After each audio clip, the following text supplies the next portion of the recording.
Have you got what it takes to get to the top? It doesn't matter how high you climb. To reach the top, even the biggest champ needs a break. So you can recharge, dive back in, and dominate.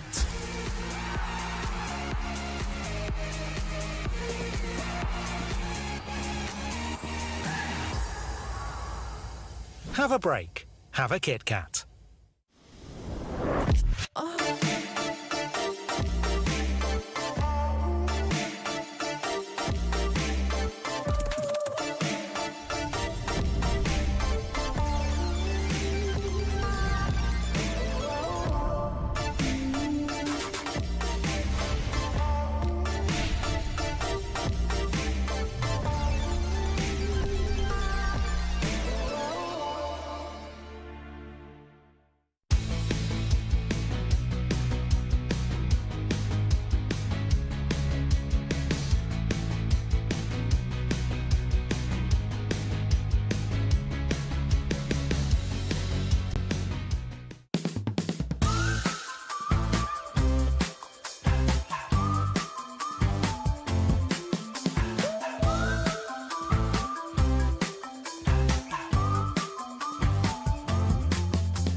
Hello you guys and welcome to the roundtable segment here at the Esports World Cup. I am sat here with 2 of the 16 competitors that are competing in Saudi Arabia this weekend, and I'll let them introduce themselves, starting with you.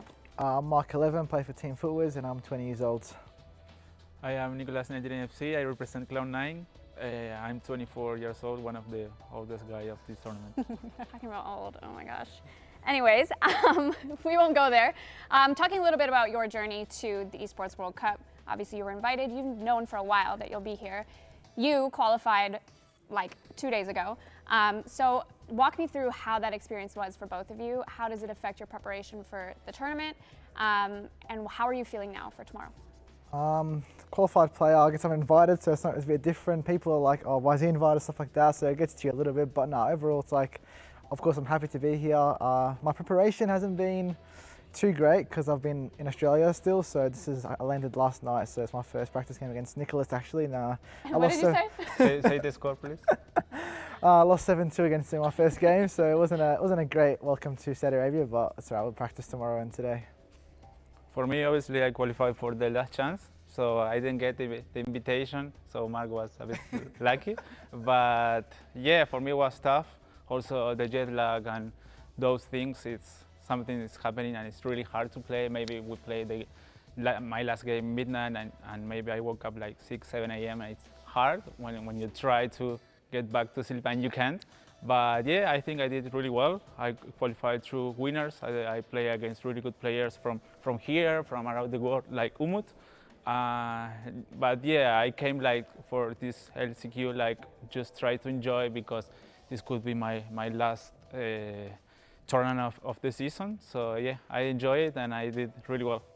So you both spoke a little bit about jet lag and distance, obviously from Australia and from Argentina, but servers too. Like you said, you can't really train or practice when you're in Australia, and I imagine it's similar for you. How does that affect the way that you prep? Obviously last year you were both here, you both experienced the same venue, the same kind of atmosphere.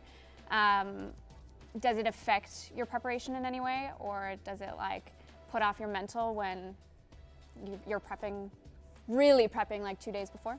I think it's like for me at least, it's like a massive thing. If I practice for like 1 or 2 days before, that's not like a lot for me. Like last year when I came second in the world, I was here for like a month in Riyadh, so like that was a lot for me, and like get to play everyone at least like 10 times. But here I'm probably gonna play under like 15 friendly, so it won't be ideal, but I'm still got the capabilities to do well. You're here for a reason, so.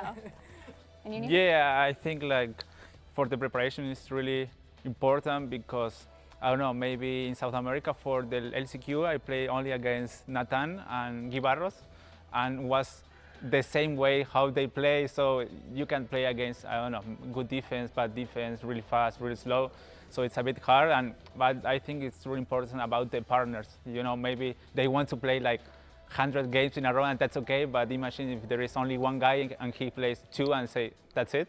But yeah, at least we had some preparation, and I think yeah, be here, as he said, like 1 month last year was really important because you're getting in touch with every player, with the environment and everything, and you are playing, and your mind is already here, you know. So let's address the elephant in the room, and you guys can be as honest, as arrogant, confident as you want. Who's winning? Oh, you can go first. I think for the normal bet or something, they say always Anders because he's playing really good, and also he did so good in the World Championship. But I think right now, I don't know, I'm so confident about me. I don't talk too much about it, but I think but if I do really well in defense, if I can do the same like in the LCQ, I think I can do really well, at least, I don't know, top 4. Okay. I do think, like as Nicolas said, playing like obviously 2 days ago is important. Him like Jofonso, I think they'll both finish minimum top 8, top 4. But like for me, probably like I think Manu and Levy have a good chance. Team Hullet's always good, so I'll go with them too. You're not going to back yourself? No chance. No. Here for the vibes, for the experience. Okay, so 2 questions off topic. Moving away from FC a little bit. Your pre-match rituals, or like your pre-game rituals. Do you eat anything special? Do you do anything special? Or I literally have, I wake up, I don't eat, I have 2 to 3 bananas and that's it. That's it the whole day? Yeah, doesn't matter what time I'm playing. Do you drink anything? Oh, water, yeah. 3 bananas the whole day, that's it? Yeah, it depends what time I'm playing, but usually just bananas and that's it. Every game? Yeah, unless like I'm gonna die of starvation, then just bananas. Yeah, I understand him. Like sometimes now I'm changing it. Like I can eat during the tournament, but before, I couldn't because I don't know. I don't feel nervous, but maybe something inside me that say maybe I have it. I don't know. But the rituals, I think every tournament I change it because for the LCQ, as I say, usually I don't eat, but for the LCQ. I was eating every day, and like a normal person. I hope so. Wait. I explain for the tournament day, but yeah, for LCQ for lunch, I ate like pasta bolognese. So I did, and I will do the same for here. But for some tournaments, I changed it. For example, for the Spanish League, the practice day, I was wearing white socks, and I was playing really bad. So I have to change everything. To black socks. Yeah, exactly. Or white shoes to black shoes, everything. But yeah, maybe a playlist about music and how so you feel. have like 15. Yeah, I have everything. Maybe I'm crazy. That's true. I get that actually. I've got like, so I'm wearing like the same pants, same shoes, same kit, same AirPods as all last year. So I'll be wearing all that for this tournament. So hopefully that can get me through the line. So for the next 4 days, pasta bolognese. Yeah, I hope so. I hope so. Helps me a lot. Yeah, every day. Well, we'll revisit that on Sunday. What is your go-to karaoke song? Karaoke song? Or if you were to go to karaoke, what song would you choose?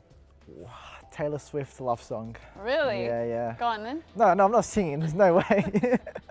I don't want to sing it, but I have to represent my Spanish community, the Spanish language. So I would say typical reggaeton song, Gasolina from Daddy Yankee. This normal song. Samba, yeah. You know it. If I heard it, yeah. If he sings it, yeah. No, I don't want it. But yeah, I think I would choose it. But I need a partner and yeah, more things. Okay. Okay, so most likely to, it could be any of the 16, not just you 2. Most likely to forget their controller or headphones. Emre Yilmaz. Has he done that before? He just strikes me as the guy that would do that. Okay. Yeah. Most likely to get lost going to the venue.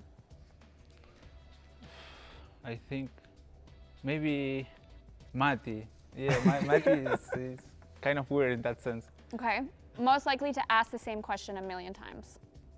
In Discord, at the event. Manu for sure, he likes to ask all the questions. Manu, he loves the questions. Maybe you have the rules and say, okay guys, I didn't read, so this is the question. That's a good one, yeah. Most likely to be late to an event. Late, wow. I think me. Yes, oh my God. You know, fun fact, we versed in this tournament for the qualifier, right, in Dallas. He wasn't in my group and he missed his flight and he No, I didn't. Got delayed. It got delayed. It got apparently delayed, and he wasn't in my group. And then I wake up the next day, and he's in my group, and we reverse first game. I could not believe But that it. was unlucky for me. It got delayed. Most likely to always have excuses. Gameplay. Me. Okay, I'll go with him, yeah. Me in practice, I am. Okay. He's angry all the time, yeah. Most likely to always be sleeping. Me. Okay, someone said you earlier. Yeah, actually, I really like to sleep a lot. If I can, if there is no jet lag, I prefer to sleep. Okay. Your best story or memory of a tournament? Between the two of you, between other competitors? For me, it's just the World Cup from last year. I guess that's nothing will ever top that unless I win it, which is a bit difficult. But yeah, just Back yourself. of course, no, Mark. it's still difficult. It's still hard. But no, for me, it's just that. That's like probably the pinnacle point of my life. Lots of money earned from it. Lots of. At 20. At 20, I was 19 back then. Okay. Yeah, so Sorry. it was a lot. It was a lot. That was probably the best moment of my life in FIFA. Okay. I think, I don't know, it should be a major tournament, or for example, the last LCQ that was also important because I'm here. But I don't know, I think every tournament, if I win or if I did well, or a good memory for this season at the moment could be like the Spanish league, the La Liga. But yeah, no, I know I have to think a lot. Okay. And I don't want. And then your kind of like starting story, your journey. Where did you guys start playing FIFA? How did you get from where you were to this point? And what advice would you give to other people that want to compete? My first year was COVID year. I was online. I was 16 or 17. Really? Only 4 years ago? Yeah. My parents would cut the internet off at 9 p.m. every night. It was tough, and then Did you have school the next day? yeah, I did. wow. And I only played Friday, Saturday, Sunday, and then I came third in Australia that year. So that was probably my first year. I just watched a lot of pro players like Tex, Nicholas, all those people like that. When they were a lot, because they're a lot older than me, you know. So And now now you're we're sitting sitting at to the each other. same Yeah. table. Yeah, with your idol. But no, that was it for me. No, for me, I started in FIFA 16. So yeah, when I was 16. So yeah, it was a long journey. I started to play in groups, like from social media and stuff. And I started, and then I started to play against the good players in my country. I was thinking, well, I can be one of the best of top 8, top 16 or stuff, and then I win it. And then my second tournament, I qualified for I can't remember, but it was a global tournament. So in my second tournament, I qualified to Paris. So when I was 16, so yeah, I think And you went to then Paris. I realized I was playing against, for example, Agi Rosenmeyer, that is a legend from this game. And yeah, I think I performed well. Like I lost in groups, but I wasn't I wasn't a professional player. Yeah. So, but then yeah, that was my journey, and then yeah, I'm here. So that was a I good think that's thing. like the milestone that everyone, especially parents, because parents never really like Yeah, they fully hate it, understand yeah. at the beginning. They're kind of like, what do you mean you're playing? Like, what do you mean it's video games? But then once you start traveling and you start winning prize money, and I'm sure your parents are much more understanding Yeah, now a little bit. than they were before. So in previous years, there's been a different format off and on. There's been 1v1 tournaments and 2v2 tournaments. There's pros and cons for me as a viewer. Obviously, I don't know like the ins and outs, but I feel like for me, 2v2 tends to be often more difficult than 1v1 because you have to rely on someone else. But what are your opinions, and how have you appreciated the change? I think if you have a good teammate, especially like if you're friends with him and he can like take criticism, that's like probably the most important thing. You'll be fine at like playing. But if you have like someone like you can't speak to, like you're not friends with, that will be a lot difficult. But I feel like I wish there was more 2v2, as more tournaments of course, and then more prize money and more fun, I guess. But yeah. I really like 2v2, but I prefer 1v1 because I am alone. But for 2v2 it's hard. Also, there is a pros and cons, as you said, but I don't know, for me as a player or like me, I prefer 1v1 because 2v2 is like, I prefer to defend, I don't know, alone than 2v2. I prefer attack alone, and also the thing is like I push myself a lot to, if I play 10 points out of 10, that's okay, but then I want to play 11 out of 10 or 20 out of 10, and if there is a guy besides me like he doesn't want to play a lot or he doesn't push himself a lot, I don't like it. and I try to push it, but maybe sometimes it's really hard because there is two different personalities. Yeah. But so yeah, for me, I really like it to be two, but I prefer to be alone because this is. But you also really like 1v1. Yeah, 1v1 is really better. Another fun question. If we were to play a match, be honest, what would the score be? The final Us score? two? Yeah. 20-0. Only 20? Okay, is it a 6-minute or 9-minute? 9. Oof. 40, I think. Yeah. 40? I could do 40. You don't think I would score 1 goal? No.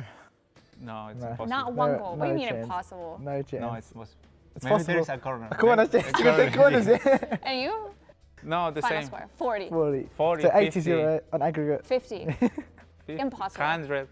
Okay. No. Well, on that note, you guys, that's all the time that we have here today. Thank you so much for sitting down, and best of luck to both of you this weekend. We will be back soon with more Esports World Cup action.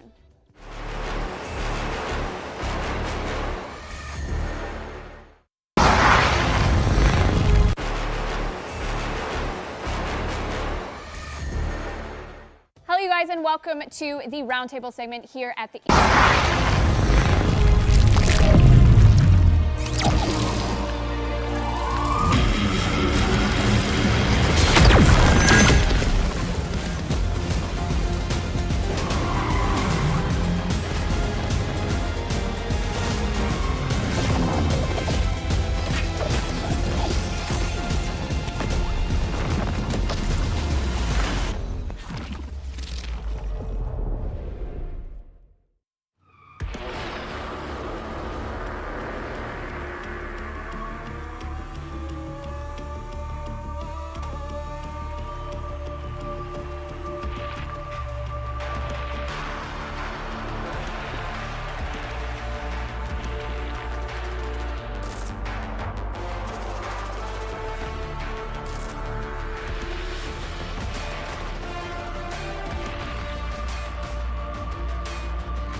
Hello ladies and gentlemen, and welcome to the Esports World Cup for EAFC 24. George Overton and Lisa Manley here joining you for the action today.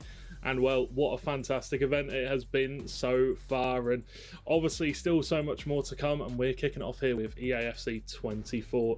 Lisa, 8 weeks of action, obviously massive prize pool over the whole event, and a 1 million prize pool just for this event right now for EAFC 24. Absolutely huge.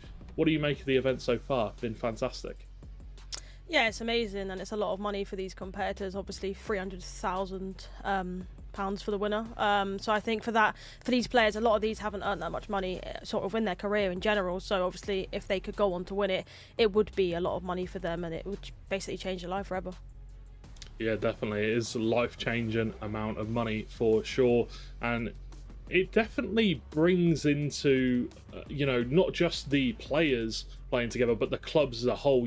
So many massive clubs being played at this event. And this little video for you will explain all of that.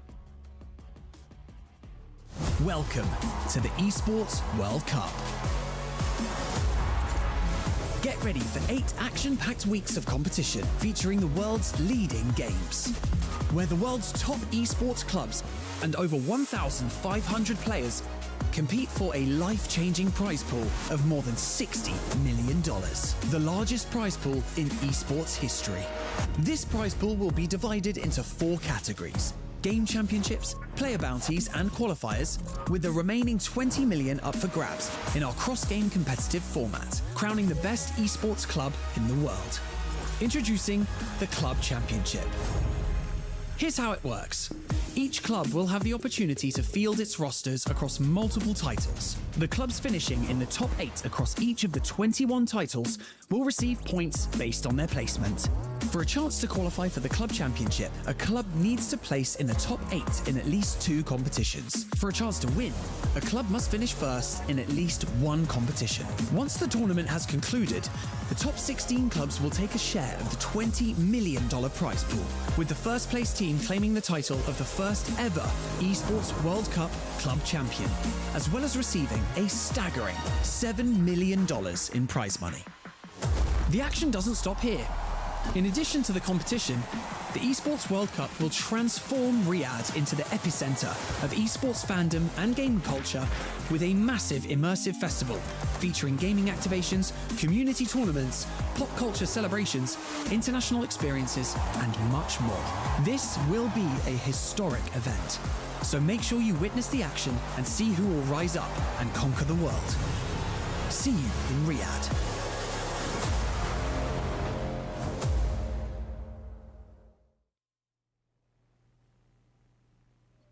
Well, that obviously shows just what this tournament is all about and, you know, what all these clubs are fighting for. And clearly, it's not just about the tournament. The event as a whole has been absolutely incredible. Obviously, I'm sure myself and Lisa are both a little bit gutted that we haven't been able to be there in Riyadh ourselves. But what an incredible event it's been so far. And, you know, all the clubs coming together. And yeah, Lisa, is there, you know, anything that you want to say particularly about some of these clubs? Obviously, we've seen the standings where they are currently. Yeah, I mean, obviously there's a lot of teams, and I feel like it's quite cool that they sort of come together as such, obviously across the different games.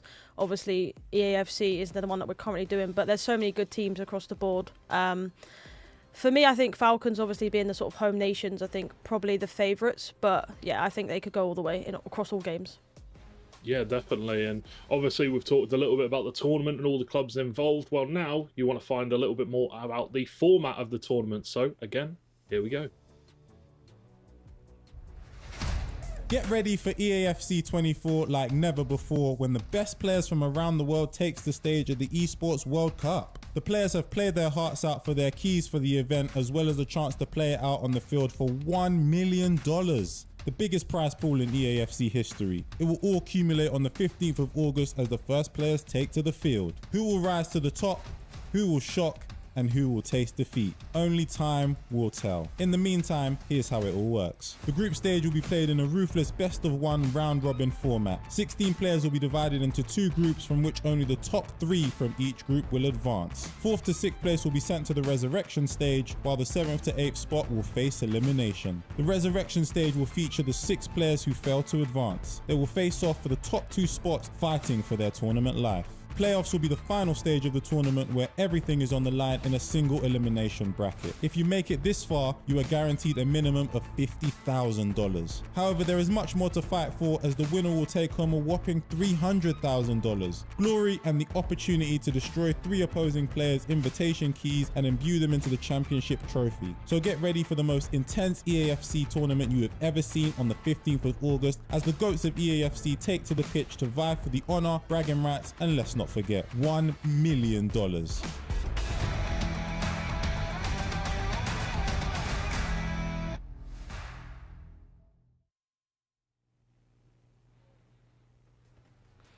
So that is exactly how this format works, and to be honest with you, I think it's a very great format. Obviously 16 players, 2 groups of 8 players, and then obviously if they don't make the sort of the top 3, they go into the resurrection stage, which means there's 6 players in there, and obviously if you can get out of that, then you can go to the playoffs, which actually you just saw there. If you get to that stage, it's $50,000. Obviously just being here is $10,000, but $50,000 if you get to the top 8 players, and that's just amazing, isn't it, George? It's a staggering amount. It is a very staggering amount. And as you can see there, $10,000, just like Lisa said, for anybody that's really gotten to this point in the tournament. But once you're here, because they're all there at the event in person, they're going to get that feel. They're going to have the adrenaline pumping through their veins. Every single one of those players are going to be wanting to get at least to that playoffs, and they're going to want to try and get not just that #1 spot for the $300,000. They're going to want to get those points for their team, and well, look at the talent, Lisa. Yeah, there is a lot of players that are attending this event, and there's definitely some favourites that show to mind. Obviously, Anders winning the Euros and also the last World Cup. And obviously, we have some players that some of you might not have seen. Obviously, Goal Poacher, he's someone that did win the qualifier to actually get here and obviously signed for a new team. You've obviously got the favourites in Emma Stasari as well, and Abu Maka, obviously two of the sort of players that they'll be rooting for, because obviously home crowd and everything, they're going to want them to do well. We've also obviously got the likes of Nicholas. He's obviously with a new team this year, and Jafonso also went through the stages of getting a last chance qualifier, which actually happened not so long ago, and obviously Johnny, who's the German pro. Yeah, no, definitely. And I think a lot of people might be sleeping a little bit on Emre Yilmaz. You know, obviously won the DreamHack Dallas recently, very recently, in fact, only a couple of months ago. And, you know, we haven't seen him do the heights of what he's used to in FC24, but he is a very experienced player. And here at these kind of events, you know, big stage, nerves, it all takes into account. And I know all these players are experienced, but I think we've got to keep our eye on some of the Team Hullet lads and the Team Liquid lads. Yeah, exactly. We definitely need to. And I think Team Hullet, they have so much talent, obviously, with the backing of Team Hullet, obviously Hullet himself. So I think they're going to want to go all the way. Definitely. Let's have a quick look at the schedule, though. The games that we will be breaking down today here on the second stream, the B stream, whatever you guys want to call it. Let's get that up and have a look. The first game that we will be playing today on stream, Emre Yilmaz versus Jafonso. And we've got Web Nasri versus Jafonso on the second match. Emre Yilmaz versus Web Nasri in the third. And we've got Manu Bature in the fourth match versus Nicholas. Then Nathan SR99 versus Nicholas 99FC. And then to finalise the day, we will have Nathan SR99 versus Manu Bature. So lots of very interesting games there, Lisa. Any that particularly take your interest? I'd say for me, I think the first game's actually quite big. Obviously, for me, the first game, just to sort of settle your nerves, and it's obviously some of theirs first LAN events. Obviously, there hasn't been many over the years, but I think Emre Yilmaz is probably the favourite in that, especially as he won the qualifier, like you mentioned earlier, with actually alongside his teammate Manu Bature as well in DreamHack Dallas, and it was an outstanding performance, didn't even lose that qualifier. So I think he'll definitely be a favourite. But Jafonso also did the last chance qualifier actually in Saudi as well, which was actually not long ago. So I think he'll be pumped up for it as well. Yeah, no, I absolutely agree. I think that, you know, all of these players are obviously going to be very pumped up, but obviously we have to focus us and set our eyes on the first match of the day, because we've got to take these one at a time. Let's not get too ahead of ourselves. Emre Yilmaz versus Jafonso. This is a massive game. It is going to be Lux Galaxy versus Team Liquid. Big match. Obviously, Team Liquid third currently in the club standings, and that's obviously a massive, massive one for them. If they can get higher up in FIFA, who knows? Or sorry, FC24, maybe, just maybe, they can take over T1 in the standings today. Yeah, exactly. They definitely can take over the standings there, but it's going to be obviously really, really hard with them, especially with the amount of good, amazing pros in this tournament. 100%. And if you guys at home want to get your predictions in, as I'm sure you do, make sure to go to stcplay.gg. I'm sure there's probably a link in the chat at some point, or you can just type it in your browser. Go ahead and put your votes in for who you think is going to win today's games, and get yourself some bragging rights, maybe amongst friends, maybe amongst fellow Twitch chatters.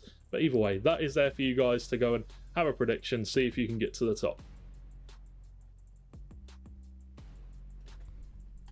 But we do have matches up and coming very shortly, so let's have a look at that indeed upcoming match. Emre Yilmaz versus Jafonso. So, Lisa, we talked about predictions. What is your prediction for this match? To be fair, I normally jinx the player that I actually predict on, but you know what? I'll go for it anyway. As you want to know, I think for me, obviously, you know, you might want to go with me, chat. You never know, but I think Emre Yilmaz is definitely the favourite. But you know, the underdog stories, when you're not the favourite, you sometimes strive off that. But I think obviously with how well he's done throughout the last couple of years, I definitely think that he will be the one to look out for, actually throughout this tournament, but also for this game. Obviously, actually winning a lot long ago in the E-Champions League, so I definitely think it's going to be Emre Yilmaz. What about yourself? It's tough. It is tough, that is for sure. Both of these players, obviously, they've won big tournaments. They've got experience of their both roughly the same age. This is a very, very good opener match for us to decide kind of the feel of this match going into it. For me, I've got to go with Jafonzo. I know I've been saying you've got to watch out for Emre throughout the opening of the show, but I'm going to go for Jafonzo. His club is owned by the man himself, Diogo Jota, Liverpool fan here, so I've got to go with Jafonzo. We'll have to see how he gets on, but do you have any score predictions? It is a best of one, and as far as I'm aware, it is 9-minute halves. I just want to say, I feel like you're just going against me there. You know, I went for Emre and you went for Jafonzo. No, but it's fine. That's exactly what I'm doing. We both can't win, I guess. But I definitely think that, you know, for this one, obviously 9-minute halves, you know, it's different to like a champs games or a rival game. They're obviously 6-minute halves. So I think anything can happen in the space of literally 3-4 in-game minutes. You can score 2 in 9-minute halves. But I think it'll be a high-scoring game. They both like to attack quite well. I'd say I'm going to go 4-3, I reckon. 4-3. That is Yes. that would be a very good game, high scoring. Obviously, with a little bit longer halves, you kind of got to think about your prediction there. Ooh, I don't know. I think it's going to come down to the wire. So I'm going to go for a 3-3.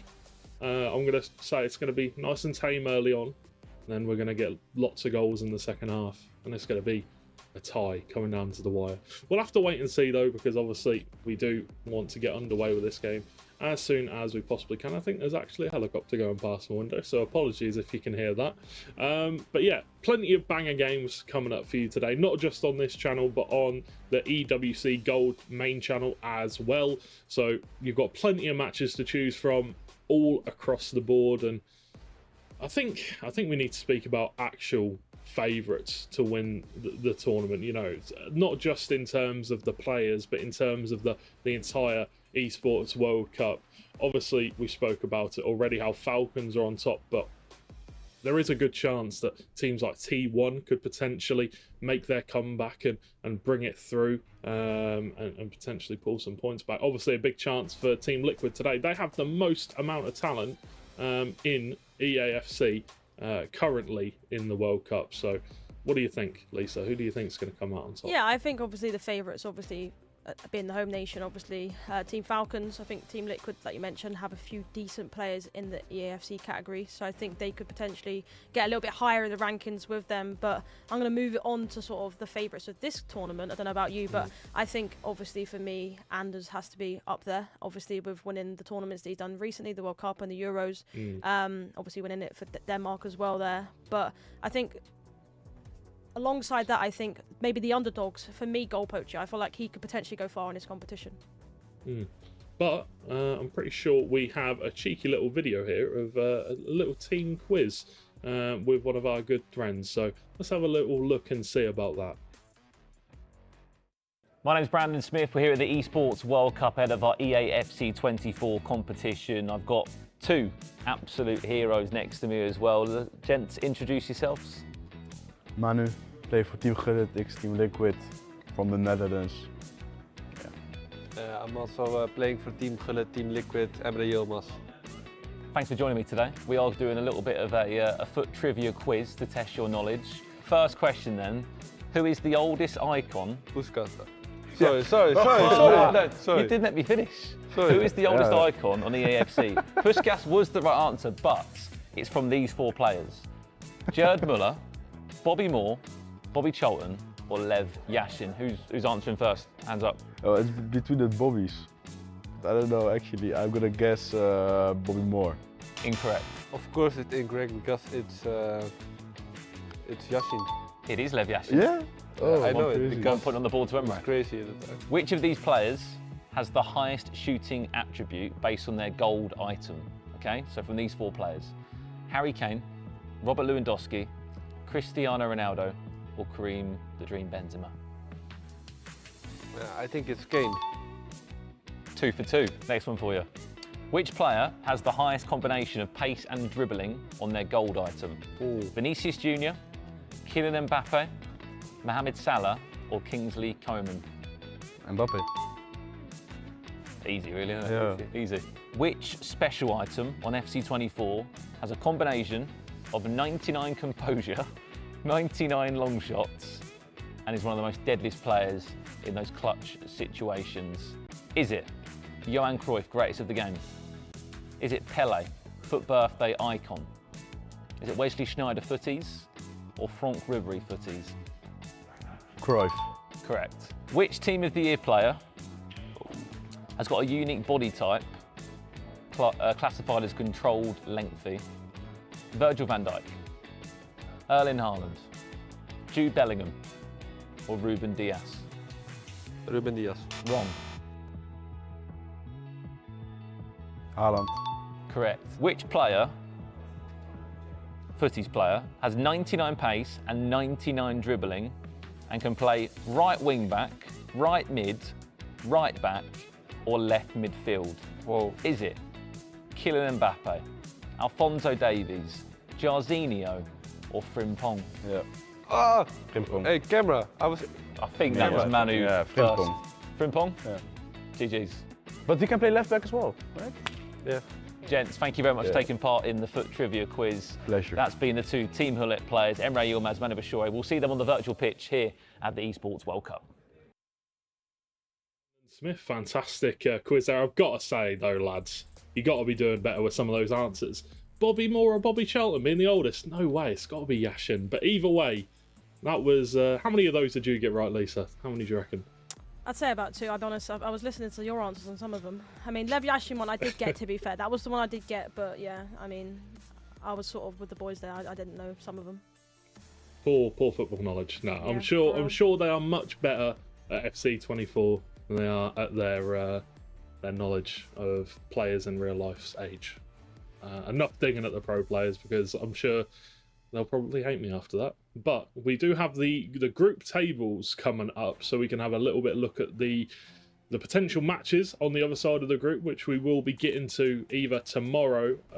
Well, I'm pretty sure we'll get to them tomorrow and some of them today. But having a look at this, Lisa, what are some of your dream matchups in Group B? Because there are some good ones.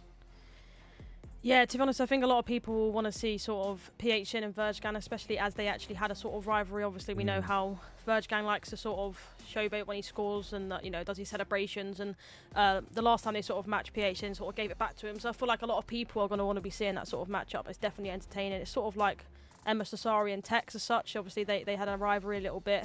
But I think that one is the game to watch on that side. And I'm looking forward to see who comes out on top. Obviously, Anders being, in my opinion, the favourite for this tournament. I'm looking forward to that one. What's your matchup favourite? Yeah, definitely. No, I was just going to say the last time PH Zin and Anders went head-to-head, it was 6-5 as the final score in the FC Pro Open.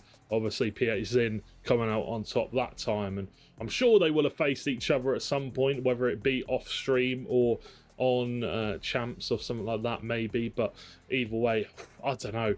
Favourite, I'm not too sure, to be honest. Looking at these, there are some fantastic players, that's for sure.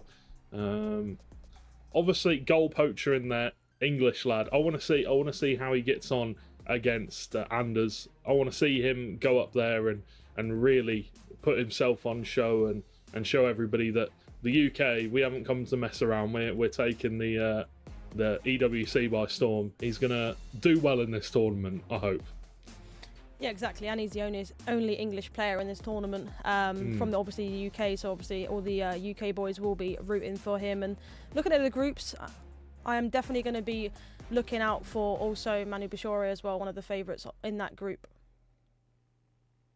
Yeah, no, definitely one of the favourites, definitely up there. And you know, for all of these players, it's going to be close. It's going to be close. These are the top players from around the world. You know, six players have been invited already. I've got those players here: Johnny, MS Sassari, PH Zin, Mark, Nathan, and Webb Nasri. They were all invited, but the players that qualified, we have 2 from the last chance qualifiers, which were streamed a few days ago on EWC. Was Jafonso and Nicholas, the 2 players that did that in the last stage qualifier. DreamHack Dallas, we had Emre Yilmaz and Manu Bashore qualify in that. And then the summer DreamHack, we had Abubakar, Goal Poacher, Anders, Bonanno, Levi David, and Young all qualifying. So there's a lot of players here that have all made their way through very tough brackets and playoffs, and to get to this point, all of these players are going to be on their top form and wanting to, especially seeing as we're right at the end of FC24 now, so all of these players know exactly how to play their game. Yeah, exactly. It's going to be extremely hard for the players, obviously. For the players that actually did qualify as well, there was like 500 people that turned up to try and qualify. So it just shows how good them players are. And I feel like they are going to be the ones to look out for as well. But, you know, it's crazy to think that they finally made it this moment. It's probably the moment they've been waiting for their whole life. And it's going to go down to the fine margins, like you sort of mentioned earlier. But I'm looking forward to see who can start on the front foot and get that first win. No, absolutely. These are the kind of tournaments where you say to your parents, to your family and friends, I'm competing at the Esports World Cup in Saudi Arabia, in Riyadh, you know, $1 million prize pool, $20 million prize pool across the board. It is absolutely incredible. And honestly, you know, for these players, it must be nerve-wracking, that is for sure. But here we go. We're going to move on to the stage and on to the players getting ready, as you can see, to get underway with their games. Both locked in, and this is our first chance to look at the stage here for both the players. And it is a very, very lovely looking stage, isn't it? Very clean. I love the colour layout. Yeah, exactly, and I think it looks really nice. Obviously, single sort of pods as well. And you can see Jafonso. I mean, he looks chilled. He looks like, you know, he's got no care in the world at the moment on his phone, obviously, with his coach next to him. And on the other side, we've got Young as well with his coach. And I'm looking forward to see who comes out on top. I think Jafonso. I mean, like you mentioned that he's your favourite in the first game. He does look chilled, to be fair. I know I'm always nervous before a tournament, so how he's that chilled is beyond me. Yeah, it's definitely going to be close. I mean, obviously we can have our favourites, but we know that both of these players are going to throw absolutely everything at this game. And although they're on their phones and they're chilling out, getting ready, maybe this is their zen. Maybe this is Jafonso's zen mode. Doom scrolling through TikTok, maybe. Who knows what he's doing? Might be looking at tactics, might be looking at previous videos of his opponent's games. You never know. But here we go, across on the other side of the pitch, we've got the other games going on. You can actually see Denman over there as well. Yeah, we can. Obviously, he'll be coaching Mark 11, Abu Maka there as well, and obviously Emre Yilmaz on the other side, and they all seem to be setting up. So I assume soon it will be on. Obviously, Emre Yilmaz now getting his headset on and talking to his coach. So what you do in these moments, try and make sure that everything's correct, settings, and obviously the team tactics as well. And I'm looking forward to see how every single person in this arena does. Yeah, I can't wait. You can see that both players are locked in, ready to get underway with this one. And just like us and just like you at home, we can't wait for this Esports World Cup to get started here for FC24. I do apologise for the slight delays, but we should be ready to get underway with this one as soon as we possibly can. If you haven't already, make sure to go and get your predictions in as well at stcplay.gg so you can get your bragging rights against your friends, your fellow Twitch chatters, and, you know, potentially come out on top. You could get the gold medal for your predictions. But we've already had our predictions, haven't we, Lisa? We've already had our say. We have. I'm going to actually keep tally as well, by the way. Every single game, by the end of the day, I'm hoping to be in front of you until tomorrow and see if you can catch up. That's how it's going to go. That's not a good idea, because knowing me, I will end up with 0 points. But maybe I'll get one. We'll have to wait and see how this game does indeed go. But yeah, hopefully we can get underway with this one soon, and we can get into game. I did hear that we were just having a few delays because there was some interviews, player walkouts, stuff like that were being held. And there we see Team Falcons, the team on top right now in the EWC standings, and they have a potential chance at winning themselves a whopping, and I say a whopping, $7 million for the team that comes out on top overall. That is crazy. And obviously for all these players, it'd be fantastic for them to do well in the FC standings for sure, but as well, I'm sure you'd be driven on to potentially get your team higher up in those standings, maybe earn yourself a a bonus of some kind. Maybe, I don't know, get your contract extended for a few more seasons because you performed so well at this event that has the biggest, and by far the biggest, prize pool in esports history. Absolutely incredible. Yeah, and obviously, as you mentioned, 7 million to the club, and I think, you know, that changes everything for any organisation, really. You know, we can see them potentially pump more money into the esports, and some of these esports teams are thriving already. They're doing really well, and just to think how much 7 million would actually get them, maybe in facilities or signing more players to be even bigger and better, that's outstanding. Yeah, absolutely outstanding. And just to go a little bit further into depth on the two players that we'll be seeing in this first match here. The last game that Emre Yilmaz played this season was in the World Championships for the FC Pro Open, where he unfortunately didn't perform exactly the way he wanted to, coming between 5th and 8th. He got knocked out in the quarterfinals by the hands of Yuval Belli in the quarterfinals, I do believe, who ended up coming second, just behind Anders. And his opponent today, Emre, going up against Gifonzo, who got knocked out in the quarterfinals.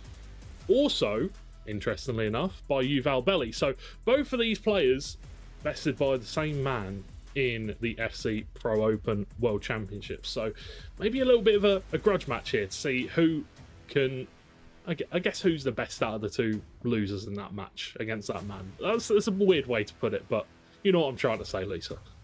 Yeah, I get you. I think obviously they both basically lost in the same tournament to the same person, basically one after each other. So I think they're both going to want to start this tournament very well. Obviously getting the sort of points on board early on is going to be very helpful to sort of settle nerves, like I mentioned before. Even just getting the early goal in the first game, although everything can change in a couple of minutes in game, I think getting the first or even the cushioner to get the second goal gives you the sort of feeling that you're on top of the world as such. You can do this, and I think that's massive for these players. But also 9-minute halves, we've mentioned this before, you know, that's a long time.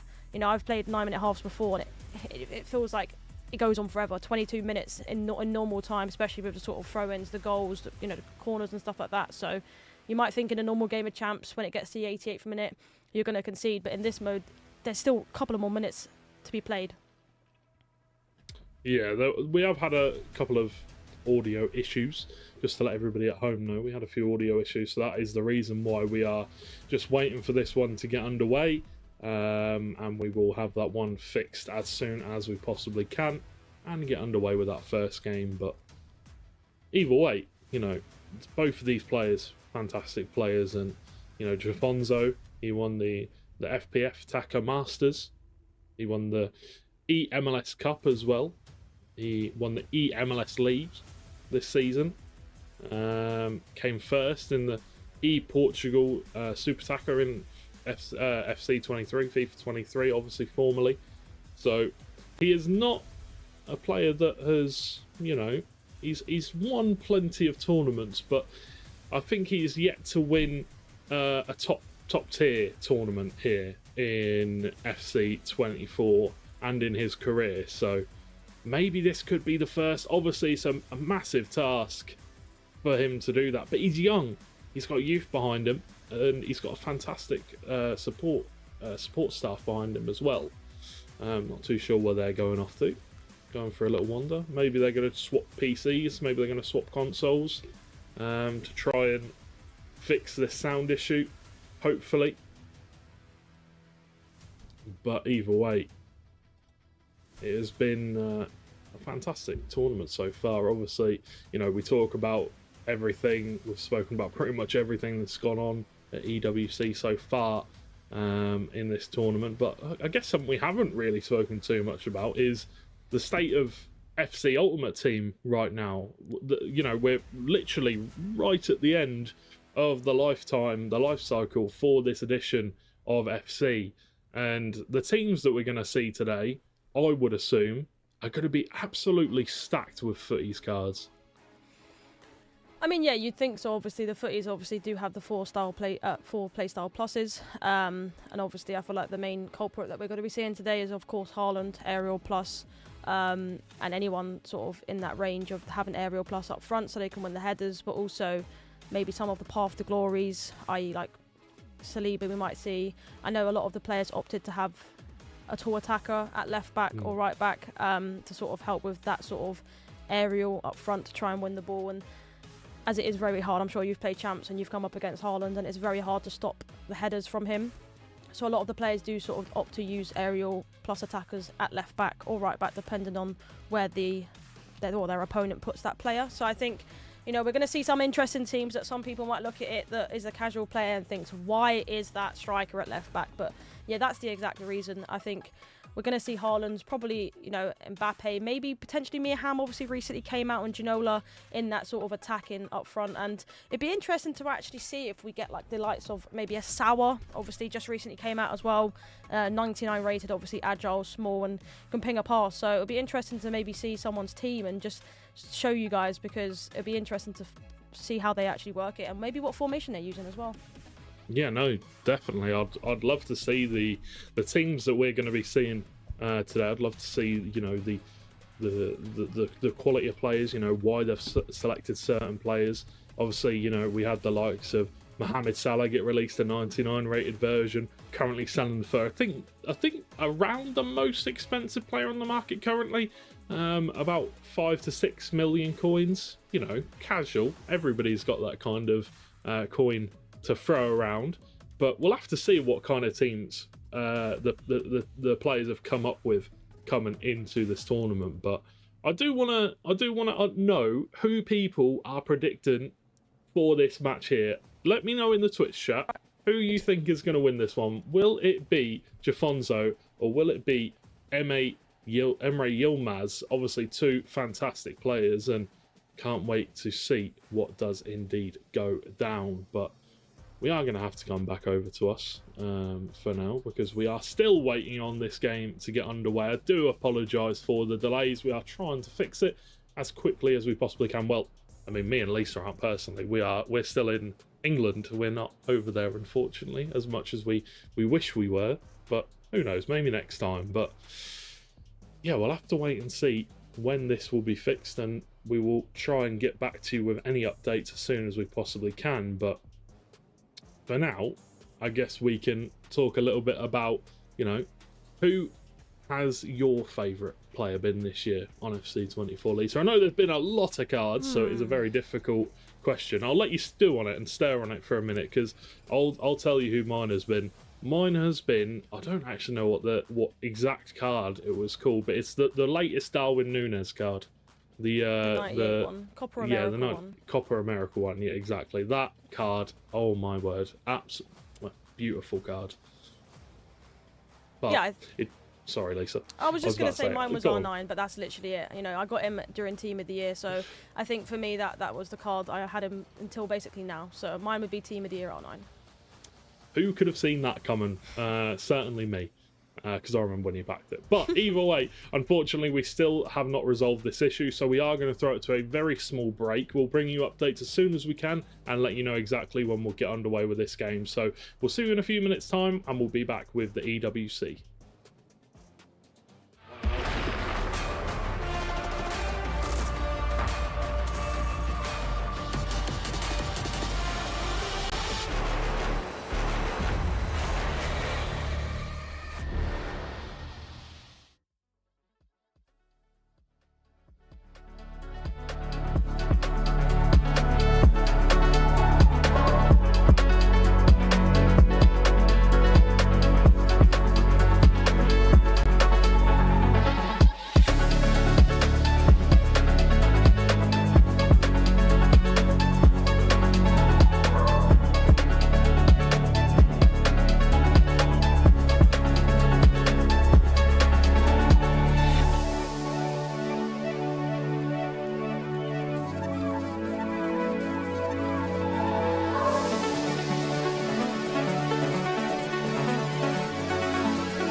Hello ladies and gentlemen, and welcome back to the Esports World Cup for EA FC 24.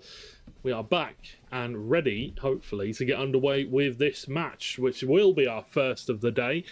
Emre Yilmaz versus Jafonzo. Emre Yilmaz from Team Liquid X Team Hullet, and Jafonzo versus, Jafonzo from Lunar Galaxy.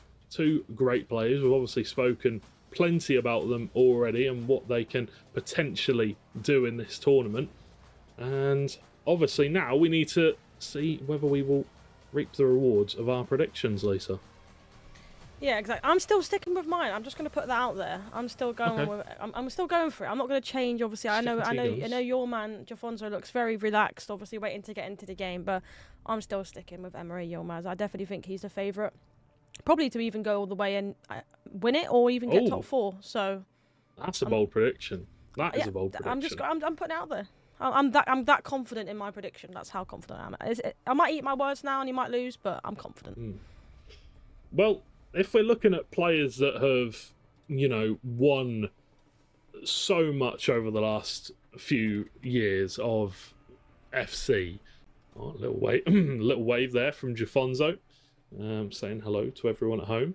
But yeah, if we're looking at players that have won, not everything, but if they've been a clinical winner, PH Zin. He wins so often. You look at his history of tournaments, the ones that he's played in, and he has not come outside of the top 4 over the last 3 years. It's, in the top tier tournaments. Absolutely incredible player, and we'll have to see how he does indeed get on today.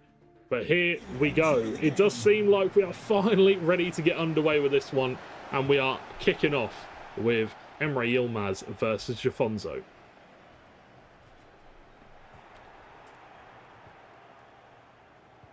Well, moving the ball out wide to Hosselu, who plays it in behind for Patelas.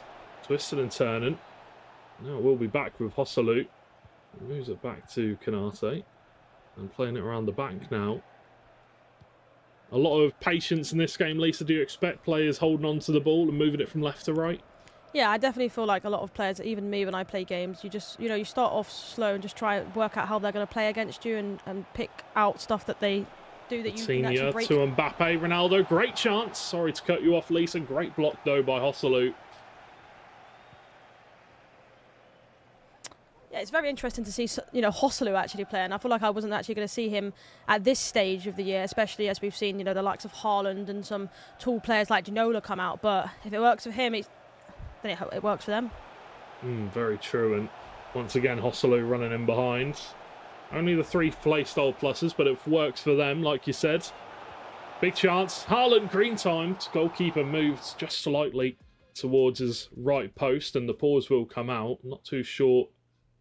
Maybe just some settings need changing, but either way, an early pause coming out from Yilmaz as he concedes an early shot. But yeah, Hosselu, interesting pick indeed. Which card was that? Do you know off the top of your head?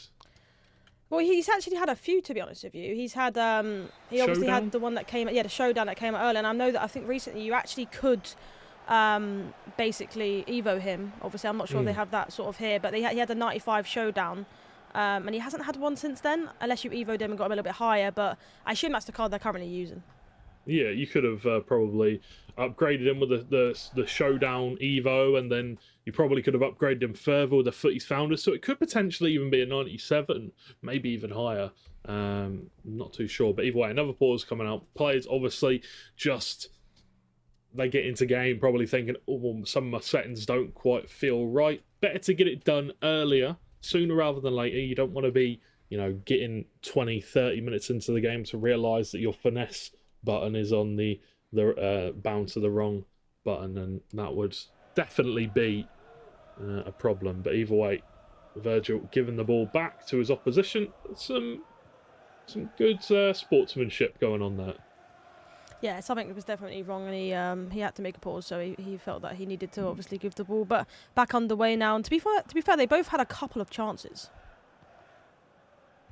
did indeed have a couple of chances, and you can see there an early goal. I'm pretty sure that went the way of Mark. I didn't quite get to see which side it was for, but there has been a goal in the other game in Group B. But here's a good chance. John Stones coming down the left-hand side, moving it inwards. Vitinha cuts it out, and maybe a good chance now to counter-attack. Canate will cut that one out deftly, nice and quickly, as the ball goes back to Emre, who is starting to put pressure on Jafonzo now, moving the ball from left to right, getting some width. Hosselu once again moves the ball inwards towards Kylian Mbappe, who has plenty of pace, looks at that pass into the box but can't make it happen. Yeah, it's a very end-to-end game. I'm actually like keeping note of some of the players they're using, because obviously a lot of these cards are in packs right now, you know, sort out my ultimate team. Obviously, we've seen Patelas in there, Militao, Havertz, and we've seen Hosselu at left back, which might have to try and use him. Obviously, they both have him in different areas, but right back for, of course, Jafonzo. But I think, Stones at left back as well is a very interesting choice. These tall wing backs, very helpful. Big chance though. Ronaldo takes the shot on Courtois with a nice save. Fairly straight at the goalkeeper, but some good build-up play from Jafonzo early on. Predictions, it looks even so far. They both had their chances. Obviously, I think Jafonzo, I would say, had a couple of more extra chances, but seems like maybe a little bit of nerves going on in this game, kicking it out of play there against his player. But this happens. It's great to do it early on and not sort of late in the game that can cost you. I'm still sticking with the 3-3. I think it's going to be a very close game, but given the ball away, Emre, and now Jafonzo marching forward with Patelas. Being marked quite heavily though with the second man press. Turns inside, looks for the pass. Wins it back though, high up the field. Emre doing a very good job at, applying that pressure defensively, making sure that no ball is, no easy route to goal, no easy route in behind. Haaland, good pass to Mbappe, fast moving balls now. Patelas out wide to Hosselu. Patelas once again shifts it inside to Mbappe. Canate with the interceptor plus, pops up, good tackle. Yeah, nice step over speed boost there, just to try and get in behind, but it was well defended by Emre Yilmaz, and I feel like that's his sort of, for me, best attribute. Defending, he's very good, but when he goes forward, he's very clinical and he attacks very quickly, which could have potentially happened there, but of course, it was great defending on the flip side. But seeing Havertz, I know I mentioned it earlier, obviously, you might think maybe potentially use the use of Davies, but of course, that height is just needed when, Haaland and Hosselu's coming towards you. Yeah, if you get attacked by the back post, you need to be careful. Big chance. Ronaldo can't quite make it in. Looks for the ball across, but there might be another goal here. Who's this for? We're going the other way once again. Webb Nasri going 2 goals down in this game. Unfortunately, the Japanese man unable to do anything. But these are long games. These are very long games. 9-minute halves. Plenty of time for you to get back into the match. It's not quite like doing a best of 2, but the length of the match definitely makes up for it. Ronaldo, double step over speed boost once again. Very nice. Has to go backwards, so he just does not see the route to goal. Hosselu. Patelas cuts back, looks for the pass. Ronaldo now. Chance might open up for Hullet. Takes the shot on Courtois with another great save. Yeah, a great save indeed, actually. I feel like it looked green time, but I feel like he didn't put enough power on it, and I feel like maybe in that area, he can bang one, of course, from there, but I feel like in general, an extra pass maybe could have been done to sort of guarantee a goal. I always say the extra pass to make it a 90% chance of scoring, but it was very unfortunate. Get a shot off target. I know a lot of players like to shoot from distance to try and get a corner because we know how OP they are in this game. Very true. Hosselu moving the ball forward. Now it's Hullet once again. Moves that one extra pass. Ronaldo couldn't quite make it happen. The touch a little bit too heavy. John Stone's able to take it away from him. And just to go back to your point about, making that extra pass, when you've got these deep line runners like Hullet running into the box, and you can look for that extra pass, but when you find yourself just inside the box or just outside the box, sometimes you want to go for a shot. Sometimes you want to just take a pop, because then it gets your opponent thinking, what about if he shoots here? What about I need to start putting more pressure? I need to pull centre backs out of place maybe. There are always these questions, as being unpredictable, very important in these kind of games. Yeah, exactly. In the last event that I watched, I actually heard the commentator say actually that a lot of these players are actually trying to shoot from areas that you wouldn't normally to actually try and get a corner. And of course, like you mentioned, you could get the rebound, which would help you as well. So I think it's just a way of playing now, try and get a corner and obviously ping it into Haaland. Big chance for a cross here. Osselu does go back though, unable to find it. He's got Haaland on the back post, but again, giving the ball away to Mbappe. That's dangerous there from Jafonzo. Can't be giving Emre chances like that. But either way, he does live to tell another tale. Well defended in the end from Jafonzo to get the ball away, but lots of switches here. Yeah, he's just trying to sort of get some space for himself, drag him out, but both defending really well. Ooh, really good ball overlap for Patelas, gives it to Osselu, but unfortunately Ronaldo just bested by the strength of Ibrahima Konate. John Stones switching the ball, that lobbed ball plus. And as the play just takes a moment here to breathe a little bit of air into it. Take a, not a sigh of relief, but definitely a breath of fresh air. Saka looks to move the ball into the path of Haaland, but once again defended well. Mbappe down on this right. Uses the pace well, lovely step over. Now it's Patelas in a really good opportunity here. Finds Ronaldo. John Stones with another cracking tackle, putting a shift in at left back. I mean, we mentioned earlier what I did personally, John Stones at left back. Interesting. I mean, he's literally just proved me why that he's there. I mean, a great attack from Jafonzo, of course. I think going forward, doing the player lock just to try and get the player into that perfect position. But yet again, defended brilliantly by Emery Yilmaz. Yeah, defended really well. And, you know, you've got that lobbed pass from John Stones, which is really important to be able to switch that play out wide whenever you can. Does have the aerial as well, which is really nice. But this could be a good chance. John Stones left forward. Mbappe gets back really quickly there. Well played, but spots the man out wide nice and early. Looks to find him, but once again, John Stones defending very well here in this game. Emre doing very well at keeping Jafonzo out, and 0-0 at the half-time break. A very good match so far. Yeah, very end-to-end, I think, for me. I think, you know, we both predicted sort of high-scoring games, but they can't break each other down as it stands. You know, they're both getting a couple of chances here and there, but they haven't, either of them really had a chance that I personally thought that should have been a goal. I mean, it just shows how good both of these players are, and I actually noticed Emery Yilmaz is like the way he switches, like player switches. You know, you don't get any time around the ball. You know, you get the ball and you're instantly pressed, and that's someone that is just so hard to break down. Yeah, no, absolutely. You got to be really careful in these kind of games. You know, you press slightly too much, you start pulling the wrong players out of position. You could potentially leave a hole to go in behind for, and a little bit of room for Osselu here. Might look for the ball into the box for Haaland, but chooses to come back inside. Finds a pass to Patelas. Now it's going to be Ruud Gullit. Shifts it to Vitinha. Nice pass out wide once again. Down on this right-hand side. Working it slowly, but it might come effective. A good foot from Courtois. And the ball is once again back in the feet of Emery.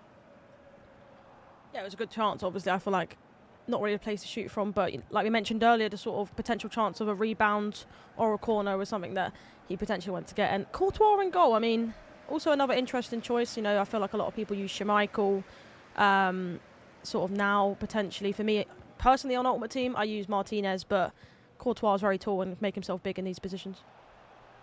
Mbappe forcing that ball down this right-hand side. Osselu takes another touch. Might look for the pass in again. Falls into a nice place for Toni Kroos. Now it's going to be Patelas.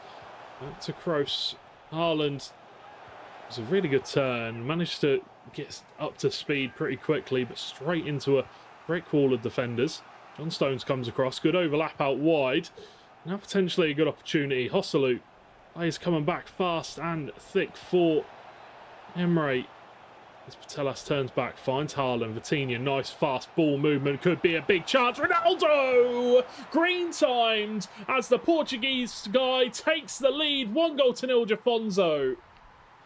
That was just great play. I mean, it was tick-attacker in and around the box, you know. I feel like that obviously came from the counter-attack as well from Emre Yilmaz, the other side. He won the ball, and he sort of just had too many players out of position, and nice tick-attacker passes and a great finish from obviously, arguably one of the best players of this game in R9. Luna Galaxy take the lead as Jafonzo scores the opening goal.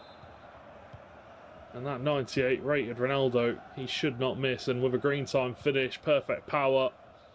Even when you've got a Courtois between the sticks, it's always going to be difficult. Now, Emre needs to find a way back into this one. And we were asking questions about which one of these two players would strike first, which one of these two players would win the match. Well, we know the answer to one of those questions.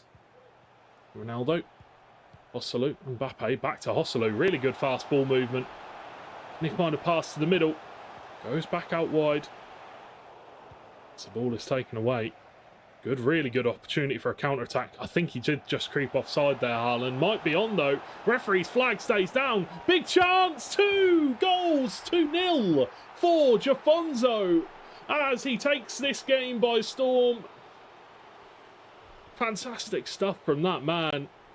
An early goal in the second half. And then a goal straight away. As soon as we've blown the whistle after the first goal, he's put another one in the back of the net. And this time it was Haaland. Lovely goal. I feel like potentially maybe a mistake, I guess you could say, from Emre Yilmaz. He either dragged his defender up or he obviously offside trapped that. And he just allowed him to basically run through on goal. And I mean, what a finish from Jafonzo. You take that when it's gifted like that to you. But didn't really expect that from Emre, obviously. Maybe the nerves of this tournament, not had one in a while. But I mean, I'm sure he's going to want to try and get the next goal in this game to potentially bring it back. We know there's a lot of time left. Well, he has to. He has to get the next goal in this game. A third goal for Jafonzo would almost definitely, it's a green time finesse from outside the box. And to whip it into that far right corner, but was thankfully blocked. I mean, at least if you're supporting Jafonzo in this game. But yeah, you do the dagger. Yeah, you try. I had that shot at me there. Nah, I mean, he's playing really well defensively. He's solid. Every time Emre tries to go forward, he wins the ball in counter-attacks. Mistake, Ronaldo coming inside. Rapid play style does not save him there. Or is it rapid or first touch? I forget which one that one is. From which one? Which was it? It is the one that looks like an aeroplane or a jet. Pretty sure it's rapid, no? Either way. Pull it. Pass down to Patelas, big chance here. Haaland in the path of Mbappe, and it's as simple as that. It has become almost too easy for Jafonzo. After the first goal, the second came shortly after, and now the third as Emre Yilmaz. He has time left in this game, not a lot, but if he can find a way back into it with one goal, then we can start talking. But Jafonzo playing perfectly here in the second half. Yeah, exactly. And there's a reason why he's here, obviously, winning that qualifier that only happened a couple of days ago to get here, obviously playing the best of the best that aren't here at the moment. And he's shown the reason why he's won that alongside Nicholas, because he is striving at this event and he's the best that he can be right now. 3-0 up. 3 goals to 0 in our first game of the Esports World Cup here for EAFC 24. Stones rushing down the byline. Great pass into Haaland. Big chance. Havertz does so well. Keeps goal side of Mbappe. That's potentially a red, you know. Patelas goes flying in. No, it's not going to be anything, thankfully. You'd hate to see a red card. That would make this game even harder for Yilmaz, but that was definitely a flying tackle. And as you can see here now, he is going to be moving towards the ultra-attacking preset. He's going to be throwing everything forward now. Yeah, he definitely needs to, obviously. I feel like people don't remember the score of, if you end up losing 6-7-0, but you need, at least in your heart that you actually went for it and you've done everything you could to try and get back. If he goes to the 4-2-4, obviously he did end up changing it there, potentially to a 4-3-3-5 or 3-3-3-4, but I think he needs to go for it. If he can get a goal in the next, 5 in-game minutes, in his head, he's like, I'm coming, I've got this. The momentum will shift and he can potentially go on to win this game. But for Jafonzo, obviously, maybe a few more players come back on defence, especially if he's playing the 4-3-2-1. He can make sure that they're not going forward anymore. He doesn't need to risk it anymore. But defensively, every time Emre Yilmaz goes forward, there's so many players. It's like a wall that you can't get past them, and I think that's how he's got his goals, just making sure that he counter-attacks when he gets the ball in that position, and he scored 3 doing it. The counter-attacks have been fantastic for Jafonzo here in this first game, and could be a chance here. Hosselu pings it into the path, and Mbappe. Ronaldo was offside this time. Did just creep offside, did well to step up one of the defenders, Emre. So the ball in behind, once again cut out, not really good enough, but the clock is ticking down here, and I do feel like time is running out for Emre here in this first game of the tournament. Fortunately for him, there are plenty more. Yeah, there is a few more that you can win. Obviously, for you as a player, obviously losing the first game hurts, but you know you have to win the next one.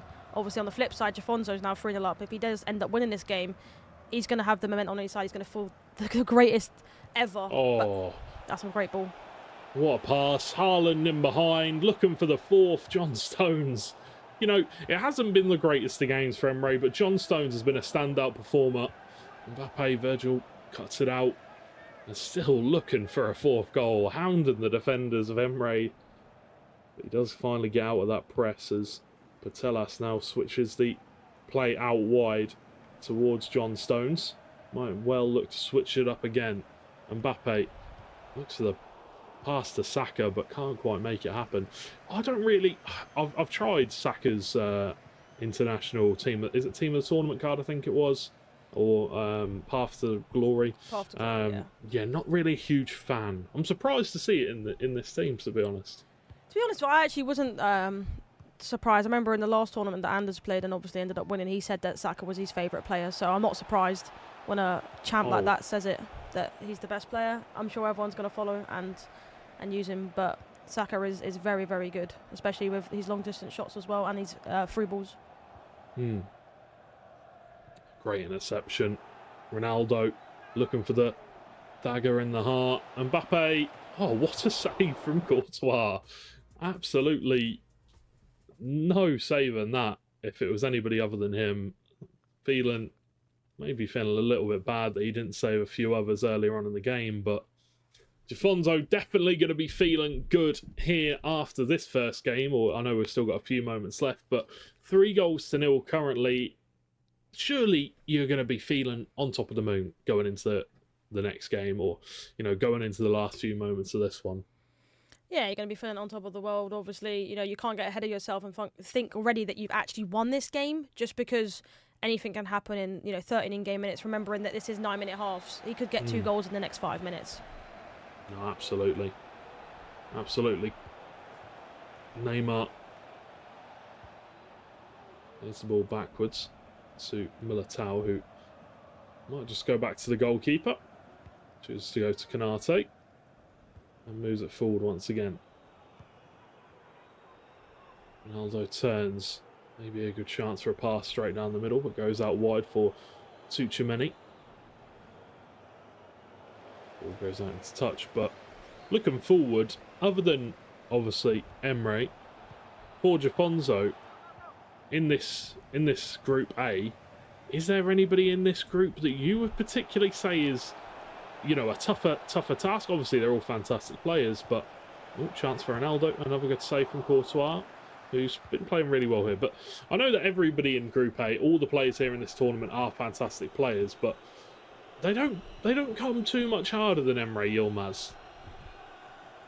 Yeah, exactly. He's actually a really good player, and arguably, like I mentioned, probably the favourite to go sort of out of the group, but obviously not the greatest start, but he's still got plenty of potential chance here to finish it off, and it's Ronaldo. What a save! He's actually sort of coming clutch, Courtois, to be honest with you, making a great save there. But yeah, as I was saying, I think obviously the fan favourite, Abri Maka, obviously got the crowd behind him, and obviously his actual teammate in Levi David, but he looks very frustrated at the moment. Emre, you know, we saw his frustration earlier, and obviously he's doing a lot of slide tackles where you wouldn't normally do if you was, you know, wasn't as angry as he is at the moment. But you know, it happens. We all get a bit frustrated, don't we? Yeah, no, absolutely. Especially in these kind of situations, high pressure, high stakes. You don't feel like you've played to your, you know, you can see there he probably feels like he hasn't played to, you know, his usual expectations of himself, and all you can really say is You just got to keep going. You've got to reset mentally for your next game, and realise that, you know, you are a great player. You've done it time and time again. You just need to find that, you know, that mixture between zen, serenity, and, you know, not anger, but, you know, you've got to have that aggression about you at the same time. Great ball. Ronaldo, oh my word, what a goal. On the volley, the scissor kick almost, beautiful finish. Courtois, no saving that one. Oh, he's trolled us. No Sue. I know, he didn't even do the Sue there, and number 10 as well. I mean, really? SMH. Yeah, I know, right? But I mean, what a great finish! For obviously to see this sort of game out 4-0. You can tell the frustration in Emery, but Jafonso is going to be loving life. And I mean, I'm 0-1 against you now. I've lost the first prediction. My luck's just not in. I mean, I said 3-3 originally, so I guess we both lose if we're going by that. But I did also say Jafonso, so you know, you could throw it either way.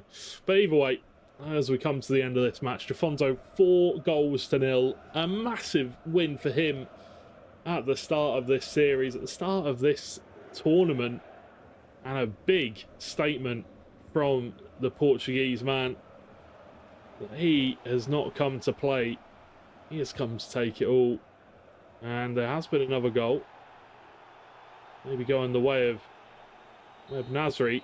And it is Ronaldo putting it in the back of the net with just 5 minutes to go. There could be a story to be told there, but that is a full-time whistle. A handshake between the two players as the full-time whistle does blow. A great result for Jafonso, and at least it's good to see some sportsmanship there between the two players, you know, saying GG and handshake. Yeah, obviously you can see how devastated he is there, but he still shook hands, and I think he's just got to recuperate, maybe talk to his coach and just see maybe what he did wrong, and try and obviously make sure the next match doesn't go that way, because he could potentially be going out. Yeah, he could potentially, you know, obviously, you know, there's a long, long way to go yet in this tournament. There's still plenty of time left for him to get back into this this event. But yeah, for the most part, I would say for sure that he does need to now go backstage, get back into his head and think to himself, right, there's many more games to go, there's many more games to play. I just need to refocus my efforts. Yeah, exactly that you mentioned. There's loads of games. You know, he can obviously go on to win the next 3 games in his group and obviously being at the top. So, but I think obviously once you lose your first game, if you don't work out exactly what's wrong and just try and remember that you've got this and you've worked hard for this, you could potentially just go on a losing streak. So I think for him, it's just making sure that he speaks to his coach, works out what he needs to do next, and then goes on and does it in the next game and makes sure that he goes 1-1 and not lose. Yeah, no, definitely. And massive well play to Jafonso for, you know, taking advantage of these counter-attacks throughout the game, for, you know, taking advantage of these big opportunities out wide, you know, taking the numbers game. Just a really calculated approach, in my opinion, in this match. He didn't really take too many risks defensively. He switched the ball a lot when he found that he was in trouble. Fast-moving passes. But we do have some highlights coming up from this game. If you did miss any goals here in the EWC, the Esports World Cup here for EA FC 24. So let's have a look at those highlights and see. Unfortunately, there is a little bit of delay for us on this end, so we won't be... Oh, actually we will, because we have the full one. So, Lisa, what do you rate of these goals? Yeah, obviously the first one was tiki-taka. We spoke about that, and obviously that was the second goal was the offside trap. That sort of went wrong, and then from there it was just mistake after mistake. I feel for Emery, obviously this was the last goal that we saw, which was a great finish from Ronaldo. Obviously came off from the bench as well. He didn't start Ronaldo. Obviously I assume that would be the 99 footies Ronaldo that I have not unfortunately packed yet, but maybe soon to come. But you can see from frustration there, obviously punching the desk. I mean, he was not very happy, but I think he just needs to in the next game, realise that. Just try and work out what his mistakes are early. Obviously, he actually did have a few chances early in this game, but he wasn't able to take them. And if he could, maybe settle the nerves a little bit. But I mean, it was a great performance from your man, Jafonso. My man. Okay. But yeah, GG to Jafonso, and commiserations to Emre. You know, you hate to see players punching the desk. I mean, I personally, when I was younger, had many a times of punching desks and getting frustrated at FC or back then FIFA, so I do know how it feels, but you know, you don't like to see it at this bigger stage because there is so much tensions and so much on the line, and hopefully he can, you know, de-tilt, de-stress whatever it is, and, you know, relax himself for the next game. But I'm pretty sure we do have an interview coming up with Jafonzo, so we are just waiting for that to come through, and then we'll get straight into the interview with him. But you got any final thoughts of that game, Lisa? You got any, you know, any words of wisdom for Emery? Yeah, I think my thoughts actually, prior to talking about Emery, I think is John Stones. I mean, he has to be in all of our teams after that performance, surely. I mean, I don't know how much he is, but as soon as we finish today, I'm going to buy him. But yeah, I think for Emery, I think it's just trying to keep your cool. I think obviously we saw the frustration, but I think, like I mentioned earlier, talk to your coach. Maybe watch back the game, depending on how long he's got of a break, and see maybe what he did do wrong, and try and incorporate what he did wrong into the next game, and making sure it's right. Yeah, definitely. And I'm pretty sure we now have the highlights coming up from one of our other games, which I'm pretty sure is Web Nasri versus MS Dasari. Is it? I'm not too sure. But either way, Lisa, you can have a look at these highlights for us and let us know your thoughts. Yeah, I mean, to be fair, that there was a great finish. Potentially, I thought it was actually offside. Obviously, that makes it 2-0. And on the other side, actually, flip side, we see a goal here, and that actually makes it 2-1. And I mean, what a finish! Obviously, that was Abu Maka to confirm. Yes. That was Abu Maka. So obviously, did have the Falcons badge, so it had to be one of them. Obviously, Abu Maka or Emma Sassari. But a great end to that game. Obviously, getting points on the board, Abu Maka, and I'm sure the crowd was cheering for him. I'm sure they were. I'm sure they were very excited to see him playing on the stage and picking up the win as well. Unfortunately, commiserations to Web Nasser. Hopefully, he can, you know, do a little bit better in the future games. But here we go, the group standings as it stands. Let's have a look. Oh, I'm a little bit confused. Okay, so either way, Jafonzo currently on 4 points, Abu Maka on 2, Mark is on 1, Levi DeVerd is on 1, Web Nasri is on 1, Johnny and Young also on 1 point. So currently as it stands then, Jafonzo top of the table. Yeah, I mean, he had a great start to that first game, obviously winning by a high scoreline, and obviously going into the next game, if he can carry on that form, I mean, we could definitely see him top 3, which is a lot of money, isn't it? I mean, yeah, it is a lot of money. Obviously, you know, just getting through the groups and making your way into the playoffs. Well, I think we said earlier, what was it? How much was it? 20, 50, 50,000, right? 50,000 to get top 8, yes. Incredible. That is a, you know, it's a lot of money. It is a lot of money, especially for these players. You know, obviously, I don't want to say that the prize pools haven't been, you know, insanely big this year, but this is crazy money compared to some of the other tournaments that we've seen here in FC24.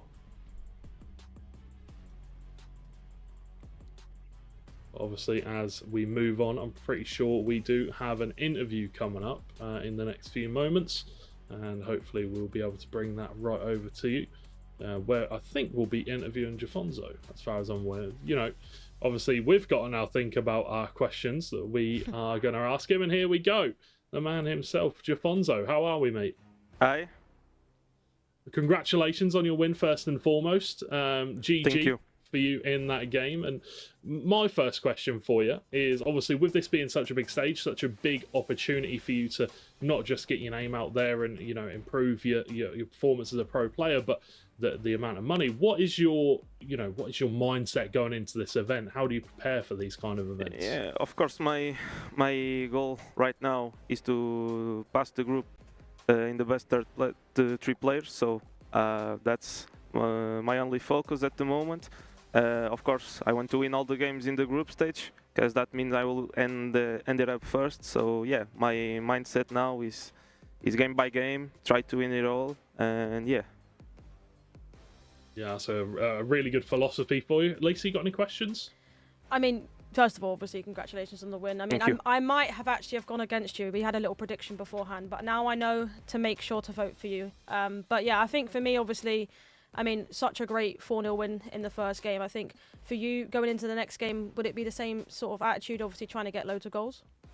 Yeah, of course. Goal difference is important, but for me the most important, of course, is to win the game.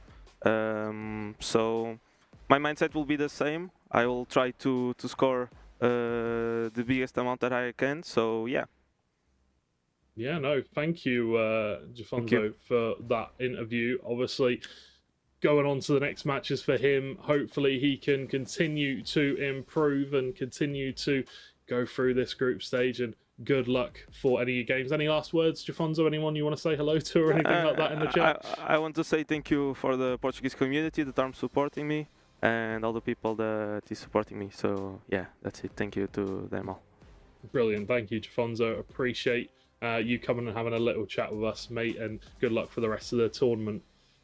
But we do have plenty more coming up for you, ladies and gentlemen, today in the EWC. And let's have a quick look at what we do indeed have coming up next before we go to a little break. So, we're going to be seeing him again.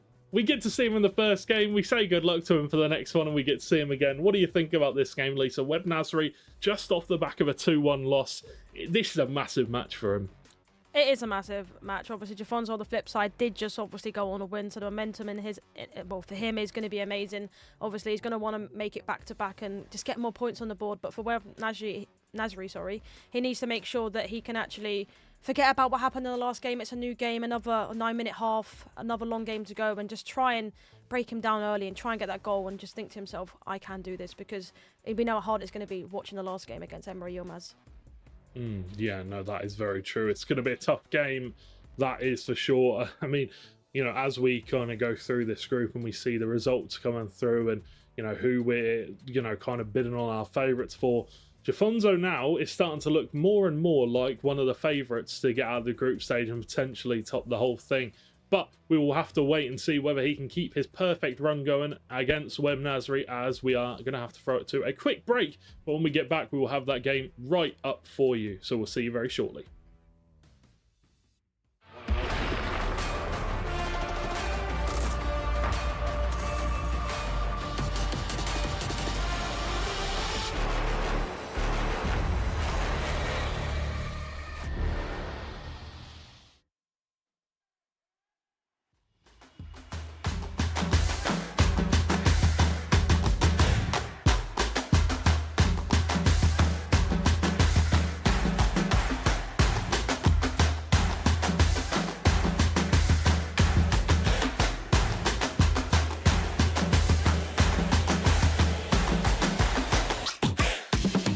Two, one, go.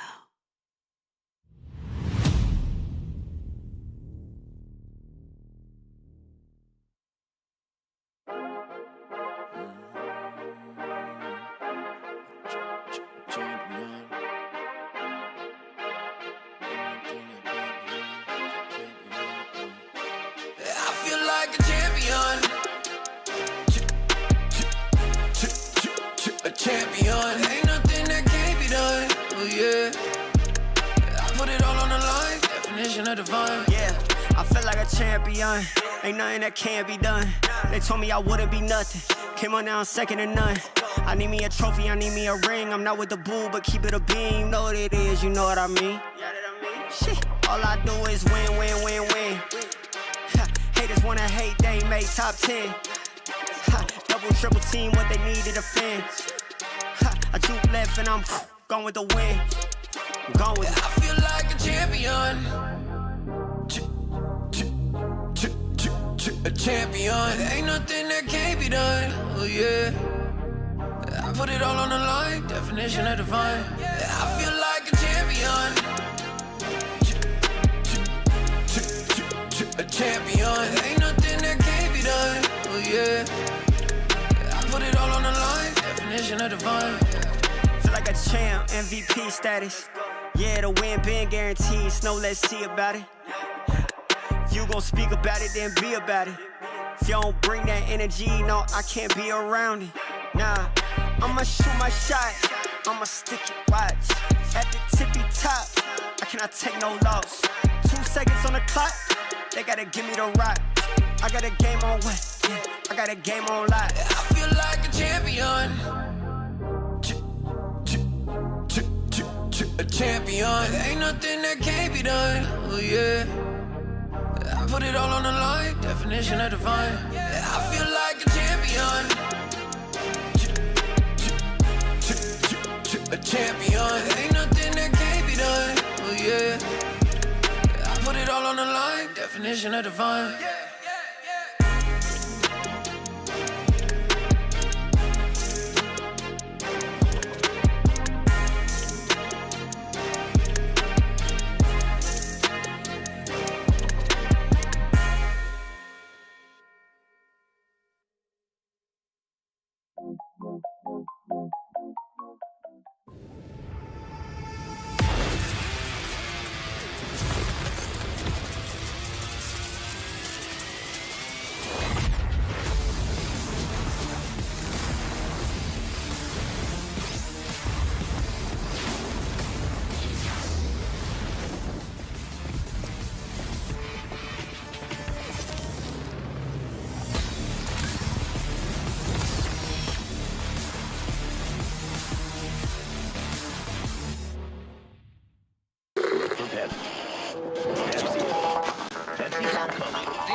You ever wondered how a Hollywood movie is shot? On a Sony. You review it on a Sony. And how do you make that sound epic? You record it on a Sony. Lunch break on a Sony. So why wouldn't you watch it on a Bravia by Sony?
Hello ladies and gentlemen, and welcome back to the Esports World Cup. Hopefully everyone is doing well and had a good chance to take some water on board, get yourself a little drink. Sorry ladies and gentlemen, my wire in my headset seems to be being a bit annoying. But either way, what a fantastic game that was in the previous one for Jafonzo. 4-0 against Emre. What a game. Can he continue that form going into the next match? That's the question, Lisa. That is the big question. Can he continue this form? Yeah, of course. I think obviously starting your first game with such a high scoring game and obviously not even conceding as well will give him a big boost going into the next game. He obviously thanked his fellow Portuguese community as well for the support as well. So I think he's got a lot of support behind him, and I think that will also boost him going into the next game. Of course, on the flip side, where Nasri ended up losing 2-1 in that first game. So I think both sides are going to want to try and do the best they can in this game to either get on board on some points and also carry on getting some more points on board. Yeah, no, absolutely. But let's have a look at the match that we have coming up. As we saw just before the break, Web Nasri versus Jafonzo. here in the Esports World Cup. Should be a great game. This is a very difficult task for Webb Nasri. Obviously, he is a fantastic player. You know, obviously the only player at the event for the FC24 event, either way, that is Japanese. So it's a big opportunity for him to make a name for himself here. Obviously, does very well in the North Asian qualifiers. Does very well in the EJ League when that was running. The question is, how can he perform here? Obviously, not the way he would have wanted to start it off, with a loss to the hands of one of the home players, Abu Maka. The question is, can he make a comeback here? Can he make a statement against Jafonzo? Honestly, I feel like he definitely can. I think only losing 2-1 to obviously one of the favourites, obviously in the home nation, Abu Maka. I think, you know, it isn't too much of a big task as such. Obviously, Jafonso did just come off a 4-0 win, but 2-1 is not like the biggest scoreline. I think he can still go on to potentially win this, but I am not giving a prediction this time, George. I'll be honest with you. My last one went terribly wrong, so I'm just going to be I'm going to be in the middle here. Well, I don't know if I can really give you much help in terms of prediction. I think I'm just going to have to go with Jafonso. Honestly, he's a top player. You know, we've seen him perform really well on most of the stages that he performs at in esports, in EFC 24. Obviously here, fantastic start against one of the favourites to come out of the group, and now against Webb Nasri, sorry. There is no easy games in this tournament. There is no easy games in the Esports World Cup, that is for sure. But for Jafonso, he is definitely the favourite. The question is, can Webb Nasri, can he make a cheeky statement? Can he provide us with an upset? We'll have to wait and see. Go to www.stc.gg. Go get your predictions in. I want to know what you guys predicted for this game. Make sure to let us know in the Twitch chat as well.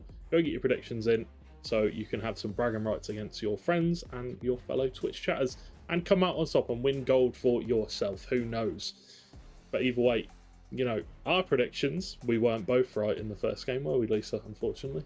No, I mean, you was technically. We added a little bit to try and get the score in there, but I mean, you won on the player. I think for me, I just got it completely wrong. I think I said 4-3. I mean, I was close on the 4, but not the 3 on the flip side. But I mean, yeah, I think, you know, it's going to be a close game. I actually do want to mention I have been reading the Twitch chat, so if you want to ask us questions as well, make sure to put stuff in there. But people are asking for certain games. There is obviously other streams that you can watch. The EWC is the main one, where some of the other games are on there. But yeah, just to let you guys know. Yeah, just to let you guys know, make sure to tune in all across the board. There are many a match to watch. Obviously in your own nationality as well. Maybe you're not English. Maybe you want to watch in your home nationality, your home language. There are plenty of streams going around, and we have plenty of coverage for this event. So regardless of what match you want to play, there is plenty to watch indeed. And hopefully you guys did enjoy the first game. We should just be around the corner from getting into this one, and then we'll bring that one to you. But I was just trying to see if Lunar Galaxy are live right now, because I know that they usually stream when their players are playing, and they have quite a lot of support on there. Doesn't look like they are today, but either way, it should be that he should be getting a lot of support from the Portuguese community. I know they are very passionate about FC, not just Ultimate Team either. They're very passionate about pro clubs. They have a massive following, the Portuguese team, on pro clubs as well. So we'll have to see how he gets on. Can he make it all the way to the finals? Can he make it all the way to the top? We'll have to wait and see. Well, yeah, you backed him from the beginning so far, so obviously you've backed him for the next game. I do think he likely come out on top, but I don't want to predict because I don't want to jinx anyone like the first round. But I think obviously my only really question that I was going to ask him, but I didn't end up doing it, was why Fatina in the midfield? You know, we've seen, I know obviously Portuguese as well, the player, but obviously he brought on Ronaldo as well. But I think out of all the midfielders that's come out this year, obviously the likes of Hullet, Bellingham, like there's so many other players, Sauer as well, that could potentially go in there. But it's interesting that he decides to use him. Obviously he's quite tall as well, got some good play styles, but yeah, it was very interesting to see that sort of choice in the midfield at the park. I mean, I can't really justify the player because I'm not, I'm not a top fit FC player.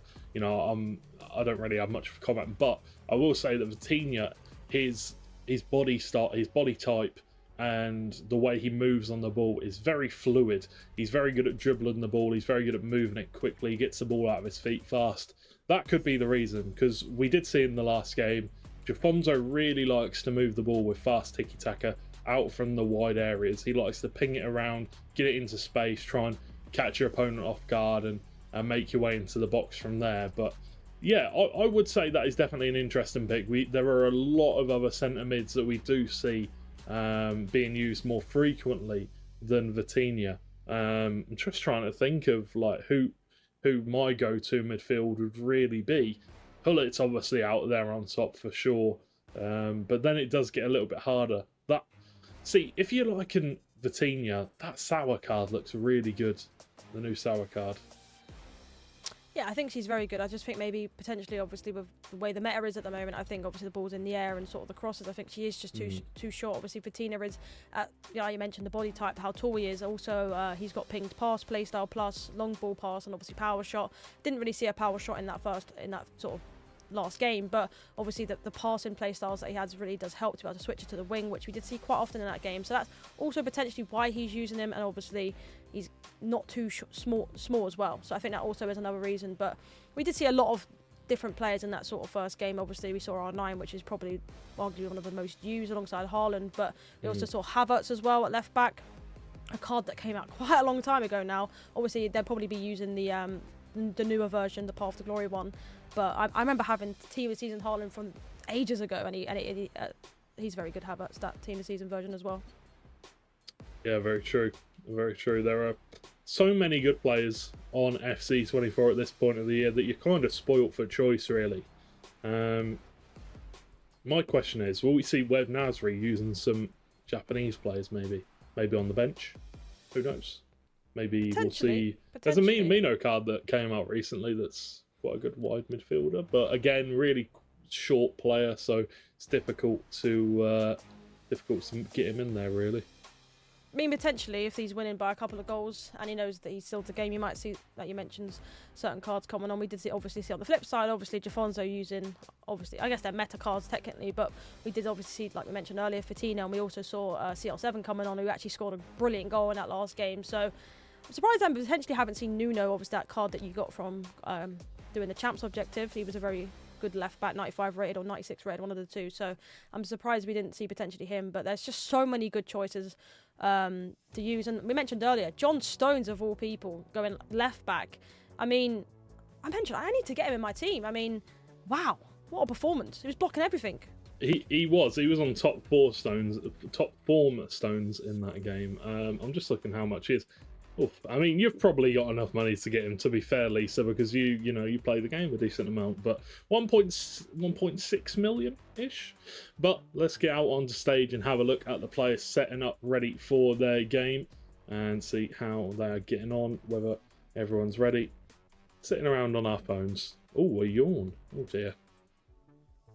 He's tired. I mean, I heard it's actually, I think they mentioned earlier, it was 40 degrees out there. I mean, I couldn't. I just, when it's too hot, I can't deal with it. Yeah, but he said it. We were told that it was also 17 degrees in the studio, so quite cool inside, but roasting outside. I assume there is very good aircon in those hotels in Saudi Arabia, because I don't think I'd get a wink of sleep in 40-degree weather.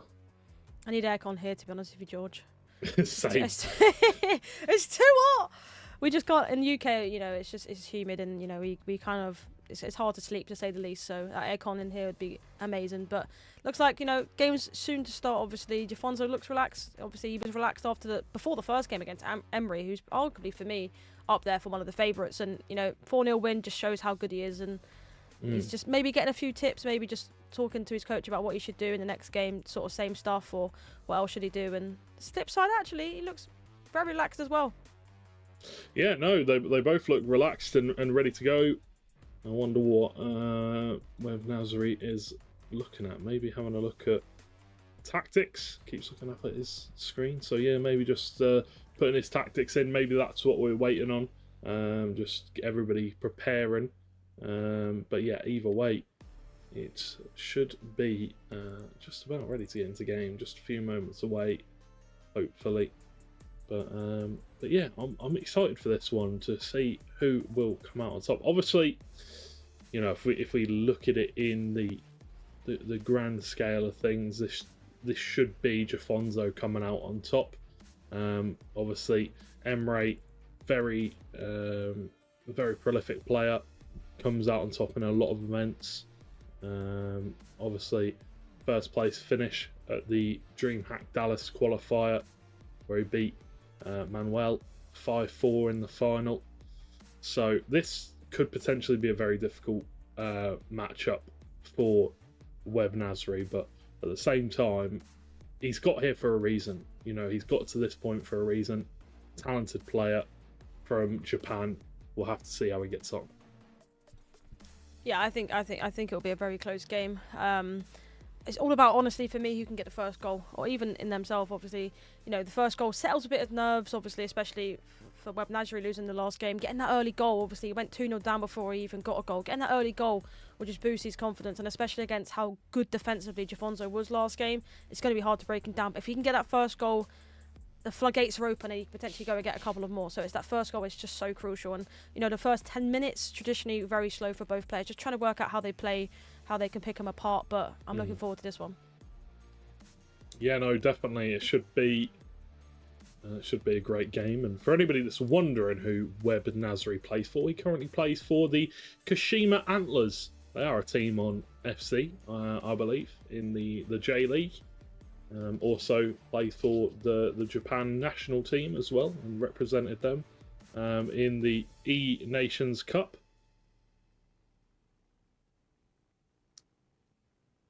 But we will have to wait and see which one of these two players does come out on top. Looks like headsets are going on. It's game time. Hopefully. Don't jinx it now, but off subject, I like his red controller. It kind of matches his shirt that he's wearing as well. It's very like a sort of bright red there, and a bit off subject, like I said, but I just like his controller. A little bit off subject, but I respect it. It's nice. It looks. Maybe it's his lucky controller. Obviously, but traditionally, you know, the PlayStation controllers are, you know, white or black. But obviously, you know, he's got a red one. Maybe it's a customized one. Maybe it's his lucky one that he uses at these events. You know, players do that. You know, they play to certain music sometimes as a ritual, or they use their favourite controller, the one that they always win with. But here we go. We are underway here with the second game of the day here on the broadcast. It is Webb Nasri versus Jafonzo. And who is going to pick up the win this time? We will have to wait and see. Looks like we might be playing under the darkness in this game. Need some floodlights being turned on. For real, it's very dark compared to the last game, but obviously sometimes certain players like to play in certain weathers. What a ball that is, by the way. What a ball to De Catalara. Can he find a way in behind? Doesn't need to. Goes back. Kevin De Bruyne. Schweinsteiger looks to play the ball in. Schweinsteiger, very interesting team already coming out from Webb Nasri. We just so I'm sure production already know, as they're always on it, but we do need to have the play names changed underneath the webcams. Hosselu moves the ball back to Mbappe. Vitinha, pull it now. Gives it to Haaland. Plenty of bodies in the way. Big chance though. Play on is played. Ronaldo to Alexia Putellas. Is offside? No, it's a goal. First one of the game for Jafonzo as he opens up Webb Nasri inside the first 6 minutes of the game. I mean, a great finish, to be honest with you. I mean, what a start here. Obviously, we did mention how good he is last game. And Webb Nasri using some very interesting players. I mean, you mentioned it. I think it's De Catalar. I think that's how you pronounce it. You've got Schweinsteiger. I mean, what? I mean, you can use the best players, obviously, unlocked accounts. And they're two of the players that maybe he just loves personally using at home. Maybe he hasn't got these type of players usable. But, wow. Another one of those beautiful balls. And Nasri's got that one unlocked. De Catalar, can he find a ball into the middle? Not this time. Plays it back to Ronaldo, who runs straight into Eder Militao. These balls are getting a lot of room out on that wide, out on that left-hand side, but unable to make use of them so far. Mbappe, ball roll, comes back, looks for the pass, goes back to Vitinha. Bullet turns. Patelas is there. Goes out wide for Hosselu. And looks for the pass back to Mbappe. But fortunately, the Belgium international is there to intercept the ball. Stones again. Another person using Stones. Obviously, this time opting for the right back, it seems. But I mean, yeah, again, there's a reason he's 1.6 million. Only 1.6 million. Some of these players are 6.5 million. So I think obviously it just shows that defensively he's one of the best. And a great ball again. Yeah, Webb Nasri's got that one on lock. Really good at these cross-field switches. Good pass down to De Bruyne. Schweinsteiger now looking for that pass in behind. Has found Ronaldo. Can't quite find the angle to release the shot. But does win himself the corner. Bruyne is going to be the man on it. What's he going to go for here? An outswinger. Going for that inside the foot curled. Looking for the head of... Not too sure really. Maybe Virgil van Dijk. Going for the chip. We see this used quite a lot in pro clubs, pro play. Too sure what the play is here. Run out, run back into Haaland. Volley, hits the post, rebound. Goalkeeper saves it with the back of his leg. But that was a lovely corner, lovely set play from Webb Nasri. Maybe next time. Yeah, I mean, maybe next time, indeed. That is the most interesting corner I think I've ever seen. I don't think I've ever really seen a sort of chip. And then he ran into the goal, maybe to make it look like he wasn't doing it, and then came back and ended up almost scoring. I mean, that was a great way to play, and potential chance that he obviously had there, but very unfortunate not to score. Telas turns back. Hosselu now, the right back here in this game for Defonso. Lovely switch out wide, finds the wide man unmarked. Coutinho. De Bruyne with the interception only momentarily as Mbappe easily muscled off the ball by Virgil van Dijk. Might look for that crossfield switch again. Just pinging it back and forth between the two players. I think Defonso now knows that he needs to watch that. He needs to watch that wide man. He needs to put pressure on the right back when he's looking for that kind of pass. Only problem is, it seems like all of Webb Nasri's players have that lobbed playstyle plus. So they can all do it. And there it is again. But this one, maybe a bit more telegraphed from Defonso. Maybe starting to see a pattern appearing. Yeah, he's definitely seeing a pattern. Obviously, he keeps going for it. But it's sometimes hard to stop because you don't want to drag out too many players wide and then leave a gap in the middle. Exactly.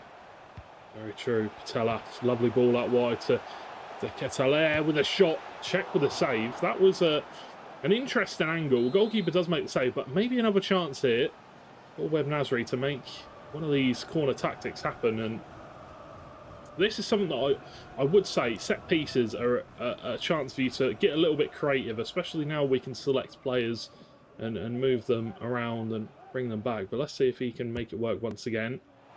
Check up with the punch away. Hullet with the nod back to Mbappe, who can run into space. But the corner not working this time. Interesting again. I mean, I need to learn that in my locker. I just like the way that he runs into the goal. Looks like he doesn't want to do anything to do with it and just runs back so quickly and gets to the end of it. Didn't work that time, but I think maybe he's potentially done it too many times now that Defonso's thinking, I know exactly what you're doing. But next time if he switches it up and potentially goes back stick or even front post, it'll be hard to stop because you just switch it up a little bit. Lovely fast football from Defonso. Ronaldo looks to find the pass, gives it away. And you can't give the ball away in such dangerous areas to Defonso. The defensive Webb Nasri gives the ball away inside the box. Just need to get rid. Well, that's a 2-goal lead for Defonso as he's looking to replicate the first game again. Yeah, he did mention that he wanted to try and get his goal difference up, and he's done that. 6 goals so far in 2 games, of course, kind of was a gift from his opponent, of course. But I think, you got to take that sometimes. And I was interested to see De Ketelaere, I think that's how you say it, at left back. Obviously, he was the one that made that mistake. Obviously, I guess he likes to do the switch, and you've seen him go on the wing every time he goes for it, the switch. But I feel like this could have been a different game potentially if he didn't have him in his team. Potentially the likes of anyone up front, Haaland, for example, obviously in that position where De Ketelaere was when he finished it would have been basically a 90% chance of a goal. But back with him again. Yeah, here he come. Can he make anything happen? De Bruyne, Schweinsteiger has to go back, finds Stones in a wide roll and opts to hang on to the ball. Straight away, pinging it once again, lovely ball. The Charles de Ketelaere. Schweinsteiger, Ronaldo looks for that pass back. Maybe the option was on to go down to the byline, but a good interception again from Jafonso.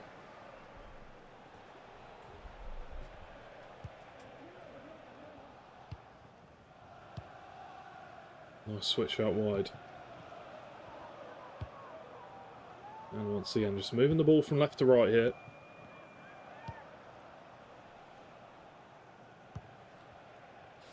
Mbappe. Coutinho moving the ball out wide once again to Havertz. And this is what you would expect. Maybe a chip up cross from Barcelona, not this time. Patelas twisting and turning, finds Mbappe. As the build-up play is moving slowly but surely, and there could be a goal at the end of it. And he has reaped the rewards of his patience, Jafonso, as he goes 3-0. And Webb Nasri unable to deal with this tactical build-up play of Jafonso. Beautiful stuff from him once again. Yeah, the way he builds up is he takes his time. He builds up sort of, you know, the intricate passing, obviously the R1 passes, but I think, you know, he drivers it in every single time. But when he gets into them areas, he's just too clinical with it. Obviously, a great pass into R9 there, and you know, when you get into that position with R9, either way he goes, he's going to put it into the back of the net. And 3-0. It's just a dominant performance again from Jafonso. Canate. Moves it down to John Stones.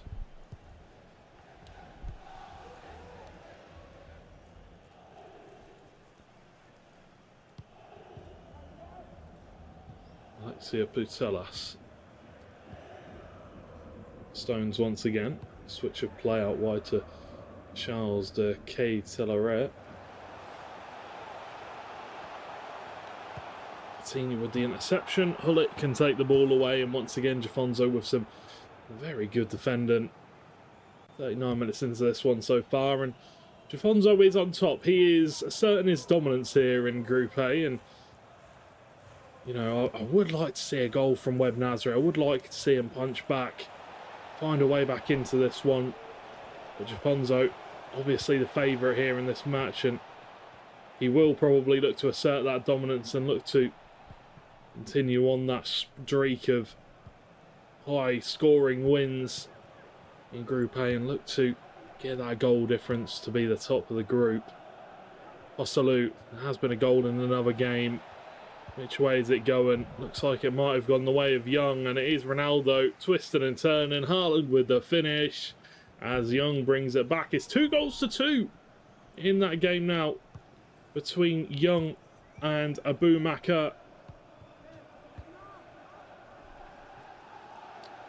Yeah, I mean, what a great sort of set of games we've had so far, obviously. I feel like in this game, Jafonso's just playing how he played in the last game. You know, he's very good defensively and he counters when he goes forward. And, you know, he showed that in the last game. And a potential goal here again looks like it's gone the way of Levy. So, I mean, that's a good start, obviously, for Mark there, but potential chance to come back. However, in this game, I mean, he started so well, obviously, Jafonso, arguably beating the guy that obviously got top 4 last year, Emery Yilmaz, in the World Cup 2022 last year, or a couple of years ago, sorry now. But, I mean, they're both very, very good players, and he's just dominant, isn't he, George? He just is. Yeah, he's showing in this game that he's not come to play, he's come to win. And so far here today, he's done exactly what he said he would and make his home countrymen proud, his supporters proud. And Webb Nasri gets a moment to talk to his coach, his manager, I'm sure his coach. And it seems like they're both, you know, probably not happy with the situation, but they don't look, you know, it looks like he's got his head screwed on. It looks like he's still level-headed and ready to play the game. and potentially find a way back into the match. You know, it's a 3-goal lead for sure. It's not going to be easy. But there is still time on his side. Yeah, we just got to remember it's 45 minutes. It's 45 minutes in general, but obviously it's 9-minute halves. And you know, in a normal game of foot champs, like I mentioned, it goes so quickly. But in 9-minute halves, honestly, the time goes so slow. When you're in a winning position and you're 1 or 2 goals, it just goes so slow. Obviously, on the flip side, that kind of helps you if you're in a position where you're 3-0 down. You know, you could score 2 goals in 5 in-game minutes because of how long the games are. So I feel like, you know, he doesn't seem frustrated like you mentioned. He seems quite chill. If he can get the next goal in this game, maybe even within the 65th minute, I think there's the potential chance, obviously, especially with changing custom tactics, to just throw everything at it, you know, constant pressure and stuff. But it definitely is not over. No, this game isn't over. This game is far from over, to say the least. 45 minutes have been played, 3-0 for Jafonzo, but there is 45 minutes left to go yet. And is there going to be a goal for Webb Nasri? Is he going to have a say in this match? Because it started off brightly for him, and Jafonzo using Webb Nasri's tactics against him. Ronaldo, big chance. Oh, could have made the pass to Mbappe. Was wide open. The passing lane was available. Could not make it happen.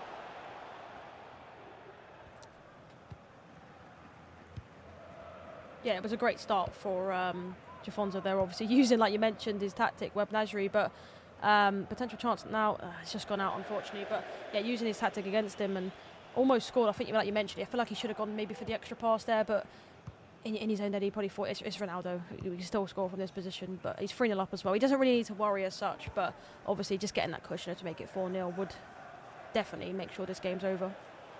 Yeah, definitely. Let's see if Jafonzo can get another one. Maybe that'll bring the lights into this game, or maybe turn the floodlights on. Maybe there's not enough electricity in the stands to have them turned on, but maybe another Jafonzo goal will bring that electric feel into the game. Maybe Webb Nasri, because I feel like he's got something coming here. I feel like he's got a chance brewing. Just needs to find it. Virgil with that switch of play once again towards Charles de Ketelaere. Moves it back inside to Alexia Putellas. Now it's Haaland to De Bruyne, and it's a chance. Ronaldo! Webb Nasri has his goal back in the game, and there's 40 minutes left to go. Can he find a way back into this match? It was lovely build-up play, and it all started from that switch across the pitch. Lovely over-the-top ball from John Stones. Yeah, the man we obviously mentioned about potentially buying after seeing this competition. Obviously, John Stones being the man. Obviously, lovely switches that he has, and you know, just the way he plays. Obviously, we mentioned that this is the way he plays. He likes to switch the ball and sort of go forward that way. And I mean, potential chance of getting back in this game 3-1. Let's see if he can do it. Let's see, because Nasri is by no stretch of the margin. No, like, just he's a great player. He can't afford to keep making mistakes like that. We've seen him make that mistake already this game. Maybe just being a little bit, you know, hesitant. Good ball in. Haaland. Another great save from that goalkeeper that you've vouched for, Emi Martinez. Whipped in again. Haaland's there. Another save for Emi Martinez. And another corner will come out a lot faster on the corners here. Jafonzo. Alexia Putellas, Mbappe to Canate, switching the ball down to the wide areas. Chouameni. Coutinho with the header back to Eder Militao. Now it's Havertz. Turns back inside. Pull it. Putellas. Vitinha. Really patient build-up play from Jafonzo, but couldn't make anything happen this time. Ooh, John Stones needs to be careful in this kind of an area, not to give the ball away. Trying to pass out from the back, but there has been another goal.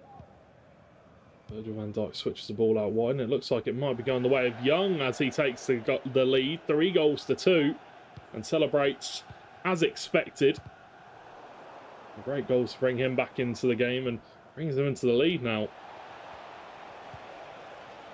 it just seems like in this game that it's dominance. Obviously, we know that Jafonso is probably arguably one of the best in the group. Obviously, especially beating Emre Yilmaz. But I think, you know, Webb Nasri is making a lot of mistakes at the back. His press is just too good, Jafonso, and sometimes that just puts you under pressure. You don't know what to do. You don't know where to go because no one's available apart from just absolutely booting it up the pitch. And that's obviously a credit to how Jafonso plays.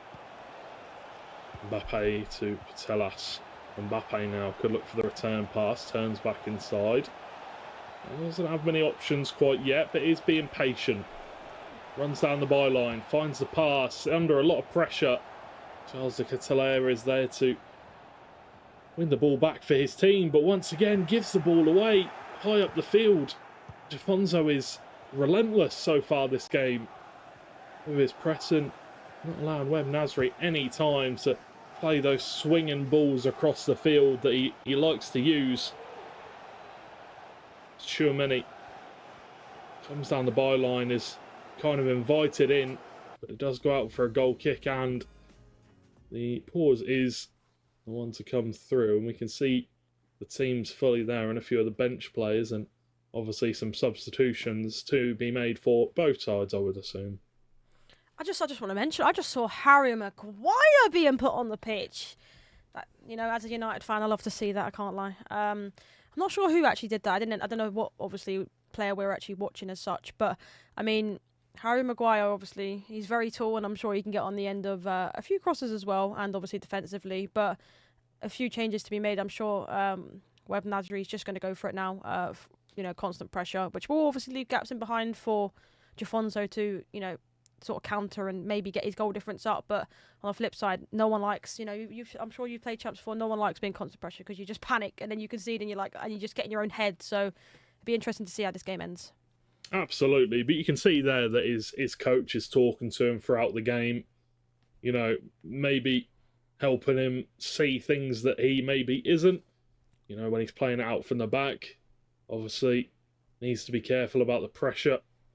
It's always good to have a coach there to talk to you, maybe show you some things that you maybe aren't seeing, and we'll have to see how these two players get on in the final 23 minutes of this match. Does Webb Nasri have another goal in him to potentially bring us to a one goal game, but gives the ball away, dangerous area once again. Pull it, Latinia switches the ball out wide, lots of space for Tchouameni.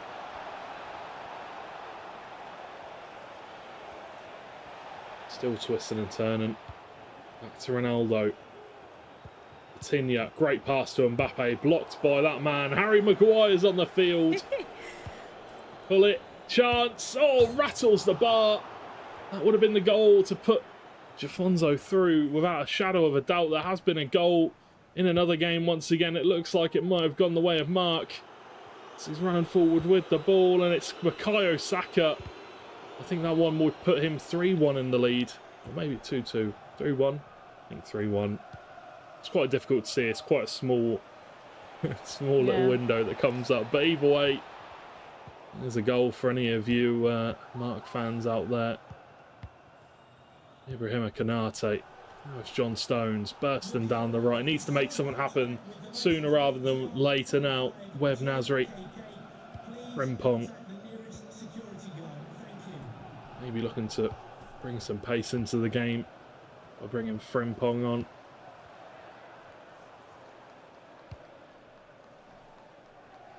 John Stones takes it out wide. Going to look for that switch, I would assume, and does. It's a fairly good one. Plenty of players forward. Frimpong back to Mateas. Schweinsteiger. Ronaldo. And it's Ronaldo again, but so close. The tightest of margins.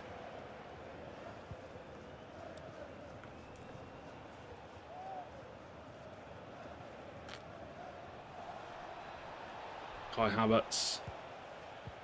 Tinya. Once again, Kai Havertz running down the left-hand side. Plenty of players in the middle.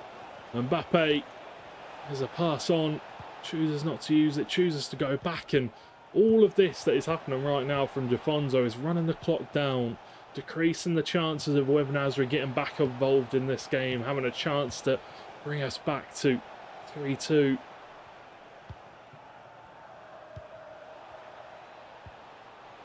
Haaland. There's a foul, play on is played. Still this tactical breakdown. Finally comes away with the ball, Webb Nasri. And he find a chance. That's great defending. That's a great ball. Haaland, the defender, is catching him up. Ibrahima Konate, can he find the pass across? Oh, just inches away from the foot of R9. As the pause comes out, oh, that would have been perfect. Wowzers. That's all I've got to say. I mean, wowzers. defended really well for, I would say like a good 4 or 5 in-game minutes. It was just pressure from Javonzo. He wins the ball and pelts it forward, and Haaland end up getting it on the end of that. But wow, I mean, it must be devastating for him not to get a foot on that at the end there. You'd think 99% of the time it would fall straight into his feet and he'd put it into the back of the net, but very unfortunate. And wow, I don't even know what to say. That was so close. So close, literally inches away from being a goal. Oh man, I'm kind of gutted for Webb Nasri then. He's worked hard in this game, hasn't he? He's done his absolute best. It's a very, very close game, especially with the amount of pressure that Jafonzo is putting on him. I wonder if we'll be able to talk to Webb Nasri after this game, as we've already spoken to Jafonzo. I guess we'll have to wait and see. But either way, we do have a replay here of one of the goals in the game. Mark 3-1 up currently against Levi. And there is a goal that brings Levi? Yeah, back 3 goals to 2. I do apologise for butchering your name, Levi. My bad.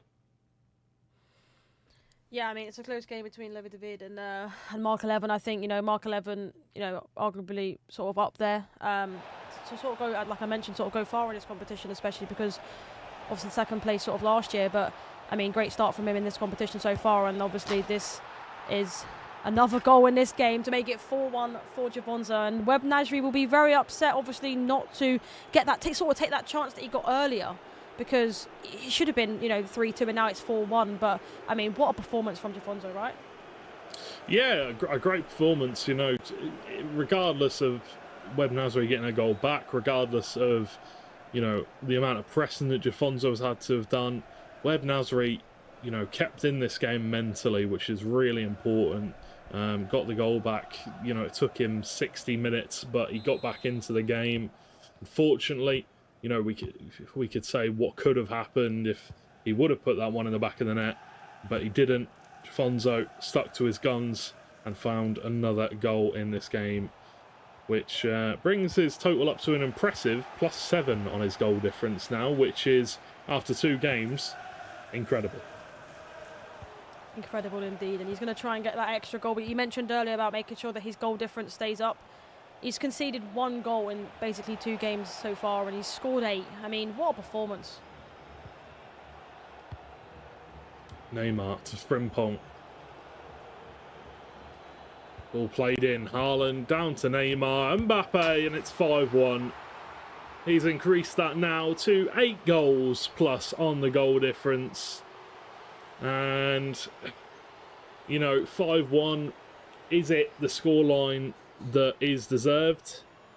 Jafonzo's been incredible, but you do feel a little bit sorry for Webb Nasri, as he's stuck in this game for so long, played his heart out, but in the end, the talent and the technique and the months of practice and playing at the top level, it's shown off big time here for Jafonzo. It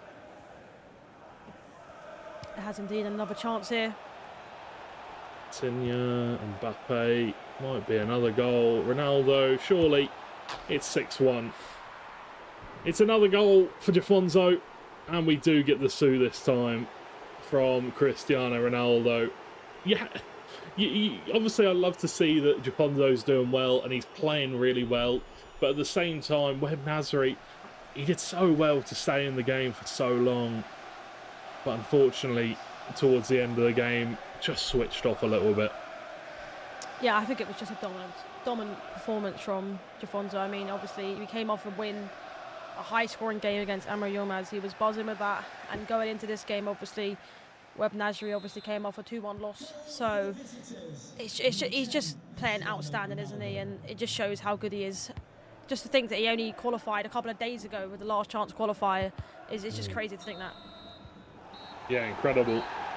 To be honest, from Jafonzo, well played, GG's, as another loss for Web Nasri, who, you know, it's disappointing. I'm sure he's disappointed for sure, but I'm sure he's happy to be at the event and to have the opportunity to play against the absolute best in the world. I'm sure he's done it many a time before, but I'm sure he will be, you know, disappointed with his performance, but hopefully he can improve and move on to the next match and potentially pick himself some points up. Yeah, exactly that. I mean, congratulations, obviously, to Jafonzo, but commiserations on the flip side to Web Nasri. But he has played well. Obviously, only a 2-1 loss in the first game. Yeah, there was a lot of goals in that game, but he can take the positives, and hopefully the next game he can go all the way and get the big 3 points. Absolutely. That's what we want to see. We want to see, you know, all these players competing in competitive matches, and unfortunately, Jafonzo isn't really giving us too many of those so far because he is on top form. But we'll have to wait and see, because I'm sure there's someone in this group that can give him a tough game. I'm sure there is. But either way, we've got the highlights coming up for you from this previous game, and maybe some from the other games as well. Yeah, and it started very early in this game, only 4 minutes in, and a great step over speed boost from Haaland here, and a nice pass across the box, and then an extra pass, which he probably didn't need to do, but he was just making sure that he put the ball into the back of the net. That was 5 minutes in, he was able to get the first goal, and it just kept going forward and forward and getting the extra chances here. A massive mistake from Web Nasri, which at this level you just unfortunately cannot do at all, and that was to make it 2-0, and not short after that we ended up getting another goal from R9, getting him into a great position with the extra pass from the edge of the box, and he was not missing from there. And this was to make it 4-1 in the 83rd minute. Tuchemeni gets on the ball into Hullet, and a great finesse shot from Hullet. And I mean, there was just so many goals in this game. Yet again, it was 4-1. 87th minute, he gets a chance with Frimpong. Nice speed boot, step over again.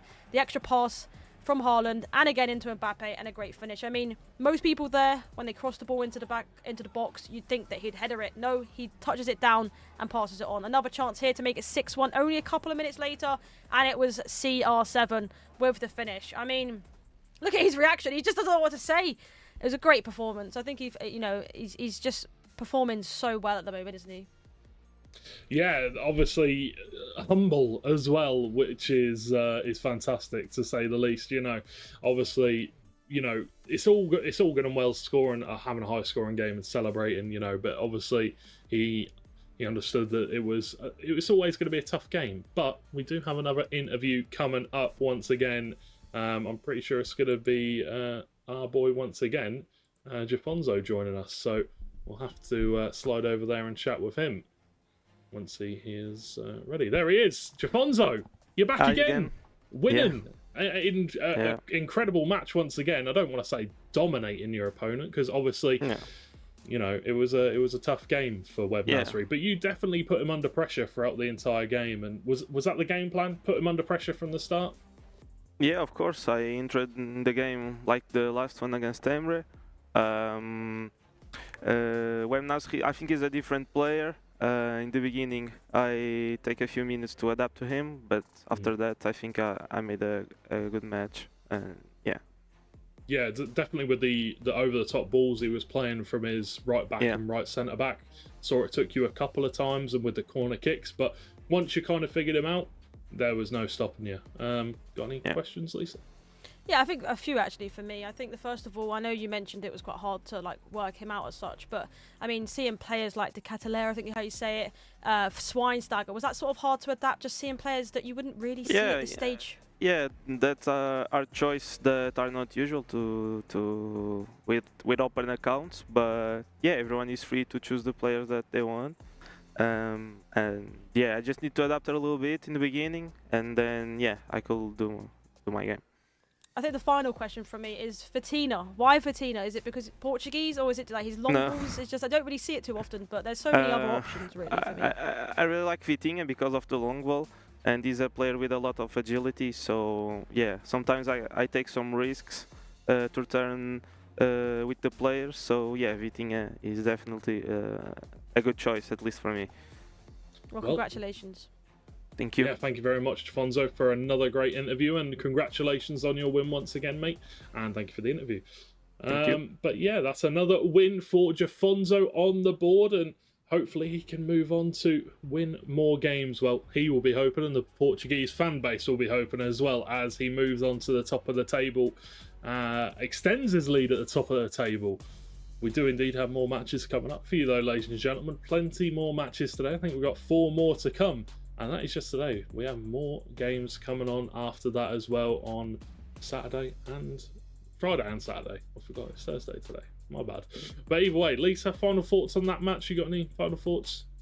I just think, honestly, like, just such a great showcase from Jafonso. Obviously, I know a lot of the Portuguese community are in the chat supporting him, and he actually mentioned in the other interview, thank you for you guys supporting him as well. But I think dominant. I feel like coming into it, I wouldn't have expected him to be so far up on that list on the A side of the bracket, but I'm definitely a fan of him now. I think I'm definitely going to be looking out for him because he's showcased in them 2 games something that I just couldn't imagine. So many goals and defensively so sound. Hey, I predicted him first. You're not allowed to start swapping now. I'm coming in now for it. I've realised how good he is. He's changed my mind, okay? That's fair. You know, obviously a top player and performing just as well as we expected him to here. But we do have the game 2 coming up. So let's have a quick look at who we will be seeing in that match. Oh, sorry, the highlights for game 2. My apologies. So we've got Saka with the early goal there. Sorry, Lisa. Don't worry about it. I mean, obviously, this was the highlights from earlier. This was Mark 11 against Levy. And obviously, Mark actually started really, really well early on in the game, 2-0. And, I mean, as you can see from that, sort of Haaland, the man, the myth, the legend, someone that I've recently got in my ultimate team, and I love him. But it seems like this time it's from Mark, and a great pass into the R9, and a great finish from Saka. I mean, you mentioned earlier about him, didn't you, about potentially using Saka, and you know he's a great card, and that's the reason for that. But this was the last sort of chance in this game to make it 3-2, and Mark 11 obviously finishing off in that game the winner. Yeah, coming out on top, and that must have been, you know, nice for Mark going over and winning that game for Wiz. I'm sure they would have been very happy with that performance, and hopefully we'll get to see him at some point during the day in the future games. But yeah, that must have been satisfied with that victory, Mark, because you know it's always, when you get invited to a tournament, it must always be a little bit, I don't want to say, you know, you question yourself, you question your own talent, because obviously you've been invited for a reason. But the players that actually qualified for the event, you know, they've gone through the rings. They've had to go through the ringer to get to this point. And for you, when you get invited, it obviously puts a lot of question marks. People ask questions of, is he going to be able to stand with these players? Obviously, 6 players have been invited, and another 10 had to qualify for the event.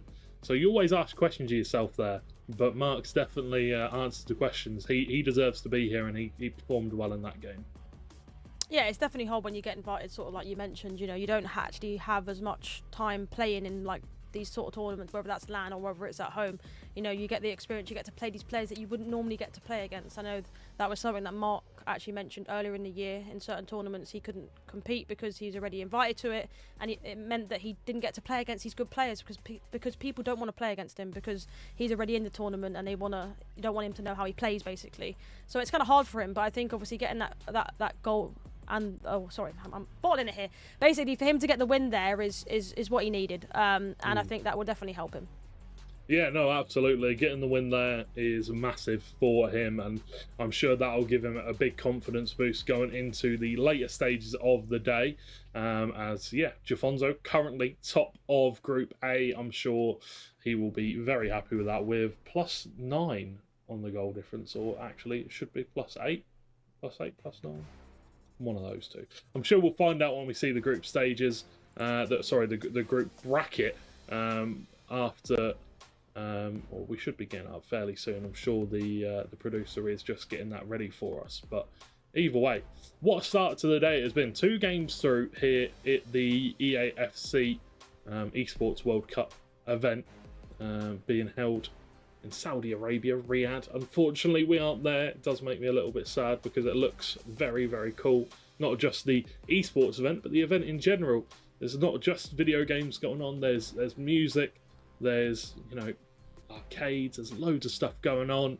And, you know, if you are there in person, I don't know why you'd be watching this if you're there in person, but if you are there in person, hopefully you're enjoying it. Here we go. The group standings, Lisa. Did we expect this to be the way it would go so far? I think for me, you know, Emre Yilmaz, I didn't really expect to be at the bottom. Obviously, I think he potentially is still playing a game at the moment, so obviously that might not happen. But, you know, Jafonso at the top. Personally, I didn't expect him to be at the top. I thought he'd be like sort of in the 4, 5, 6 mark because obviously that's still sort of progressing as such. But seeing obviously the way that they're all performing, I definitely expected Abu to be sort of up there in the top 3 area because he's got the crowd alongside him. Yeah, he's got the home advantage, the home turf, for sure. Obviously, we have Nasri 0-2, Johnny 0-2, Mark 1-1, Young 2-0. That's a big statement if that is the correct standard, as it does look a little bit glitched still. He should be in second, I would assume, if he was 2-0. But I'm looking at the live sort of standards at the moment, and I see Jafonso is first and Young is second, Abu Makar is third. So I think it'd be an interesting game actually to watch Jafonso versus Young. They're both actually 2-0 at the moment. Yeah. So I'll be interested to see actually who can go on to win against them two, because that'll be a big game. Yeah, definitely. You know, Brazil going up against Portugal. It's a big game. It's a very big game. And I would look forward to seeing that one if we do indeed have the pleasure of casting it. But yeah, very interesting table so far. But I think we are just about ready to... Okay, so yeah, been a great tournament so far. You know, 2-2 on top for the Brazilian and the Portuguese man. Obviously, we've got another game coming up for you, ladies and gentlemen, after the break. I can't quite remember what one that was. Have a quick look and see. I'm sure we had that posted somewhere. But it is on screen now, hopefully.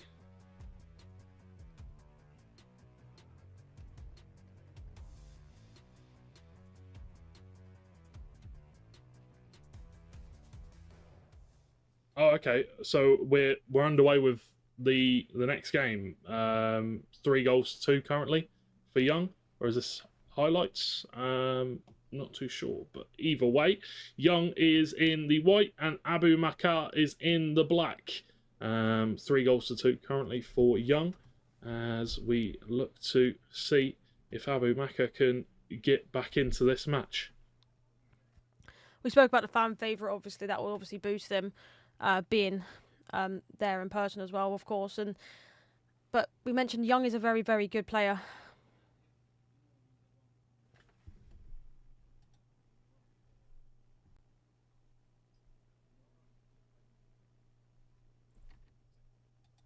Haaland on the ball, winning it back for Abu Makar with, you know, just over 25 minutes left to go, or just under 25 minutes left to go here in this match.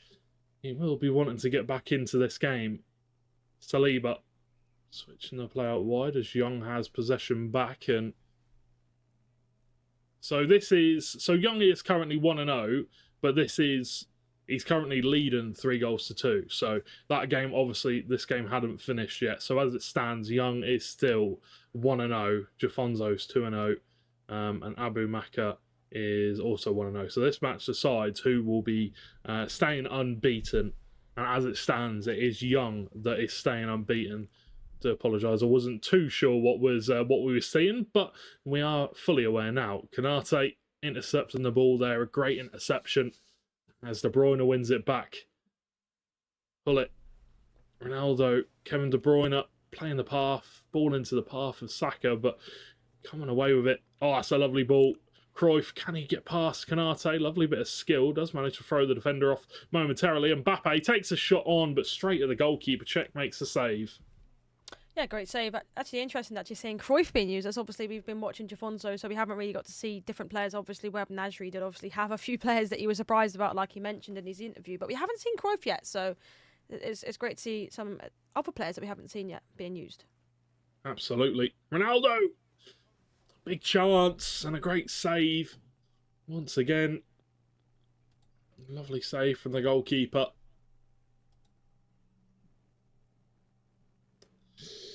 Frimpong, Saka now playing the ball forward. Cruyff.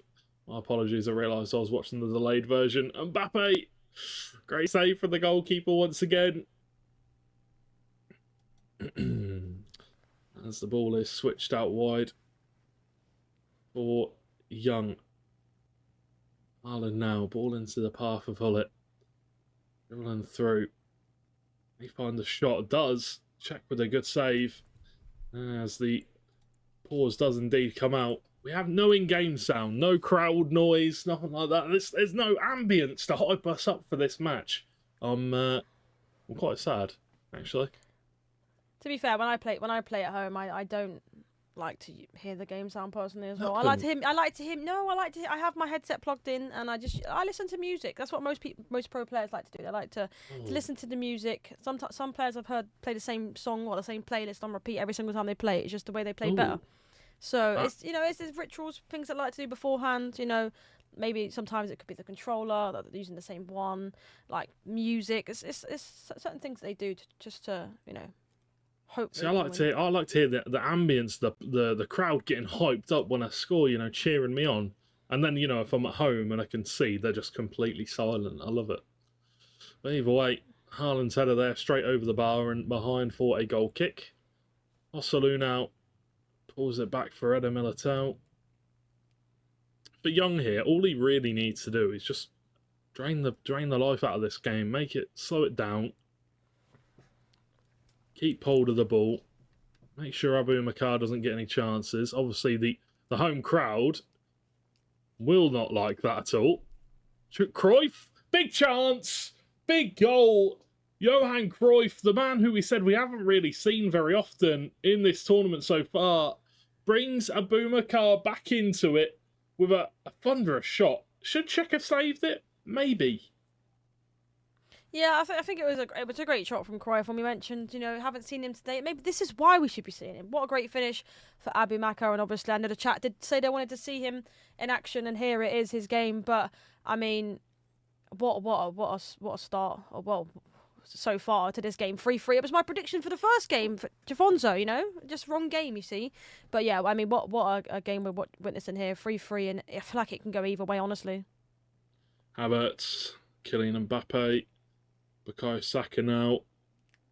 Ronaldo, Young looking to cancel that lead out almost instantly, and he has. Young takes his lead, regains it. The Brazilian back on top in this match as the home crowd were cheering for their player on his home turf, Abu Bakar. But no, denied. Young scores straight away to bring him back ahead in this game. I mean, I did say it could go either way. I mean, what a sort of comeback there. I mean, obviously, did just concede. Some players might have their head down thinking, I might have, bottled it, for example. But I think for him, he didn't think about it. He knew that he has the ability, and he literally went down the other end, straight from kickoff almost, and put it into the back of the net to go 4-3 up with only 7 minutes in game. Still chance, though, so still time for him to score. Abu Bakar. Oh, plenty of time for him still to score and get back in this game, obviously just 6 minutes in game time, but there's still time. There is still a chance. He needs to make it count if he can get it, though. Oh, Mbappe with a really nice block there. Gives it to Kai Havertz, who is offside. Just a few minutes left here in this one. Vitinha. Pull it. Osalu now, twisting and turning. All goes out into touch. And that one will be a pause. And Messi going to be coming on in the midfield. Saka going to be moved back in. Some interesting tactics going on here. He's definitely thinking about it, though. Obviously, he was switching a little bit there. Messi, and he's going back in as well. Messi obviously coming on there, but he needs to go for it. You see the formation as well, 4-2-4. It's arguably one of the most attacking formations in the game alongside the 4-3-2-1. But traditionally, when you do go, a goal down or you're chasing a game, a 4-2-4 is the perfect formation to go to. And can he do it? That's the question. Can he come back? He's got a decent amount of time to do so. Vitinha. Lovely ball out wide for Hostelu to run onto once again. Can he find a play into the middle? No, he can't. Havertz takes it away. Peter Crouch! If he scores, will he do the robot? Running in behind, Ella Militao manages to shrug him off. Peter Crouch wasn't the strongest of players, but he's big, tall, long arms. Long legs. He has it all. Yeah. Long man. Pull it. Great interception. It's a big chance. Bukayo Saka, lovely chip ball over the top. Goalkeeper comes out. Oh, check. Oh, not too sure what he was doing on the follow-up, but put his body on the line, won the ball back, and now this might be the last chance of the game for Abu Makar. Finds Ronaldo. R9 with a chance. Great save from Czech. Denied behind for a corner. We say how OP corners have been. Haaland. It's a great hand from Czech. Whip back in, Haaland at the near post, knocked down, Havertz, clears into touch, and that will be the win. 4-3 for Young, a massive victory for him as he picks up all 3 points and will be moving to the top of the table alongside Jafonzo. Yeah, what a performance there, obviously. So unfortunate for Abu Makar, to be honest. Obviously, he had that chance with R9 and then the follow-up with Haaland, but, what a performance from Young. What a performance indeed. And we do have all the highlights from that game coming up right now. So let's have a look at those. First goal, obviously, Haaland. The man, the myth, the legend, obviously starting well, actually. Abu Makar, obviously, getting the first goal. He goes down the line with Mbappe, passes it into Cruyff. Saka, Frimpong getting into them areas, and then Hullet with the green time finish to make it 2-0. So he did start this game quite well, didn't he, George? Yeah, he started the game really well. Abu Makar came out on top really early on. And then Mbappe comes through for Young as he looks to try and get the first goal back. And it's CR7 with the number 9 on the back of his shirt. Very interesting. But either way, that's a lovely deep over-the-top ball from Hullet. Back pass to Haaland as he brings it 2-2. There was still plenty more goals to be seen in this game as Havertz plays it into Mbappe, twisting, turning.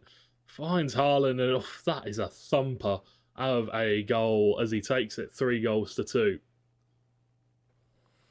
Chance here with Saka into Vitinha, and again another player using him into Cruyff, and it was just a great finish from him to make it 3-3. Of course, he was 2-0 up, but he made it 3-3 there, and basically straight from kickoff, Young went down the other end into CR7, into Haaland, and a side-footed shot from him into the box to make it 4-3. And what a performance from both of these. It could have gone either way. We mentioned this before, but Young did come out on top, and he's currently with 2 wins alongside Jafonzo. Yeah, it was really simple as that, wasn't it? Once he got that chance, coming down the other end, he was almost felt destined to score that goal to bring him back ahead. But either way, we are going to throw it to a small break before we get into our third game of the day. So go get yourselves a drink and a snack, and we'll be right back.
run, I'll chase you.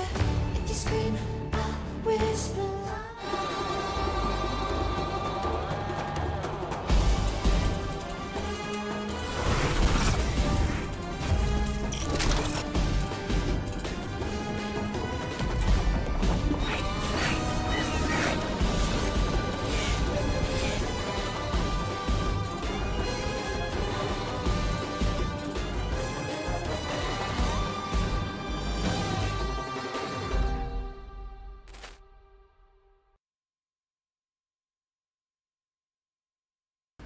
لحظات البداية عاشت معنا، كنا نحسبها وقت للتسلية بس، نحسبها بس ذكريات. عبود أعطي أختك اليد يا ولد. ابتكرنا فيها ابتكارات، وإذا بغينا قلبناها خرافات. كنا نحسبها بس لمة وصحبة وسهرات، انتبه نوب ترى نوب. لكن كنا نشوف عالم ما حد يشوفه. ليت يشغل وقته بشيء يفيده. الله عليك على اليد صوت. عالم كبر وعاش فينا، عالم الحماس فيه يوصلك كل مرة لحلم أصعب، بس ما يصعب عليك. بارد معك وين ما تروح.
Hello ladies and gentlemen, and welcome back to the Esports World Cup for EAFC 24. Hopefully you enjoyed that little break, got yourself a drink, had a nice cold Pepsi hopefully, but we're ready for the next game of the evening. George Overton and Lisa Manley here to cover the action as always.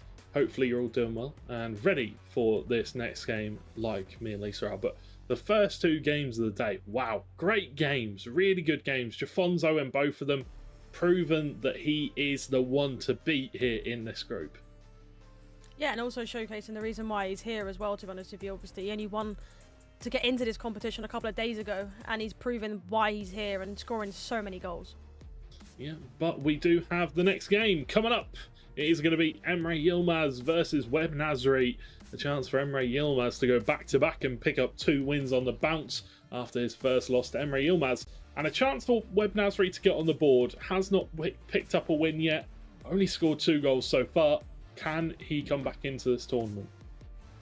Yeah, exactly. I think, it's going to be a hard game against Emre Yilmaz, obviously. Winning his game, obviously, did lose his first one, but he sort of bounced back, got that next game under his locker, and he's now 1-1 with 1 goal difference. Currently sat in 3rd, so obviously a win here, depending on results above him, could potentially put him up another one in the list to make him 2nd or even 1st in the list, which would be very helpful for him to get out of this group and maybe put a bit of less pressure on him. But it's going to be a hard task. Obviously, we have seen Web Nasri use some interesting players, to say the least, haven't we?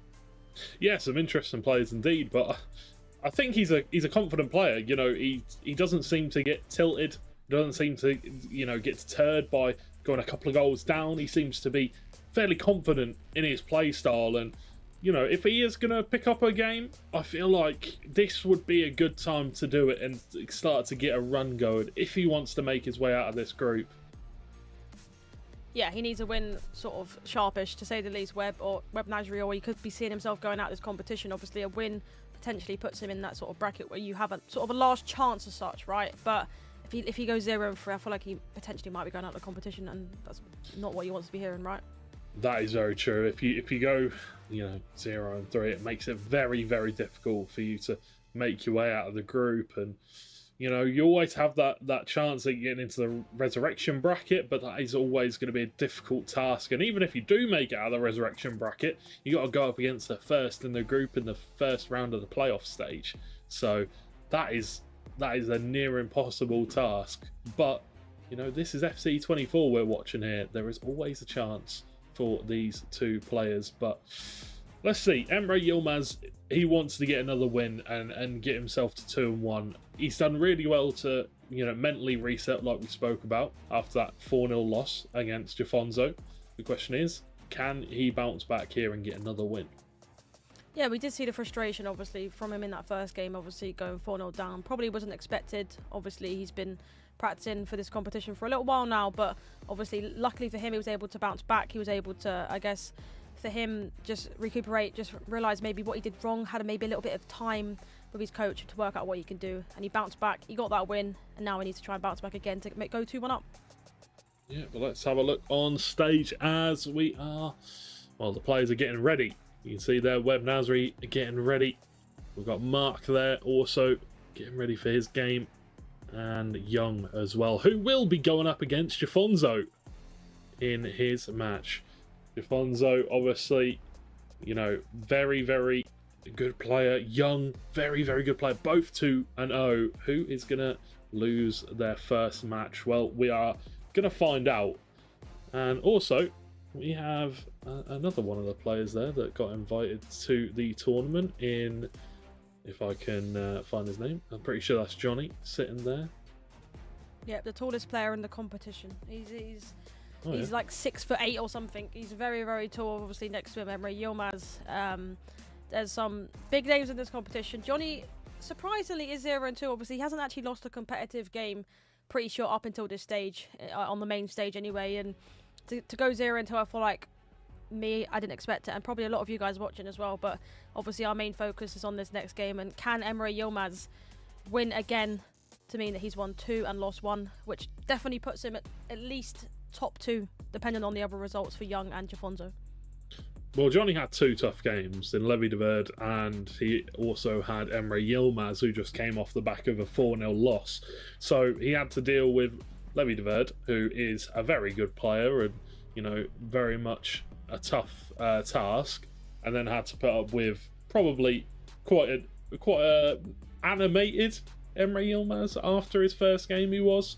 So 2 very tough tasks, but obviously going into his third game, he'll be going up against Mark 11, who is currently 1-1. So we'll have to see. It is a good opportunity for Young to pick up some points here in this round 3 of the day, but we'll have to wait and see, as there is still plenty of action yet to come.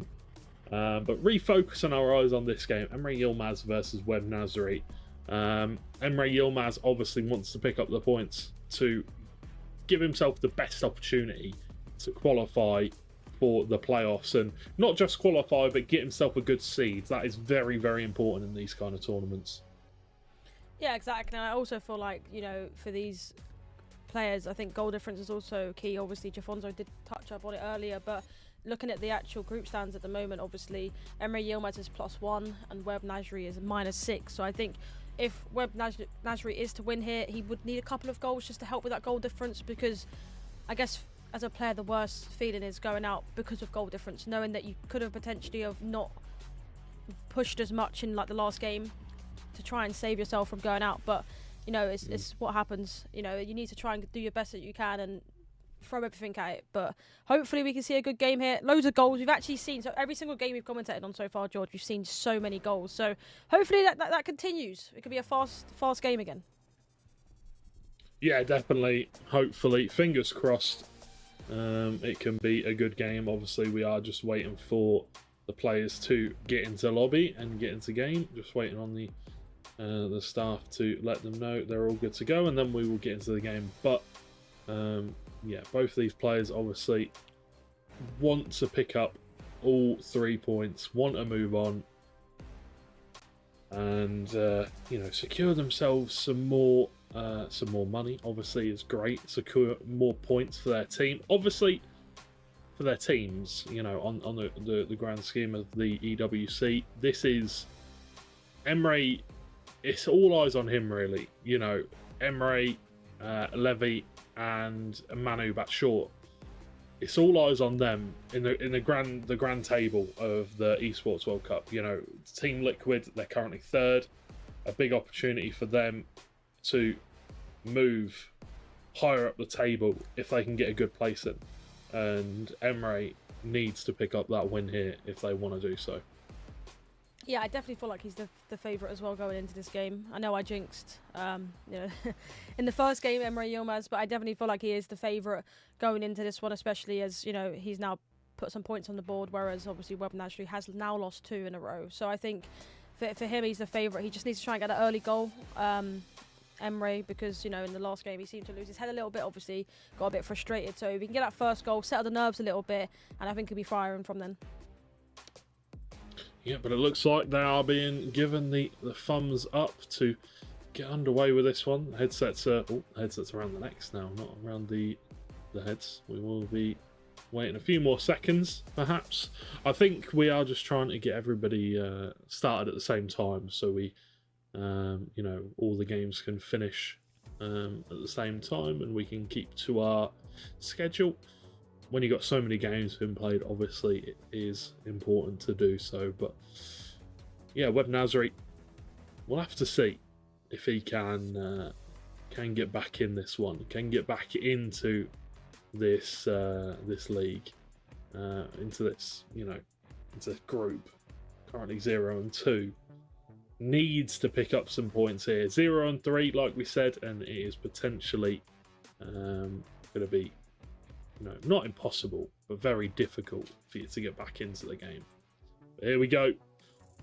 Fist bumps between the player and the coach.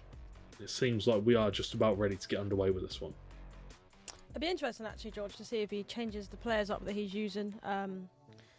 Because, obviously, we saw Schweinsteiger, we saw Charles de Ketelaere. Like, does he change it up, do you think? Or, like, as it's not working, obviously, maybe going into it, he thought they were the players to use, but now he's 0-2. Is this the time for him to change it, or do you think he just sticks with it? I think he sticks with his guns. These are players that he's most likely used quite a lot in practice and such. So, yeah, I think that we just stick to his guns and we'll see how he gets on. But either way, we are underway with this one and ready to go. Will be Web Nasri in the white and Emre Yilmaz in the navy. Lovely turn. Canate makes the tackle. Haaland falls into a nice path for Charles de Ketelaere, but great save from the goalkeeper behind for a corner where we know that Web Nasri has a cheeky little corner tactic. Is he going to go for it again? Runs in at the near post. Haaland can't hit the target. He didn't go for the one he went for last time, where Haaland decides to like drop into the net. But in the other game, there's been a goal. What a game this is, by the way. Seems like it's gone the way.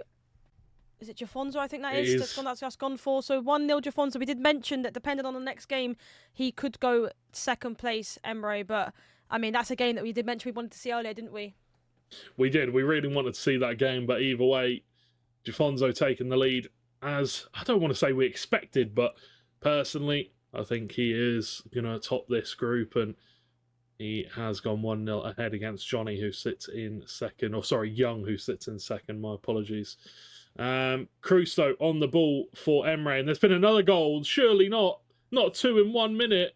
Oh my word! It's Jafonso going 2 goals ahead, and 9 minutes into a game against second in the group. Oh, Jafonso putting some question marks on his name. Is he potentially favourite to win the tournament right now?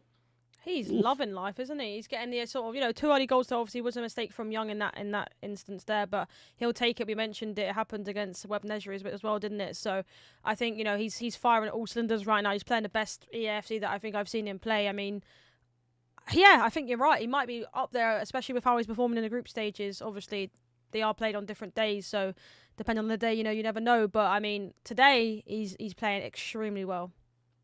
Extremely well indeed. John Stones, twisting and turning, Virgil van Dijk.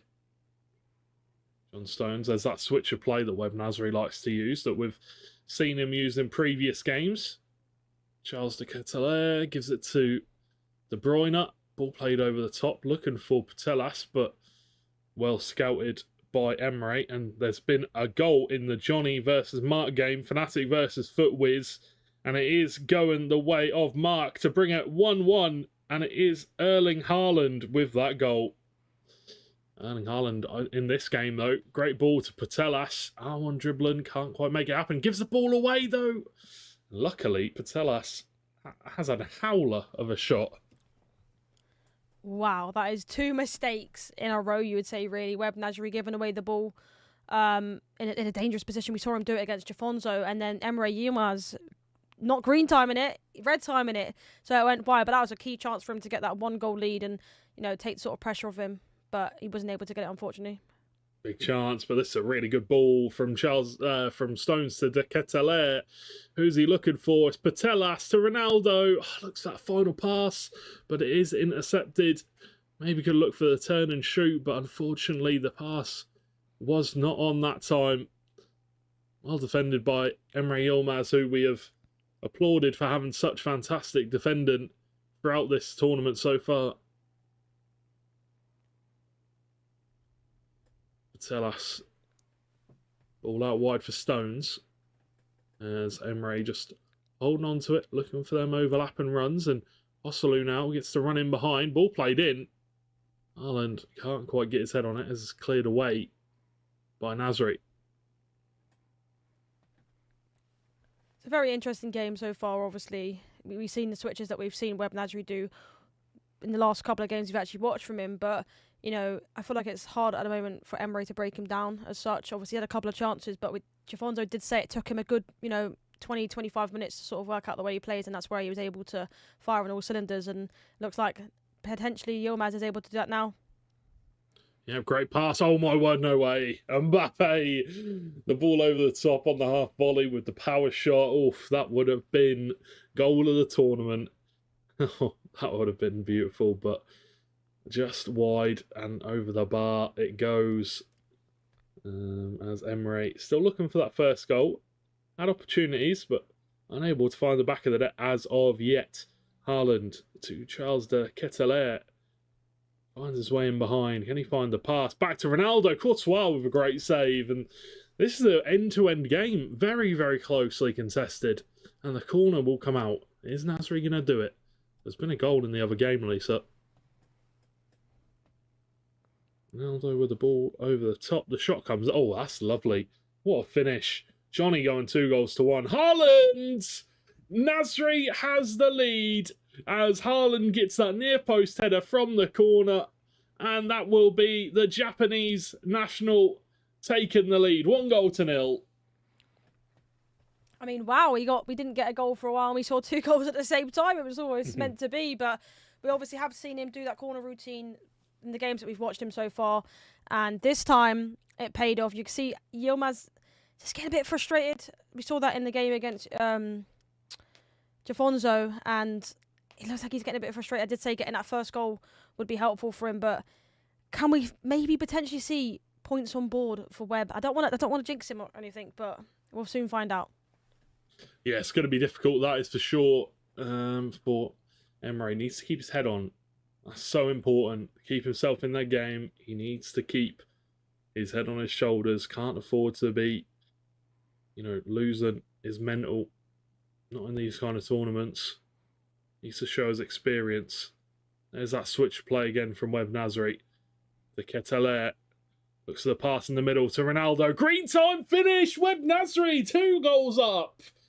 We did not expect this coming into this game, but that is the second goal. And Emre Yilmaz visibly disappointed.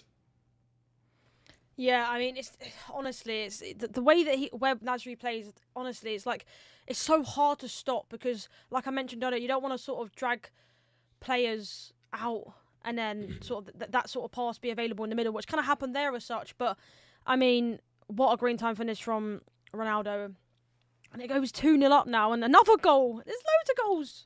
Right, this one might be for Young Ball whipped in, and oh my word, that is a lovely bicycle kick. And that one brings it 2-1 in the Jafonzo versus Young game. But right now, Emre needs to find himself a goal back in this game. 30 minutes in, 2 goals down. Still plenty of time, but we'll want to find one back sooner rather than later. And he wins himself a corner. Chance to employ some tactics. Goes in at the near post. Haaland's there. Green time header. And there is the goal back for Emre Yilmaz through a power header from Haaland. Well, just a beautiful header from Haaland. Green timed, near post, lovely.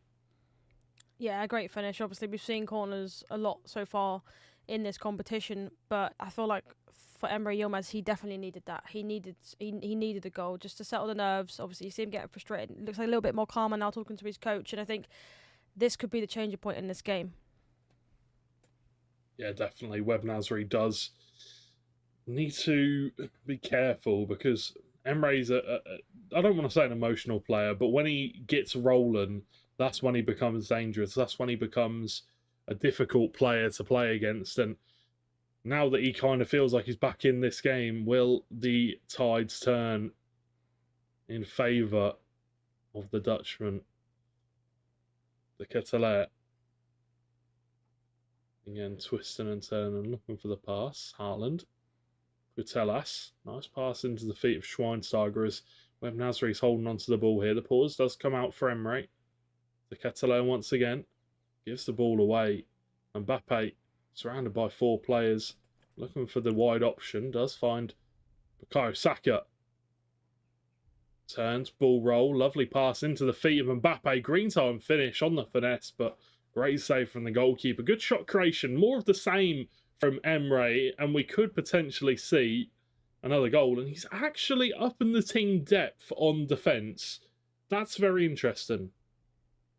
We do have a replay here in the other game. I mean, oof, tough. A penalty for Mark and a great finish to make it 3-2 to Mark. I mean, that was a tough penalty to concede, to be fair, but I mean, what a finish that is from R9. You expect him to score that. But back to this game, of course. Yeah, I think he's changing the depth there. I think, obviously, we see the way that Webb Nasri's playing. He likes to sort of go to the full-back and then ping it. I think up in the depth would sort of just push him up a little bit more further, so maybe he's not too close to his own box and can try and stop it a bit more further out because, yeah, he's struggling to kind of stop them at the moment. And to be fair, so was Jafonzo when he got in the groove of it. Good chance, though, for another corner from Emre. Lovely ball. Virgil van Dijk's there. Kanate with a shot hits the post. Another one rebounding, but given away to Nasri as he looks to go on the counter-attack. Haaland's pass is not good enough, unfortunately, in that situation for Webb Nasri as the counter-attack does not come through. Ronaldo now turns back towards Cruz. Schweinsteiger cuts it out. And yeah, the only worry I have for Yilmaz with moving the depth up, obviously the defenders have plenty of pace, so it will match the player on the ball. But you just need to be a bit careful moving your depth up too high because it will drag your defender out, and then there'll be holes like this. Patelas with a chance. Can he find the pass? Takes it on himself. Courtois with a great save as the corner comes out. Oh, we're going to see it again. We're going to see it again. Tactics. Oh. Doesn't look like it, does it? Nasri He's taking doing his something. time. Well, picks up Haaland, runs at the near post. That's a great chance. That is a goal, and that is a lovely corner orchestrated by that man, Webb Nasri, as Haaland adds to his list of corner goals coming from his head. Wow. I mean, to be fair, we were sitting there debating whether he was going to do it. Obviously, the first game we actually watched, if you guys wasn't here for that, against Jafonzo, you know, his tactic was to sort of, run Haaland into the net and then it come out and then he ended up basically, putting it on his head. But that one, he seemed to wait a while, maybe to tell Yilmaz that he wasn't going to do that. But nope, he decided to go for it, and it went in. He's now sees himself 3-1 up against arguably, I mentioned it earlier, one of the favourites in this competition. I don't even know what to say. I'm so shocked. But Webb Nasri is playing the best. I think you can agree, George, that we've seen him play for the last few games that we've seen him play. Oh, 100%. Rewrite the script, because Webb Nasri's chucked out the window. He doesn't care what you think about him and, favourites and who's going to come out of the group. He's here and he's just playing his game and playing it perfectly here in this match against Emre Yilmaz. The question is, can he continue and keep this up, as there is a whole second half to go, which will last for almost 10 minutes with added time. Ronaldo, ball given away. That's one thing that he does need to be careful with. He cannot afford to give the ball away like that, as the ball goes out for a corner. And another chance now for Emre to make something happen. Ball played in. Haaland there. Green timed header. And you just cannot give corners away on FC 24. Yeah, that's so many games so far. We actually have seen corners being scored, but so many goals in this game in particular that I think every single goal has been a header. But it's so hard to stop. Someone that's got aerial and it's as tall as Haaland is impossible to stop him, even if you can lock on. You did see him try to do that earlier, but I feel like the only person that you're potentially going to try and stop him is Van Dijk, and even that's a hard one to stop. And you can't move the keeper out because they take the corner so quickly. It's very difficult. It's a tough one, but either way, going in the half-time break, it's a 1-goal lead for Webb Nasri, as he is doing really well compared to his previous games. Keeping this game so close. Let's see if he can keep it close in the second half, or maybe he'll be able to pull away. But for Emre Yilmaz, he needs to get back into this game as soon as possible. Yeah, and 3-2 so far in this game. Something that I definitely didn't predict going into it. Definitely thought Yilmaz would be sort of taking the game by storm. But, I mean, Webb Nasri showing why he's here and the reason that he's using the players he's using. 100%. To get alert. Twisting and turning. Ball comes off Saka and goes out for a throw-in. Alexia Putellas to Ketelea once again. Just holding on to the ball here, Webb Nasri. Doesn't want to give it away and allow a counter-attack. Saka is there, but does get out-muscled, out-strengthed by Charles de Ketelea. Stones. Virgil van Dijk. Stones now. Switch of play that we've seen so many times for Charles de Ketelea. Is there a chance at the end of this? Doing really well, Emre, to get his players back and back in formation. Oh, it does go out of play for an Emre throw-in, however.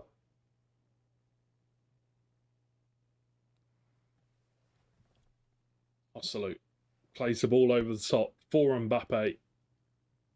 That press proven playstyle plus comes through as Mbappe drives down this right-hand side. Goes back to Hosselu. Oh, intercepted by Haaland. Great interception by Webb Nasri. Oh, there has been another goal, though. Mbappe, oh my word, look at the pace from Kylian Mbappe. Does he go for the pass? Just smashes it in at the near post. Mark goes 2 goals ahead. 4-2 in that game now.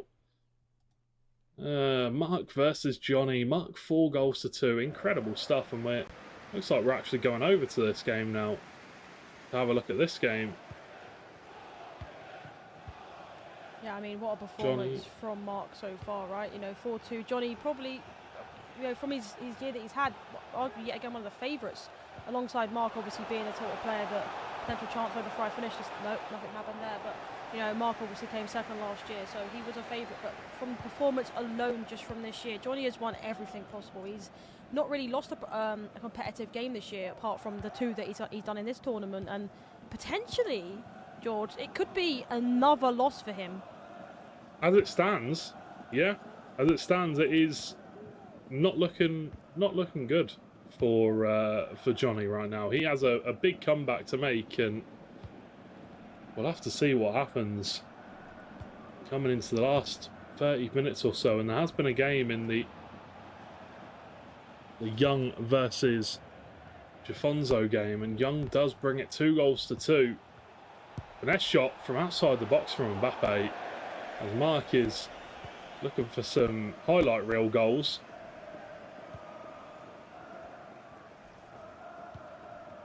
Yeah, that would have been up there, wouldn't it?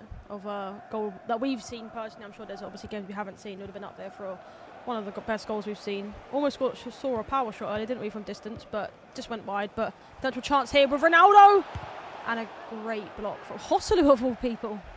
Yeah, Hosselu comes through with a block, putting his shift in defensively. That's a great touch from Ronaldo. Takes it away from Ibrahima Konate. Goes back for the pass to Bukayo Saka. Big chance! And that's the goal for Johnny to bring him back within one. He is not staying down in this match. He will make this comeback happen. As Mark smiles, and we know that's a sarcastic smile. He is not happy with that. Lovely goal from Johnny. And that is the reason they use Saka. I mean, finesse shots are very good. Obviously, I know it's not the traditional thing you would, well, expect to see, I guess, because of how aerial is good this year. But, I mean, what a finish, and he's proved why he's there.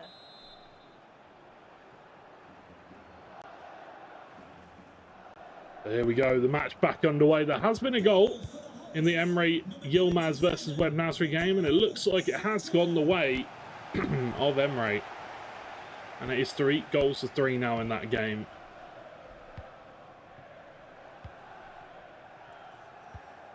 Potential chance for Mark 11 with Havertz on the wing into R9. Mbappe, Hullet, is he offside? Extra pass? Don't know what the keeper was doing there, may I add, but what a play from Mark 11. I mean, most people wouldn't see that, the extra pass and then the extra pass again, but honestly, I don't know what the keeper was doing. He decided to jump backwards, but I mean, Mark 11 is now in the lead by more, and Haaland is the reason. The man, the myth, the legend. Can Johnny come back? 2 goals difference. We know that 63 minutes into a game, in normal time, 6-minute halves, it's going to be hard to come back. But in 9-minute halves, it's definitely possible. 9-minute halves, definitely possible. Saka coming into the box. Looks to the pass, but turns back. Still the pass is on. Lionel Messi. Messi. Still Messi. Goes down. Shouts for a penalty. The ball goes up for a corner. Whipped in. Haaland there. Konate wins that battle this time.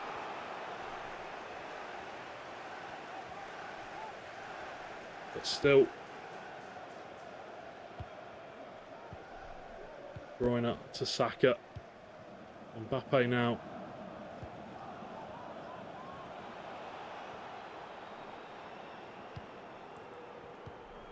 Saka once again. RB dribbling coming out. Ball goes out of play. It's a very, very close game. 5-3. The 2-goal lead was regained from Mark. But Johnny doesn't want to sit on that. He wants another. Messi. Oh, Virgil van Dijk with the interceptor plus. This is a big game, to be honest with you, for both of these. Obviously, if Johnny does go on to lose his game, obviously currently is, he'd be 0-3. And on the flip side, if Mark obviously carries on winning this game, he'd be 2 wins and 1 loss, which, depending on the 3 people above him, could potentially see him in at least 2nd place.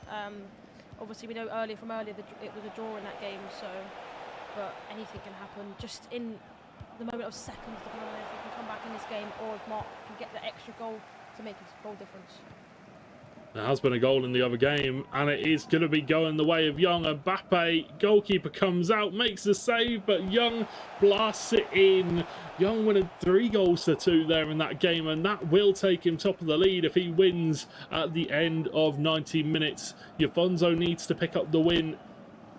He needs to get a goal back. He wants to stay at the top of the table. Or top of the group, technically. 15 minutes left here in this one. Havertz, Mark looking for a 3rd. Coming into the box, plenty of players in there. Shrugs him off. Look how strong Havertz is, and that's the 3rd goal. That's the 3rd goal ahead for Mark. 6-3. as Johnny. A disappointing day for the Fnatic man. Yeah, it is indeed. You know, I feel like going into this, I mentioned that, you know, he was arguably, both of these were probably up there to get out, definitely out of the group, whether they do it from the 4 to 6 places in the group, but definitely favourite for me to get at least top 4, and especially Johnny with how he's performed this year. But he just, I don't know, something's not clicking. I don't know what it is. Obviously, Mark's performing extremely well, and it does look like he's going to be going near the top of the group with 2 wins and 1 loss as it stands, unless a miracle, it can happens in the last 10 minutes of this game. Yeah, most definitely. You got to remember, I know Johnny has won a lot of big events. You know, he won the E-Champions League this year, the virtual Bundesliga as well. But you've got to remember, he's a very, very young player. Still at the very start of his career, really. Big chance, and that's another goal. Oh, that is the goal, and that's Young going 4 goals to 2 against Jafonzo, and that is potentially Young's ticket to go top of the group. Still a long way to go, but that is a big, big sign that we could be looking at the group topper there. Yeah, exactly. We definitely could be seeing Young go at top of the table. And to be fair, I don't know, we did see obviously Young's performances earlier, some of them anyway, especially on the replays, but I feel like me and you potentially saw, especially with how we've seen Jafonzo play, potentially be up there as well. And it seems like he's just going to fall short, potentially, never know, could come back, but fall short in that game and still be up there though, which is what he's going to be wanting by the end of today. Schweinsteiger twisting and turning. There has been a goal in the Emre versus Webb Nasri game, and it is Webb Nasri that takes the lead. Incredible. Can he hang on? Can he get his first 3 points in this group? It is a big, big result if you can beat Emre there. But huge. yet again, still time on the clock on that, but I mean, wow. Saka, pull it. Goes back to Schweinsteiger, and that one's cut out. Johnny just trying to move the ball, maybe just forcing it a little bit. I know it's difficult because you're down 3 goals, so you really need to force the ball. You can see the patience here from Mark. Does lose out on the ball. Wow, De Bruyne somehow hangs on to it. Goes all the way back to the keeper.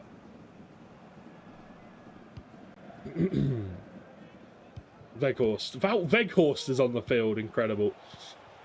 We need to see a goal from Wout Weghorst. I'll be honest, I still use him. He's in my team. Nice crosses straight to his head. Oh, he's great, mate. I remember his card from last year as well. He was my favourite card, I think, of any FIFA his card last year. Yeah. Mbappe, though. Bukayo Saka. Ball whipped in. Oh, going for the flying header at the back post. As Ronaldo does come off. Is that Ginola? That is Ginola, it looks like. Might have just come on for Ronaldo. Haven't seen him today. Not being used as much this year. Yeah, I was surprised we haven't seen him being in the team. First time I've actually seen him even go on the pitch, let alone starting for these people. But Soloff, hang on a minute. We're seeing loads of aerial plus attackers coming on right now to see if he can just get something clicking. But 6 minutes left to go.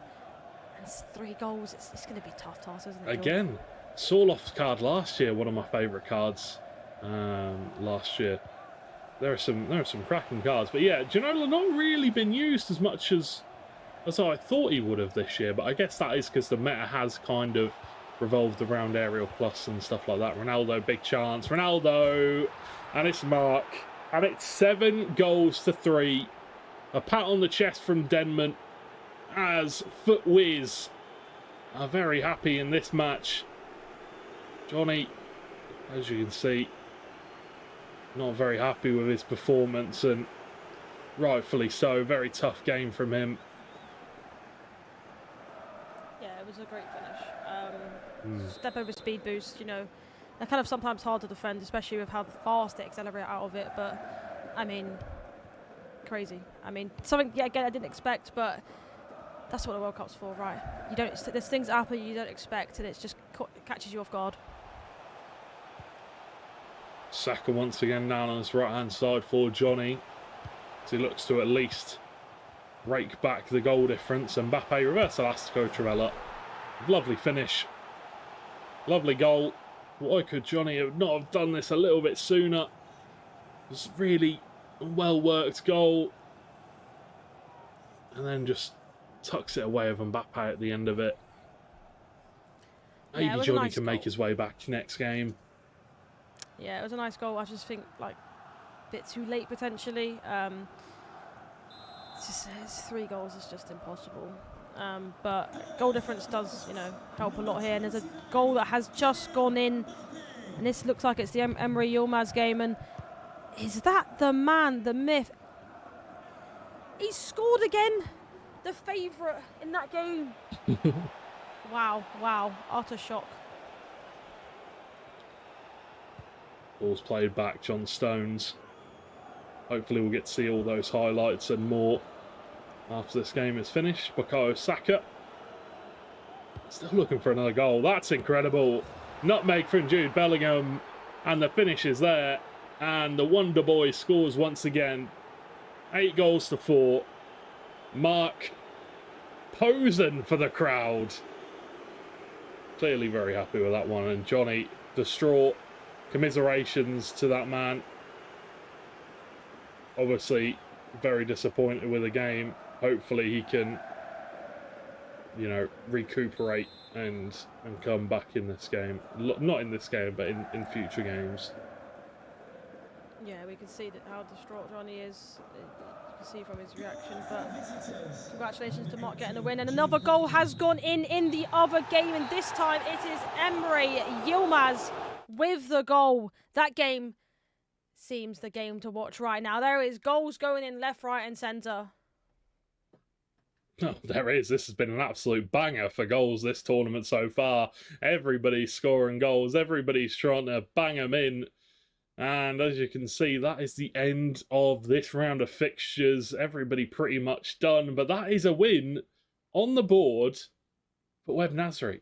That's massive. Congratulations to him. Obviously, commiserations to Johnny. Commiserations to Emre Yilmaz and Jafonzo as well. As unfortunately, that side of the arena, they all lost. Maybe that's the unlucky side. Yeah, it does seem like it, Oh. I'm always predicting the wrong scores as well. I'm always the jinx as well. I said it twice now. Emre Yilmaz was going to win, and he's lost both them games. I just need to stop speaking, don't I? I feel a bit bad for Johnny. We're getting the close-ups, but here we go. We've got some highlights, Lisa. And I know you love the highlights. Yes, I do. Oh no, we're back with us. We don't have highlights. We will have highlights very shortly. Have them soon, of course. Yes. I think we have them now, coming right up. I do apologise, a little bit ahead of schedule, maybe. But here we go. We've got some highlights from the previous games. We just got a bit excited, didn't we? That's what it was. Right. So the first goal was a great corner from Web Nasri, and we saw this style that he likes to play. He likes to ping it from his right back to the left back. D. Cataler, the guy that we didn't expect to see this whole tournament. A great pass into R9 and a great finish. On the flip side, not long later, another corner goes in. This time for Emre Yilmaz. And the man, the myth, the legend that's talked about him the whole day, Haaland scores. And then another Haaland goal on the other side from a corner. There's a lot of corners going in. Then another corner on the other side of the pitch, this time from Emre Yilmaz to make it 3-2. This time it was not a corner. It was a great pass played down the wing. Alexis Putellas dancing through the defence, and a great finish for Emre Yilmaz. This time it's 3-3. And that amazing ball that he likes to do, the offside trap that didn't go to plan, and Mbappe puts it in the back of the net for Web Nasri. And yet again, another amazing ball from the right back to Hosselu. Wow. And the extra pass to put it into the back of the net. George, the way he plays is just interesting, isn't it? That was phenomenal. What a pass. And Emre does get a goal back in the end. And then you can see here, De Bruyne, Schweinsteiger, he doesn't get another goal. Web Nasri. Yeah, wow. What a game for Web Nasri. Look at that celebration. Come on. Emre Yilmaz, commiserations, obviously. It's been a tough tournament for him. He just needs to keep his head up and believe in himself, and he will get these wins. But Web Nasri, deservedly so, controller went there. Web Nasri deservedly got the win in that game, I think, to say the least. You know, handshakes all round, GG's. But at the end of the day, Web Nasri performed. Round of applause for Web Nasri in that game. Yeah, it was a great performance. I feel like, you know, in the first 2 games that you played that we saw, you know, Jafonso, I feel like he outplayed him in terms of how good Jafonso was in that game. But that game, he just something clicked, I feel. You know, the way that he was pinging it from the right back to the left winger, it was working this time, and he used it a lot. Obviously, did this time the corners was working for him. Obviously, against Jafonso, every single time it just wasn't working. But it was something that was clicking in this game, and he was able to get the win against Emre Yilmaz. What a performance! But commiserations to Emre Yilmaz. Couldn't have said it any better myself, Lisa. The upcoming game for us after our little break. Let's have a look and see who we will be facing off against. It will be Manu Bachor versus Nicholas 99 FC. We'll be going over to Group B to see who will be picking up the first points in that group. Will it be Netherlands, or will it be Argentina? Will it be Team Liquid, or will it be C9? Team Liquid, C9, one of the biggest rivalries in NA Esports, and I can't wait to see who will be coming out on top in this one. Who do you have your money on, Lisa? Because this is a big one.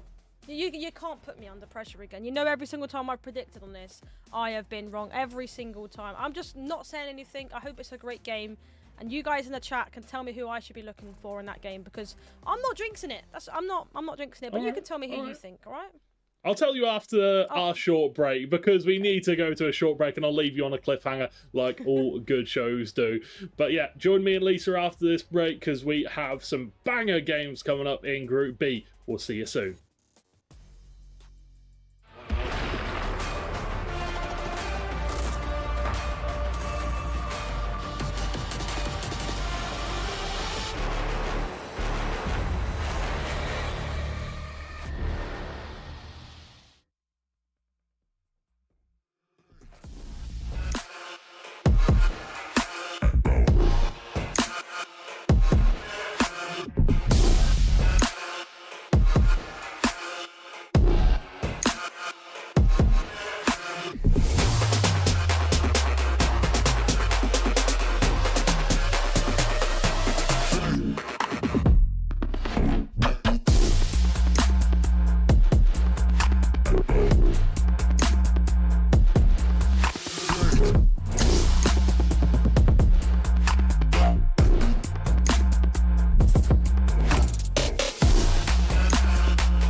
Anybody else but you. Anybody else but you. Anybody else but you. I don't want anybody else but you. Anybody else but you. Anybody else but you. Anybody else but you. Anybody else but you.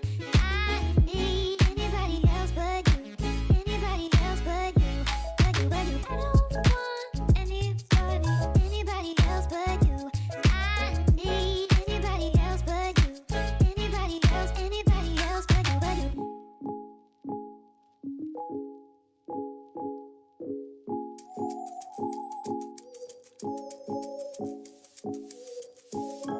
Anybody else but you. Anybody else but you. I need anybody else but you.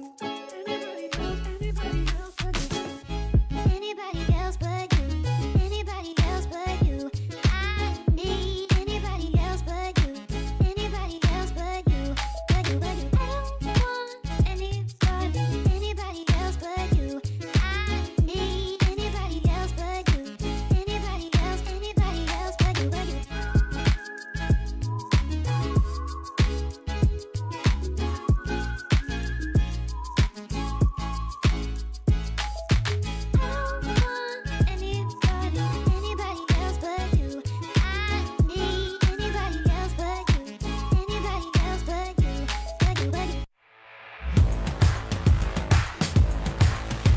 Does it make you nervous that I know all your secrets? Promise you honestly I wouldn't use them against you unless I thought it'd be fun. So I sit at home alone in your t-shirt. I'm wondering where it went wrong when you always said it, how you liked me better than anyone. We cannot talk, we cannot just shrug or dust it off. There is that thought, 'cause I cannot pretend I am your friend, I am your nothing. I don't feel bad, I don't feel anything. I don't feel anything. I don't feel anything. I don't feel bad. I don't feel sad. I don't get mad. 'Cause I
Welcome back, ladies and gentlemen, to the Esports World Cup for EAFC 24. George Overton and Lisa Manley back once again.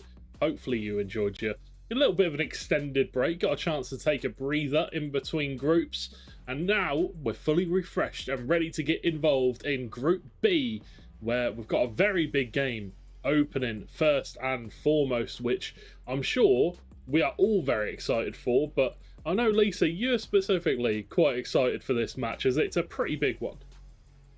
Yeah, it definitely is a pretty big one. I think, you know, two big names. And for me, I did say earlier, I'm not predicting because my predictions have been awful today. I've predicted twice for Emery Yilmaz and he's lost both games. So I don't want to jinx any players because I'm awful. But Manu Bashore, I think, for me, potentially the favourite. I don't want to say it again because I'm just jinxing all the players all the time. You think Manu Bashore is the favourite? That's what I'm going for. I like to switch things up. I know you know that's what I think. Okay, I see you. Well, I'm gonna go with the overtime. You know, Team Liquid versus C9. It is a very storied rivalry, these two sides, and you know it hasn't always been this way. But C9, they tend to get the better of Team Liquid in most titles.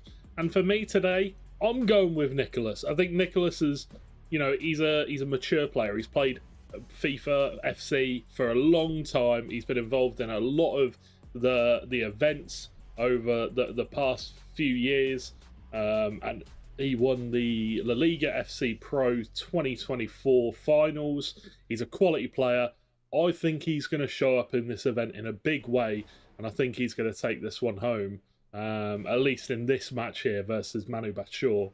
But I can respect that you think Manu Bashore's going to win, because I think it is going to be a very, very close contest for sure. Yeah, I think it could go either way. You know, we saw, you know, Web Nasri earlier being Emery Yilmaz. I think these two players are both well known. They're both the top of their game, and I just think it'll be a great game to watch nonetheless on whoever wins. Yeah, no, I totally agree. And you know, the Argentine in Nicholas, he's one of the, I don't want to say older players because he's younger than me, so he's definitely not old, but he is one of the more experienced players in the tournament. And for those of you that are just joining us here at the Esports World Cup, if you want to go to stc.gg, get your votes in and make sure you're getting your predictions in, because you know everybody wants to have bragging rights. Whoever wants to be the best predictor, I've got to say, out of me and Lisa, I'm obviously the better out of the two at predicting, at least on this day, for sure. Oh, you're getting attacked. I get attacked by a fly. It wants to join. It's telling me my predictions are awful again, so it wants to attack me for it. I mean, hopefully you guys can be better than me at it, and make sure to obviously go to the link and join in, because just make sure you don't go with what I go for, because yeah, I'm awful at it, unfortunately. Maybe by tomorrow I'll be back with it with good predictions. But yeah, if you want to get your predictions in stc.gg, make sure to go and get your votes in. And if you continue it over the event, who knows, maybe you can end up on top and win yourself a gold, well, a theoretical gold medal. You know, you got first, second, third, bronze, silver, gold, more or less. But either way, I digress. We turn our attention to this game. Manu Bashore versus Nicholas. Two teams that have, you know, seen the test of time, Team Liquid C9, and two players that, you know, obviously we're seeing a lot more of Nicholas than we have done Manu Bashore, as he's a relatively, I don't want to say new because he's been around for the last 3 or 4 years, but he's younger. Nicholas has got 4 years, 5 years of experience on him, so we'll have to see. Will the young guns win, or will experience prevail in this match? Yeah, exactly. Experience does especially help these players, obviously, especially the ones that have been to more LAN events, because, you know, especially in Saudi, you know, we saw the crowd earlier. That crowd was for obviously supporting the Saudi players more than anyone else, but they'll still have their favourites. You know, Anders, for example, I know they loved him at the last event that I saw the Saudi crowd in, so I'm looking forward to see this one, and hopefully it'll just be an end-to-end game, an amazing game to cast. 100%. And you know, looking at the Manu Bashore's, looking at his, you know, his wins, his accolades. He won the World Cup last year on 23, and you know, he's done a lot more than that. Obviously, he's won a lot of tournaments in his player career, but coming up against Nicholas, a player that has also won a lot of tournaments and done it over a long period of time. Man about short, can he do it? Team Liquid, they are fighting for the win in the club competition, in the club style tournament. They're fighting for that prize pool and trying to win it all. And who knows, if enough of their players come inside of the playoffs, let's have a look and see. But we're going to throw it over to stage and have a look and see how the players are getting on and getting ready for this game. But, you know, Lisa, look, this is a big tournament. It's a big chance for these players, you know, to maybe not get their names out there, because these are the biggest names inside of FC24. You know, these are some of the best players in the world. But, you know, get your name out there. Have your name etched on the first ever Esports World Cup title. You know, get that put on there. It's a big statement. And as far as the Esports World Cup goes, and you know, winning the first EAFC tournament here at the Esports World Cup, that would be massive for your, you know, your future as a player. Yeah, I think it will be massive in every aspect. Obviously, the money would also help.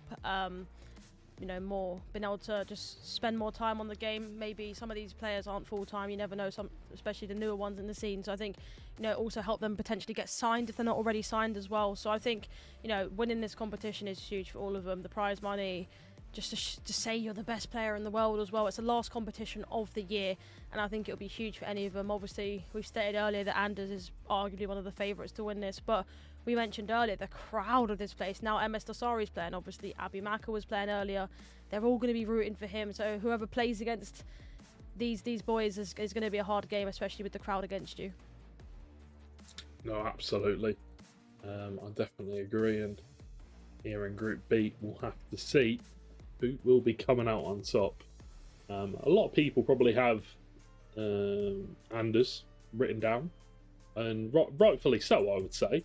One of the, you know, the greatest players in the world right now, trying to continue on his player career and, you know, maybe etch his name in the greatest of all time book for FC. You know, Texas, obviously, I don't want to say fallen off, but he's this year hasn't been his greatest year. It hasn't been his, you know, revival year, but Anders definitely trying to continue on and keep on improving, keep on winning stuff, and we'll have to see if he can put the Esports World Cup in his accolades, in his trophy cabinet, because that would be a hell of a thing. That would be a hell of an achievement, that is for sure.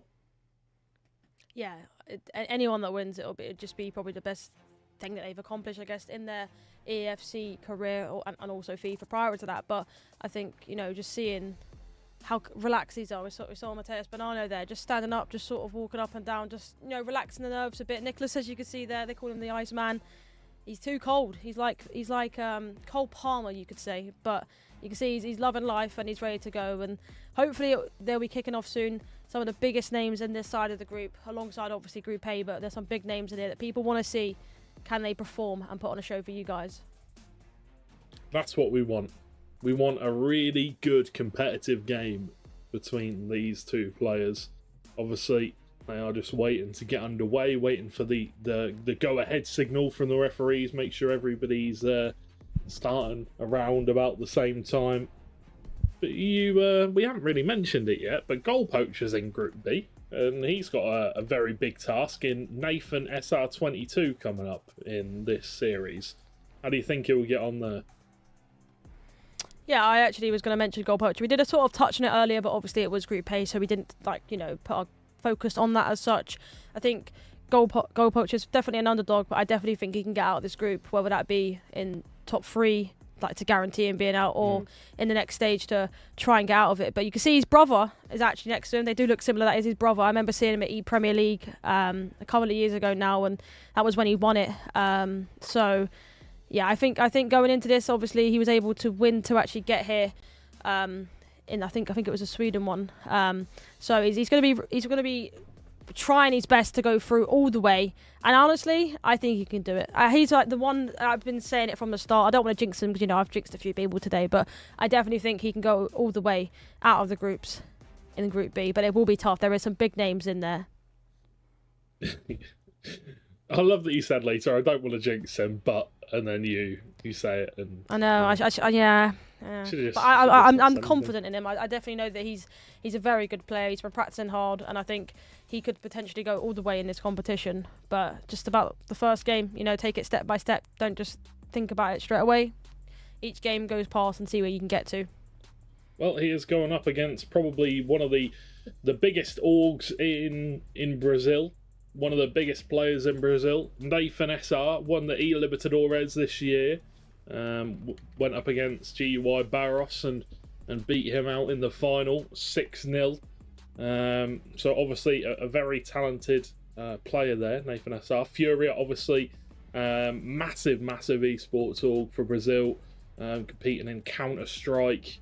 I mean, that's probably the biggest one that I know them from. Furia had, or I don't really watch too much CS anymore, but had a massive team. I remember watching them when I was in my CSGO period, but we'll have to see how they get on in this group, because from what I'm seeing in this group, it is going to be very close. It's we look at the names in there. We've said pretty much about most of these players they could go on to win the group. They could go on to win the whole thing. We've got Anders, we've got PH Zin, you said it about Banano, you said it about Manu Batshaw, we've got Nicholas in there, Goal Poacher. They're all top names. Obviously I've left out MS Dorsari in there because he's on home turf.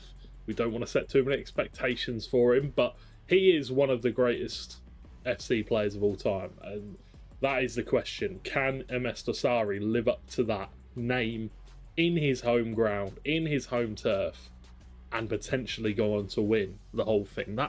That's the real question from this group for me.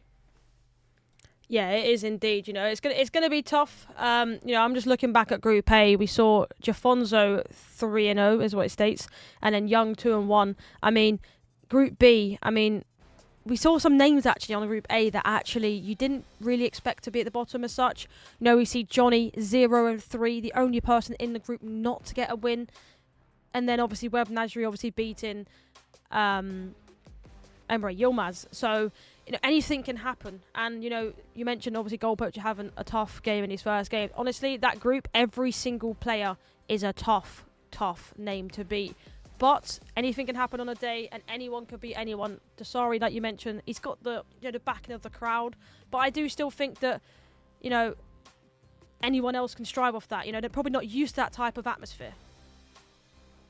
No, most definitely, and it's a big event, and it's a big atmosphere. And although these guys aren't playing on the actual main stage where all the fans are watching along with them, they are very much in the spotlight here in these games, and for them a big chance to move on up through to the playoffs tomorrow. And for some players, obviously, maybe the resurrection bracket, which is a very tough thing to do. All players fighting for their lives to stay into the tournament, and I know that the playoffs is a double elimination bracket, so that also has that aspect of things. But the resurrection bracket, you lose and you're done. Obviously there is a resurrection lower bracket and upper bracket, but still, you lose, and it's very much a last ditch effort, and it's going to be scrappy, and that's what I love about FC. I love a scrappy game. But here we go. We're finally underway and ready to go. The first game in Group B, Manu Batshaw versus Nicholas. Nicholas going to be in the white, Manu going to be in the black and white strip. Virgil van Dijk, Kanate playing it around, trying to hold on to the ball. We have switched streams because we did not have any in-game sound, so we are moving over to Goal Poacher versus Nathan. Goal Poacher is in the navy and orange strip. Nathan is going to be in the white. So this is Nathan from Furin and it will be goal poacher from Montpellier, I'm pretty sure. Some interesting choices, by the way, just to start off this game. We have seen Davies at left back, which I did mention earlier. Surprised people weren't using him, but it's because of his height. And then on the flip side, it does look like, unless they were late changing because of tactics, Hullet is at right back. So interesting choice to use Davies at left back considering his height, but if it works for him, it works for him. Davies pass intercepted. Hullet puts a foot in. Patelas plays it backwards. Oh, Virgil van Dijk with a pass there, but Davies unable to get a hold of the ball. There has been a goal in the Manu Batshuayi versus Nicholas game, and it looks like it will be Nicholas Cruyff with a lovely reverse elastico shot at the near post, and that's the 1-goal lead for the Iceman early on in this game. Mbappe, ball played in. Haaland scores the early goal, and it's Nathan, the Brazilian, Nathan SR 99, putting Furia ahead in this game. What a start from him. You know, we did see a sort of early mistakes from goal poacher early in the game, obviously giving away the ball from a sort of simple pass to the fullback, but Nathan is the person that strikes first, and the man, the myth, the legend, I've been saying it all day so far, Haaland is on the score sheet. This time, no, not really in the air, and an air goal, or in the air I should say. There's been a goal in the Bonanno game, and it will be Bonanno taking the lead. Chance for Erling Haaland down the other end, and great save from Czech. Bonanno going 1-0 ahead in his game. Ball played in for the corner. Goes down to Ronaldo, looking for that pass into the back post. Czech with an easy enough save there. Yeah, he went for the play lock there to the back stick, but unfortunately for him, the pass just was not good enough. It didn't have enough power on it to get past the front post, and Czech was easy and was able to catch it, of course. But Czech again, obviously we've seen several different goalkeepers today. Mainly Czech, I feel like, has been the most commonly used. A few Martinez's, but it seems like Czech's the favourite to use in this competition so far. Ronaldo. And just so you know, Bonanno is 1-0 against MS Dossari in that game early on. So currently, as it stands, Nicholas 1 goal ahead, Nathan 1 goal ahead in this game, and Bonanno 1 goal ahead in his game. We'll have to wait and see what Anders' game, if there is any updates with that later on as we go through. But 13 minutes in, some interesting starts to these games. Yeah, they've all sort of been early goals, isn't there? But a potential chance here for goal poacher. Turns around, there has been a goal in the other game, and it looks like it might have gone the way of Bonanno once again, who is 2 goals ahead. Early on, goals all around the grounds as it stands. Mbappe, Kevin De Bruyne plays out wide for John Stones. Nice ball in behind for Haaland. Now it's going to be Bukayo Saka looking for that pass in towards Haaland. That's a lovely shot. The header, what a messy goal. But he will take it as Nathan goes 2 goals ahead. The Brazilian in the lead firmly now, 16 minutes in. Yeah, I mean, Kushner there obviously for Nathan, very unfortunate the goal that he conceded. For goal poacher, obviously it was a few rebounds, but you know, for Nathan he takes that 2 goals early on. Now for goal poacher, obviously just taking a pause, just to chat to his brother, just to see maybe what potentially he could do to change it this game. He's making a few little mistakes here and there, obviously just giving away the ball cheaply, sort of what we saw Nasri do in the early stages of his games, but I'm sure he's good enough to come back. Still plenty of time. Well, surely that's just unlucky, no? Yeah, for that goal, of course, yeah. But I mean, in general, for there's just the sloppy passes throughout this game so far.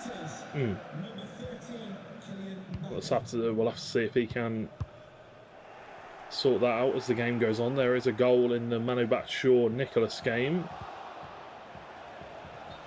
And that was a lovely goal from Ronaldo there to...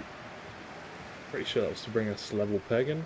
No, it was 2-0 to Nicholas there in the black kit.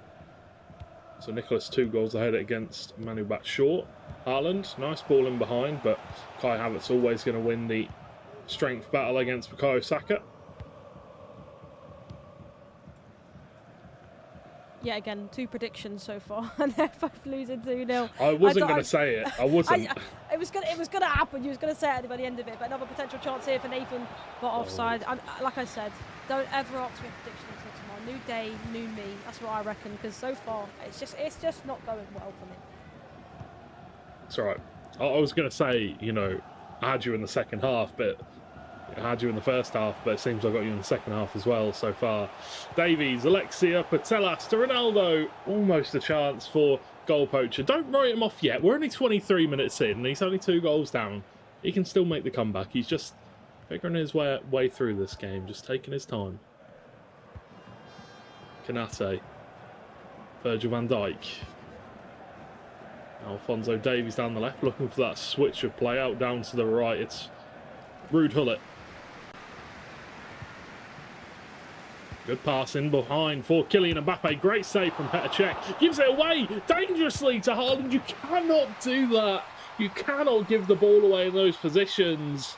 As goal poacher gets his first of the game, goes 2-1 now. Just a wild mistake from Nathan. He's caused his own issues there. He's caused his own problems, but he is still 1 goal ahead. Yeah, I mentioned that earlier. We saw that with Nasri, obviously. He ended up giving away the ball cheaply in certain areas. And we saw that a lot in this game for goal poacher giving away the ball. But this time, it was Nathan that made the mistake. And obviously, goal poacher, after the goal that he just conceded, the second, he's going to be taking that all day long and momentum shift potentially. However, Nathan with a chance. And what a great save. There's a little pop shot there from Ronaldo. Saw himself in a bit of space. So Nathan thought to take the shot on. Didn't quite come out the way he expected, however. Ronaldo plays the ball down the wing for Bukayo. Oh, it's not Bukayo Saka, it's Alphonso Davies, who is playing the ball back to Ronaldo. Haaland, Mbappe, loads of space. Oh, so close. Took his time. Had the space, had the room. Could not find the finish. Those are the kind of chances where you want to bury those. So unfortunate. Yeah, it was very unfortunate for goal poacher. However, on the flip side, Nathan, what a play from him for moving his goalkeeper. You know, he got in his head, obviously. That's what goal poacher was waiting for. But thankfully for Nathan, he was able to move him the correct way. But obviously, goal poacher on the flip side, there's just nothing we could do other than, I guess, shoot the other way. But, you know, it was just great goalkeeper movement from Nathan. And it's, for me, playing it myself, playing against someone that's so good at moving the keeper, it's so hard because you try to get in the head. You know, twice you go left and you think, oh, they're not going to change it. But they just do. They just know what you're doing every time. It was perfect. Another goal in this game, and looks like it's going the way of MS Dossari. Ronaldo, lovely finish. 3-1 now. As that game is full of goals. 4 goals already in that one for Bonano versus MS Dossari, the man in his hometown. Or home country, should I say, maybe not his hometown. Putting on a performance. Patelas. Davies. Haaland now coming down the wing. Back towards Patelas once more. Good interception tackle there from Virgil van Dijk, cutting out any unwanted passes.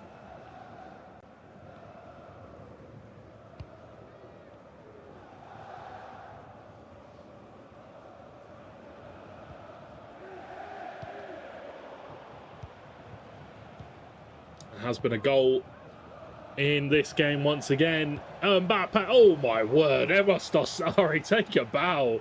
What a goal that is, and there could be a goal here as well. Great tackle as it goes behind for a corner, and a chance from this corner.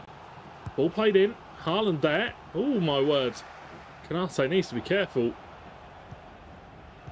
It's like ping pong in the box, just bounces off both his defenders. Luckily he was able to get out there, but I mean, what a game in the other game, by the way. Matheus Bonano against the fan, well, the favourite from Saudi, I would say, and 3-2 in that game. I mean, what a performance! Potential chance here on the flip side. Goal poacher going forward with Gullit into R9. An extra pass. Can she finish it? And I think that was a red time, George. Must have been as the corner comes through. Haaland with the header. Check. Just about managing to get a palm to it. Sacking out. Havertz. Switches the play out wide. Havertz once again. Saka. Back to Havertz. Switching the play.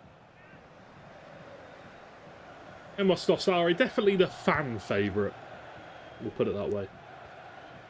Havertz. Pull it to Mbappe. Looks for that pass in behind, but Virgil van Dijk makes the block and goes behind for a corner.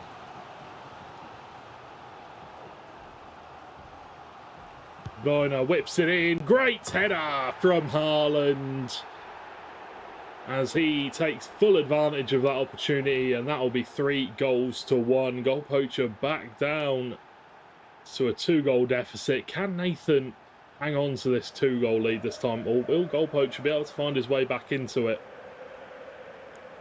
Yeah, a great finish.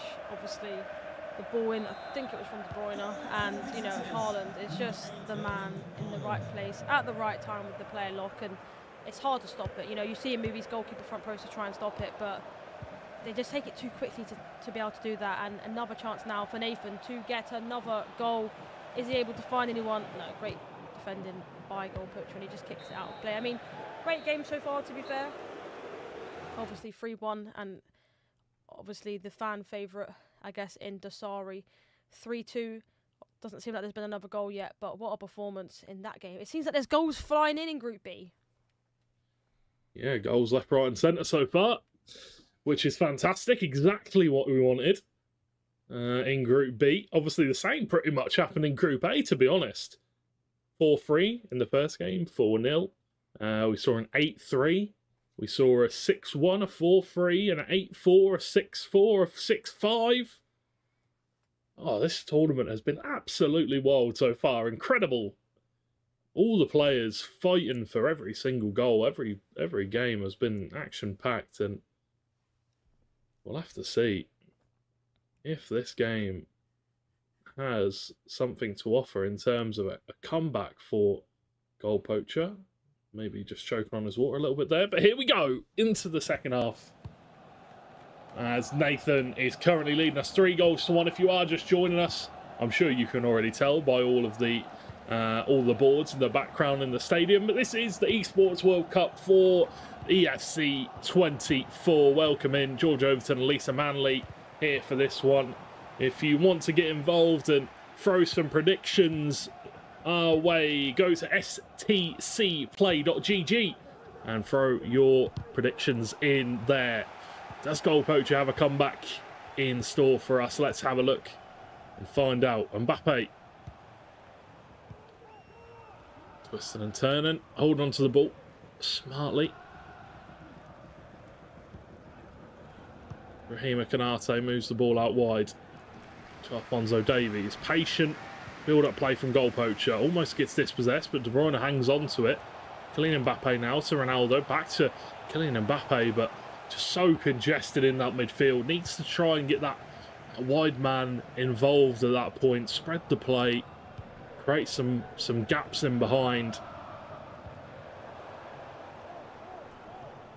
Patelas looking for the pass. It's a lovely one from Haaland to Ronaldo. Surely got to be a finish. No! Great save from Czech. As the cross comes in, Ronaldo nods it down and Hullet can clear away. Yeah, his goalkeeper movement is elite. I know I mentioned it earlier when goal poacher had a clear chance, but he just moves it the right way every single time, and you can tell that in that instance he was going for the finesse because the way that R9 opened out his body. But great goalkeeper movement nonetheless to keep him 3-1 in this game, because if it weren't for them two instances, it would have been 3-3 or even 3-2, which would have been so much of a closer game. But potential chance for him to go down the other end now. Hullet to Ronaldo. Haaland there. Ronaldo with a shot. Great save from Czech once again. Green time finish coming out from Ronaldo. A lovely save. All played in. Haaland there, and Haaland does not miss from corners, man. He is an absolute lethal gun in the box off those headers. He does not miss. Look at that. Wins the header. Doesn't matter who he's against. Buries it in the back of the net. Simple as you like. He's just impossible to stop. We mentioned it earlier. You know, we saw, I think it was in the Emery game. You know, we saw, I think there was 8 goals, something like that, and 6 of them was from Haaland's crosses. It's just so hard to stop. Doesn't matter if you know they're going to do it. You know, you move your goalkeeper front stick, they put them back stick. You whip it in too quickly, the goalkeeper can't get out. It's hard to stop because most defenders just aren't the height and don't have. Some of them don't have aerial, depending on which one you use. But a goal there for Matheus Bonano. But can goal poacher come back? Finesse. Cannot. But end to end this game. Yeah, very much end-to-end action. Goal poacher needs to find a goal soon. If not, he is going to be at risk of losing 3 points here. Haaland makes the play in Saka, twisting and turning. Has to go all the way back to John Stones. Patience is a virtue for Nathan here. The longer he holds onto the ball, the harder it gets for goal poacher to get back into this one. Good run from Haaland, can't find him, uses Pateas instead.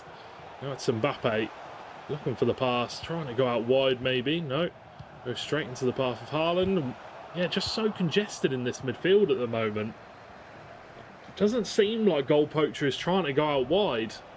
It's been another goal in the Bonano game. Ronaldo with a chance, takes a shot on, check with a save. It is a penalty, and Haaland will bury it as it goes 3-4. Bonano versus MS Dossari. Bonano just the 1-goal lead now as we come back to this game. Haaland. Teller. Lovely 1-2 pass and takes on the shot. Easy enough save. Or block, sorry. Yeah, defensively was solid. He's so hard to break down as it stands. You know, he seems to be going for the sort of long shots to try and break him down and try and get a goal. But anytime he gets in that sort of area, they're just rushing it in, the defenders, and there's just no gaps to try and pass it through. You know, whereas Nasri earlier, obviously, he was pinging it to the wing and able to find loads of passes in that area. But in this case, he's just playing for the simple passes, a few switches here and there, but no long ones. Ronaldo into the path of Haaland.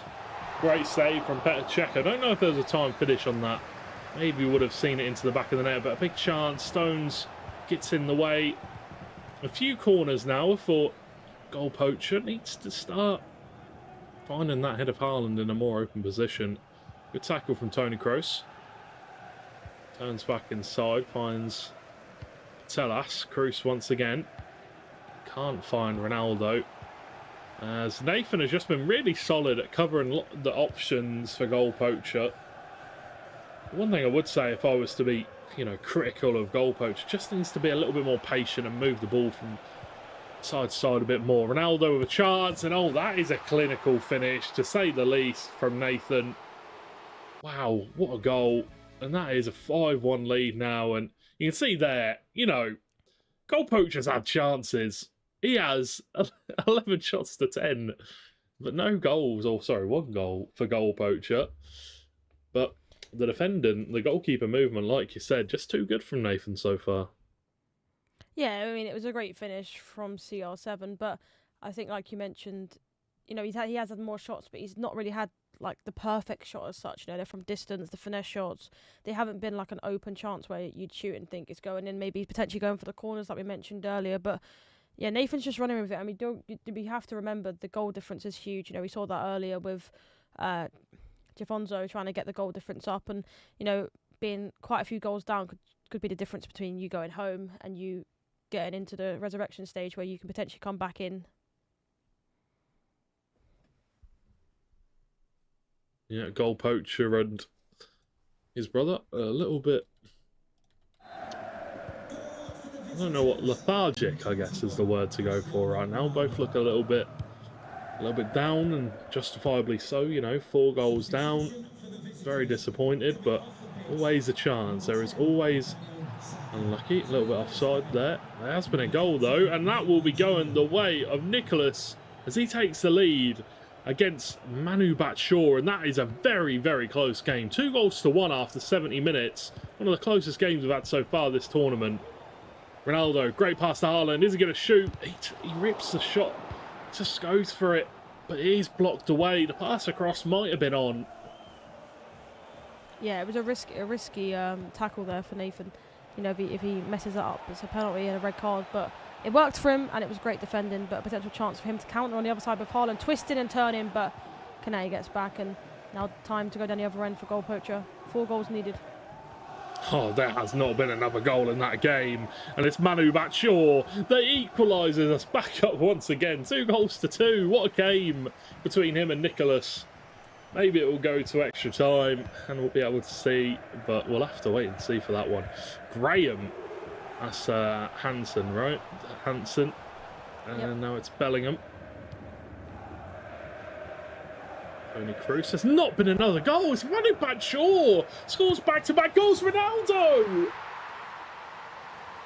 4 goal poacher. Getting a little bit excited, I can't lie. Off the back of Manu Batshuayi scoring 2 goals back-to-back to turn it on its head against Nicholas. And now Ronaldo scored an absolutely lovely volley. Look at that chest and bang. Bottom corner. Goal poacher. Can he find a way back in? He's got a few minutes left.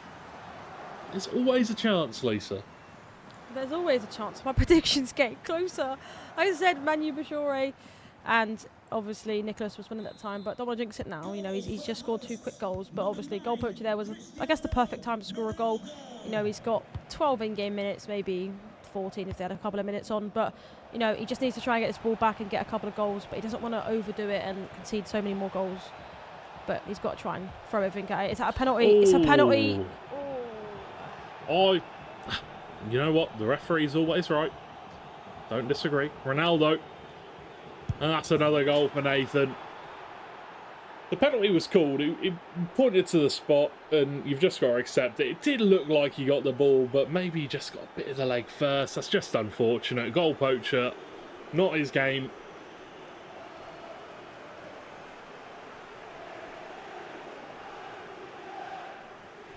Yeah, we obviously saw Yilmaz earlier losing the first game, and he was able to come back second game and get the win. So just got to, yeah, like you mentioned, reset mentally and just go again next game. Talk to your brother, talk to obviously some other players, talk to your coaches, and just see like what you can do differently. Maybe, you know, if there's a 5-minute interval for them, just go back and look at the game and just see what you could have done differently. I think for me, I think Davies has been the issue, if I'm being completely honest. I don't think we haven't seen him much, but I don't think he's done too much this game. I think maybe a Havertz at left back might help him, especially from corners as well. We've seen him concede a few corners this game, so I definitely think that would help him. But I guess everyone has their preference. I don't like certain players, and clearly there's a reason Davies is there for him. That is fair. You know, everybody has their favourite cards and items. Personally, I'd be playing Mohamed Salah. Just saying. Like, if I had everybody unlocked, then yeah, I'd be playing Salah. Liverpool fan. Nah. Yeah, you're playing United. You'd play Harry Maguire. Don't get me started. No, he's 95 rated. If you had one card you could have that is unlocked on your account, you're saying you pick Salah? Yeah. Always.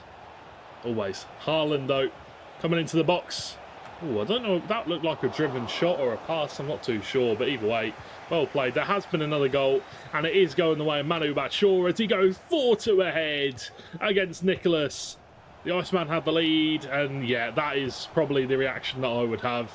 2-1 he was ahead, and then Manu Batshuayi with an incredible comeback of the tournament so far, potentially. Lovely touch from Neymar Jr. Coming in behind, finds the pass to Ronaldo. Oh, it's silky smooth from Nathan as he dismantles goal poacher. As ruthless as I feel saying that, it is unfortunately just the way that the cards have been dealt for goal poacher this game. He's had chances, he has not put them away. Yeah, I mean, I'm sure if we see the sort of stats after the game, I feel like, yeah, he'd have more shots, but he just hasn't taken them. And I feel like, you know, he had a few corners that you mentioned earlier that he just couldn't seem to do anything with them. But, you know, Nathan's been class this game, and we can't not say he hasn't. I mean, I think, yeah, go again for goal poacher next game and try and get a result of that game. But congratulations to Nathan, because this hasn't, let's be honest, been an outstanding performance from him.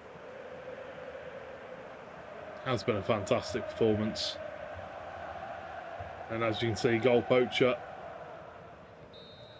checked out of that game.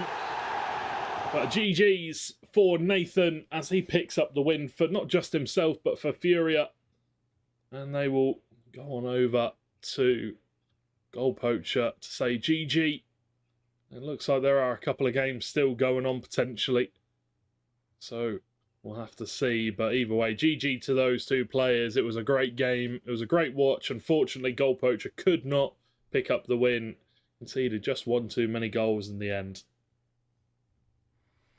Yeah, it looks like it. I mean, it was a close game. You know, I think Nathan started really well. Goal Poacher made a few mistakes early on, but I think what a performance from Nathan, and congratulations on obviously getting the win there, and commiserations to Goal Poacher. But I mean, loads of goals again flying in this group, and that's what we love to see. It makes it so much more fun for you guys to watch at home. Absolutely. At least it's nice to see the handshakes being exchanged, and here we go. We've got a few highlights.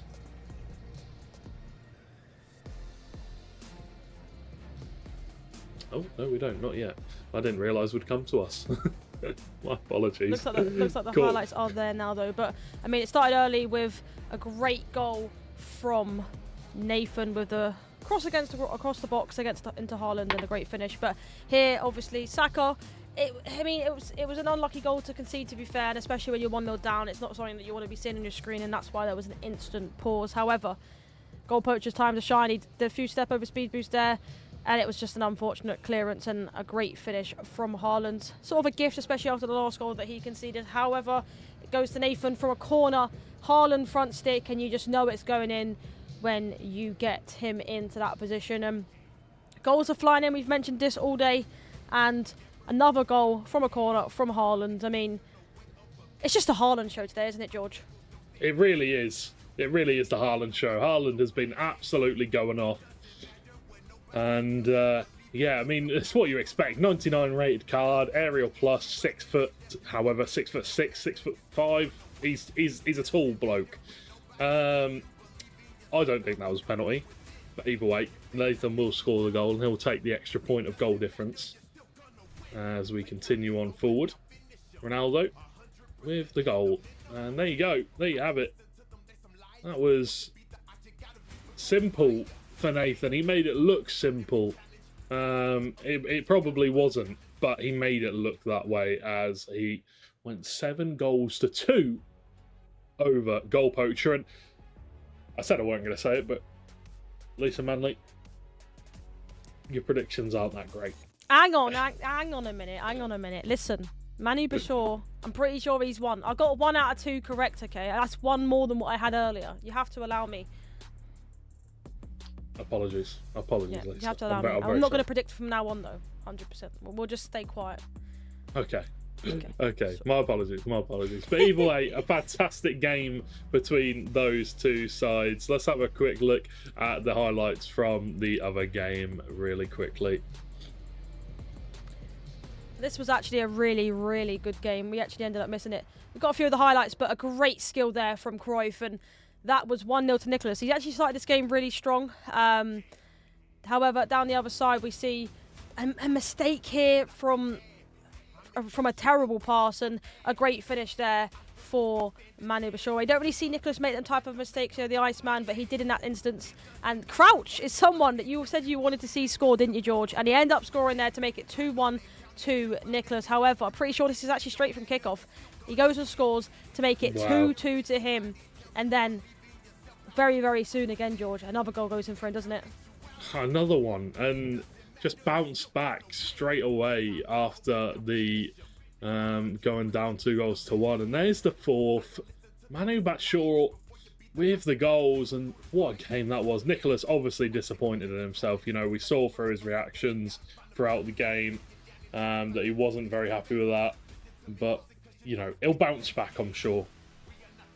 Yeah, exactly. He'll bounce back. They're both incredibly talented players, and one of them had to come out on top, and obviously in that instance it was Manu Bashir. But there's so many more big names in this group. You've got Anders, who I'm pretty sure was playing also just a minute ago. I know he was winning, but I don't know what the end result on that was. But yeah, there's so many big names. Yeah, we will have to wait and see. But I do believe that we have an interview coming up with the man that won in his game that we saw live. Manu Bashir. I did not expect to see you today, but we are here. How did that game go for you? How did you feel that it went? Because that was probably one of the best comebacks we've seen all tournament. Well, I think it was just one goal, not like a crazy comeback. But yeah, thanks. Obviously happy with the victory, happy with the way I played, and yeah, gives a lot of confidence for the next games. Yeah, definitely. I mean, I would feel confident coming back against Nicholas, one of the, the longest running players in this side of the bracket. But yeah, GG's on that massive victory for you. And for you, how do you kind of prepare for this game? How did you, prepare coming into this tournament? Obviously, being such a big tournament, it's a little bit different to playing in tournaments in Europe with the heat and everything like that. So, how did you prepare? Well, actually, it's pretty cold inside because we always got an airco on, so the heat doesn't really affect us. Yeah, how I prepared for this game was to analyze him. He obviously played the last chance qualifier, so he had recent gameplay I could look back on, and saw a few things he likes to do. So was a bit more sharp on that. And attacking, yeah, I just always play my game. And yeah, in general, for a tournament like this, you obviously play a lot, analyze yourself a lot, and yeah, look critical at your gameplay to in the end hopefully improve, and maybe that's the extra push you need in a tournament. Yeah, well, GG for that one. Manu, congratulations for that win, and I wish you the best of luck in the rest of the group and going forward. And who knows, maybe we'll get to chat to you again later on in the day if you win more games, and I'm sure you will after that big comeback. But thank you very much, mate. I appreciate it. Cheers. Well, that was Manu Bashore after a very, very good win against Nicholas, a very big comeback. And Lisa, it's got to be said, I've said it already so many times, what a comeback. We just don't see him like that very often. I know he didn't really see it as a comeback, did he really? But when you said that, but it is, he's arguably probably in this group, yeah, again, a big name, someone that, should be going far in this competition, you would think, and to beat him and score 2 quick goals to come back against him is something that he should be proud of. And I mean, yeah, I got that one right. I should have said I predicted on him on that one, to be fair. But I mean, yeah, what a performance he had. Well, here we go. The next game coming up for you guys after is going to be Nathan R99 versus Nicholas 99 FC. C9 versus Furia, another battle of 2 esports giants. C9 and Furia, the history goes back for a long, long time, but what a game this should be. Brazil versus Argentina. I am very excited for this game, as I'm sure you guys at home are as well. And Lisa, I know that you're probably very excited for this game also, as we get to see the Iceman in action again. Will he pick up the win? Nathan was very confident and very clinical in his game against Goal Poacher, and well, if Nicholas, Nicholas needs to hang on to his lead if he gets one against Nathan, that's for sure. Yeah, exactly, he does. Yeah, 110%. But we are going to have to throw it to a quick break before we do get into that game. So go grab yourselves a drink and a snack, and we'll be back in a few moments' time with the next game, which should be a banger. We'll see you very soon.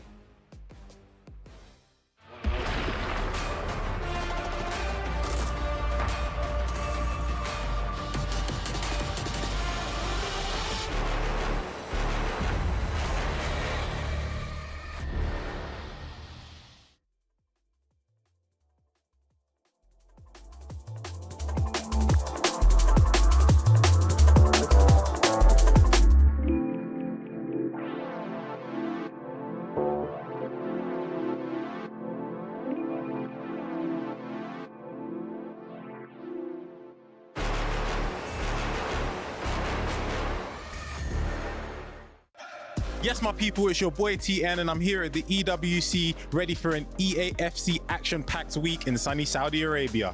Now, it might be 40 degrees outside, but the real heat is coming up inside as players go head-to-head, 16 of them, for the chance to become the best in the world. We're just outside the player lounge now, so we're going to see if we can catch anyone and see how they're feeling ahead of the tournament.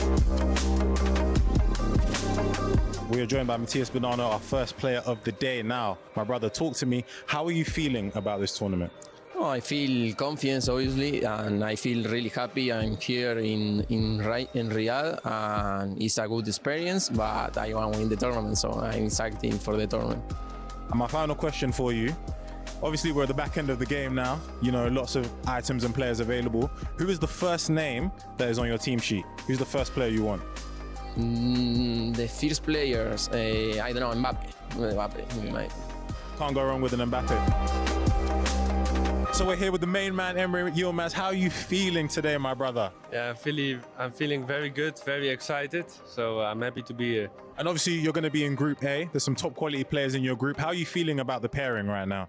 Yeah, it's a tough group, but both groups are very tough. I think if I play my best, I should be reaching the knockouts. Oh, that's confidence. I like that. Hey, you got to give me a spud there. Right, I'm joined by goal poacher here, E-Premier League winner in 2022 with Norwich. First of all, my brother, welcome to Riyadh. How are you feeling? I'm feeling good, man. Thank you. You too, brother.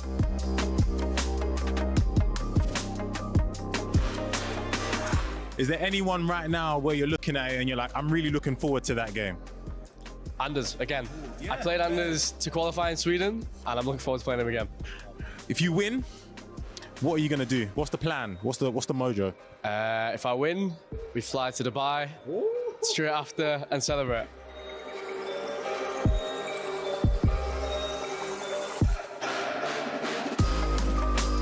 Right, so we're here with Manu Bashir, 2023 FIFA E World Champion. First and foremost, welcome to Riyadh, and how are you feeling? Yeah, great to be back. She said, game World Champion here last year, so looking forward to the tournament and hopefully we can produce the same again. And obviously, this year with 9-minute halves, it's a very different game mode. How are you finding it, adjusting, and how do you feel like it's gone? Do you feel like you have to play differently, or do you just take the game as it comes? It's difficult to really approach it differently because at the end of the day, even with 6-minute half best of 2, you still try to play good for like the whole game. Yeah. So it's never that you intentionally start bad or play worse. Yeah, I prefer the best of 2 format because it allows you to mentally reset between games. Yeah, and I feel like this year it's very hard to overcome the momentum sometimes in games. So whenever you feel like things are not going your way, you don't really have an option, as in like maybe keep it at that score line until the end of the game and then wait for the second game. So it's kind of hard because yeah, there's no time or like room for error. But yeah, at the same time, it is what it is, and gotta get on with it, which I've done the whole year. I think at the start I struggled with it a bit more, but yeah, like Champions League, World Cup and stuff. Yeah, I got used to it and don't know anything else at the moment.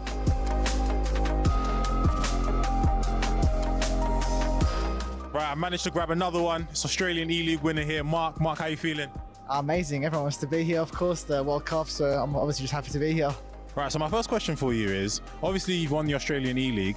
Now, how different are the players in Europe and like other areas compared to like here? It doesn't get much more different. The level is crazy. Obviously, I love all my Australian friends, but like the level in Europe compared to Australia is just not even comparable, unfortunately. And what's harder in terms of like when you're playing against different regions, attacking or defending?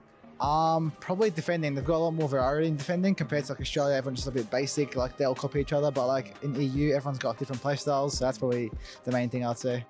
What would you do with the money if you won? Like, what's your plan? I've heard someone said they're going to Dubai. I'm not going to tell you who, but they said they're going to Dubai. Dubai, I would not be going there. Be investing in that straight into houses. You know, you got to invest that for the future. We're joined by Levi DeWeerd. How are you feeling today here in Riyadh, man? The sun's shining, your mood must be lifted. I'm feeling buzzing. Obviously the sun is shining, we are not getting outside. We are gamers first of all, and it's maybe a bit too hot. You look very relaxed. When do the nerves set in, or do they ever set in, or you just relax as you go along? I think I need them, to be honest, because if I don't really feel tense, the focus will be different. So I think it's good to feel like a little bit of nerve. Should you win? Money's a lot. What are you doing? I've heard different answers. I've heard I'm buying houses. I've heard I'm going to Dubai. What are you doing? I'm actually a guy who's saving a lot. I'm going on holiday after this tournament, so maybe money goes there, like indirect. in the end, I don't really think about the money, to be honest. I think it's like for most of the players, I think when you start to think about it when you're playing, your gameplay will only get worse. So I'm never really thinking about it. Obviously, if I would lie if I say I never think about it, because afterwards, yeah, you always look, if you maybe lost, I could have won like 40 grand more if I just won PKs or something. That's just something. But if you keep thinking like that, then I think the end is nearby. My last question for you is, who is the first player on the team sheet? Unfortunately, it is Haaland. You can't, yeah, he has to be in. Normally, I would always say R9, but you can maybe doubt he could have a change. But Haaland, if you change him, you are a freak. It's impossible to get him out. We have icon and legend MS Dosari here today. How are you feeling, sir? I'm good. I'm feeling really good. You've got the fans on your back being with Team Falcons. Do you feel like that's going to play a massive part going forward? Yeah, I think everyone will see a crowd buff. Yeah. Fair enough. And another question for you, my friend. One player, who's the first player that you're going to put in the team? Haaland, unfortunately. Why is that unfortunate? That's a good thing. My play style is to play with players who can dribble more, but the meta now needs to have a guy who's tall and can score headers. And speaking of the meta, obviously the meta has changed over the course of the year. How do you feel like you've improved as a player from September to now? I think every pro player have to adapt, otherwise you cannot show up in the big stage. And it doesn't require that much to adapt. Just you need to be transparent with yourself and change everything.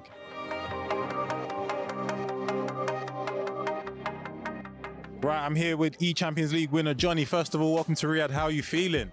I'm feeling good. Hopefully I can win this tournament, and I'm proud to be here. And confidence must be high, obviously. Winning E-Champions League, you must be ready to go. Yeah, of course. I won 2 titles in Germany and the E-Champions League, so of course I'm confident. Now, talk to me about your group. Obviously, Group A, there's no easy players, there's no easy games. Is there anyone in your group that you're not looking forward to playing, or you're like a bit, not afraid of, but like, this guy's going to be good? I think every player is good here, but I lost 6-3, I think, versus Emre in the World Cup. So, yeah, I think this would be my toughest opponent. But, yeah, every player is good. So, Levi De Witt is in my group, Abu Makka, all names are very good here.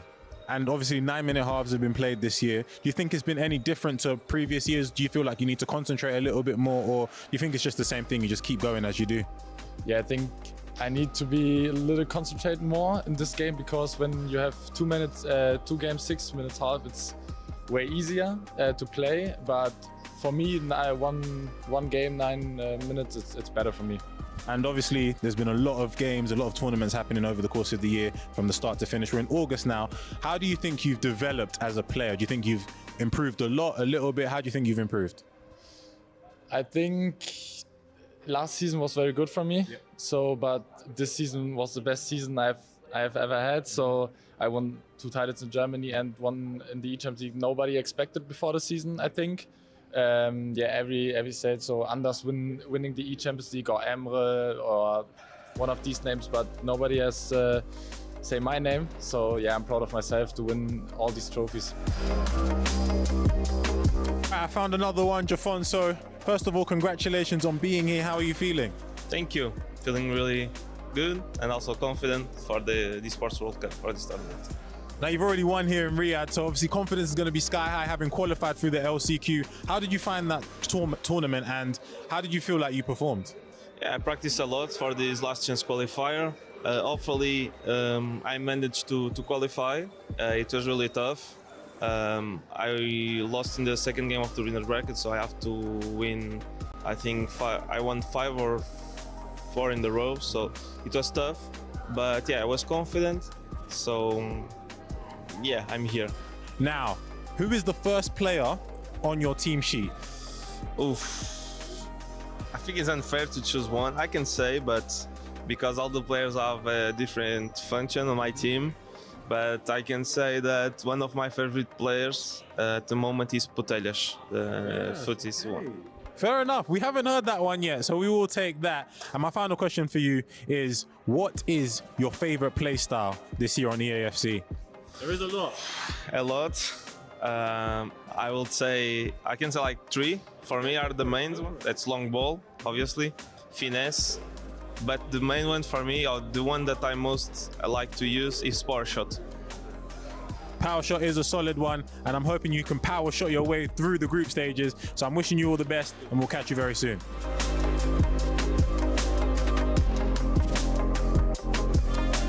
Well, that is us for today in the Lobby EAFC segment. We've managed to speak to some of the players, get how they're feeling ahead of the games. Nerves have not kicked in for a lot of them yet, but I imagine when they get to the grand stage, they will. So that will be all from us today. I'm wishing all the players the best of luck, and I'm sure the best player will come out on top.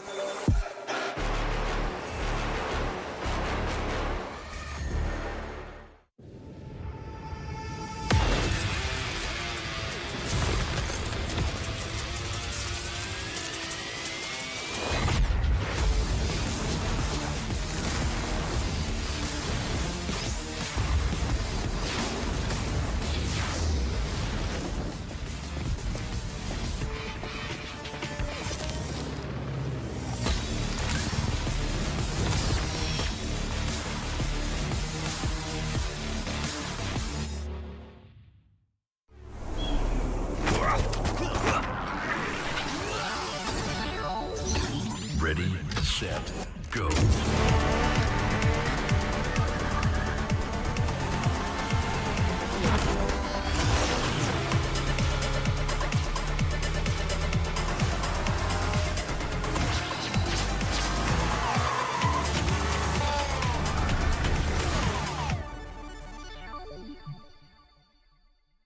It's the EWC and you want to play like a pro. Well, we've got a lesson for you. Axe on. You're fresh, ready to fight and grind those long hours. It's how it should be. Axe off. You're slow, unfocused, and lagging. Do you get it? Let's go again.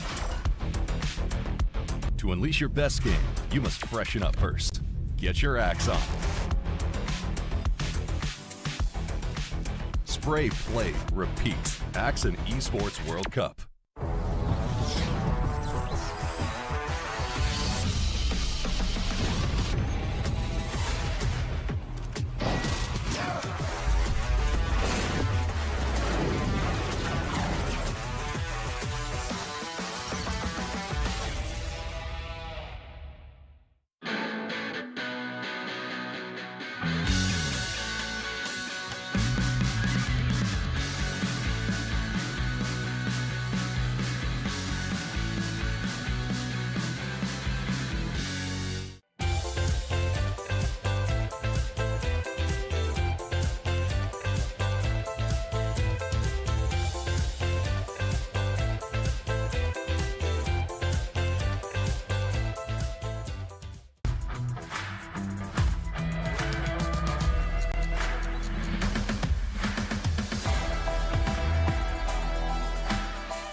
Hello, ladies and gentlemen, and welcome back to the Esports World Cup for EAFC 24. George Overton and Lisa Manley joining you once again for another game in Group B. And, well, I've just got to say it. Round one in Group B, banger after banger after banger. Oh my goodness, this tournament has been insane so far. And not only do we have 2 more games to go, we've got tomorrow and the next day. It's a great time to be an FC fan. Yeah, exactly. There's so many games coming one after each other, and there's been actually so many goals going in. I mean, it's been great to watch. You know, there's been favourites winning and underdogs winning as well. So there's so much more to come. There is so much more to come yet, but coming up next, we have got a massive match, and it is the Iceman involved in the action once again. It's going to be Nathan SR99 versus Nicholas 99FC. Team Furia versus Cloud9. Well, this should be an interesting one, Lisa, and I know you said no more. What's your prediction? So he wants another prediction, although they've been terrible for me. If you guys are predicting yourself, don't go with what I'm going for, but I will go for it. To be fair, Nathan's just come off quite a big victory against Goal Poacher. Nicholas obviously just fell short against Mane Bashor. I honestly think it's going to be a great game, nonetheless. Oh, who's my favourite? Oh, I'm gonna go with the Iceman, but you put me under pressure again. It's not gonna work again. But oh well, I'm gonna go with my gut. I'm gonna go with Nicholas. How about yourself? You're gonna go with Nicholas. Well, I do like Nicholas. He's a very cool guy. Excuse the pun. But I'm gonna go with Nathan here. He came out on top in his last game, and he seems to be in incredible form. And there's one thing I'll definitely say about Furia: when they're playing well as an esports team, they usually keep it running, and they run with that form. And I've just got to go with Nathan here. He was quality in that last game, defensively and going forward.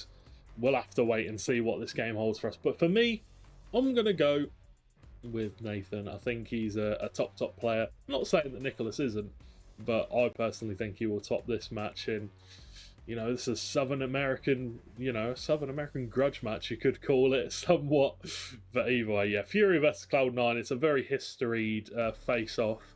And yeah, will Fury come out on top this time? It's not always been that way, but we'll have to wait and see as we're just waiting on the players to get ready and into game. But is there anything that you think that, before you give your opinion on what you think Nicholas should do against Nathan, make sure to go to stcplay.gg and get your votes in on who you think will win this match. Make sure to get your vote in, and who knows, you could win yourself an invisible gold medal. You can have the pride of being the best predictor in all of Twitch chat and all of EWC. Make sure to go over there and get your predictions in, and hopefully you're a better predictor than you are, Lisa.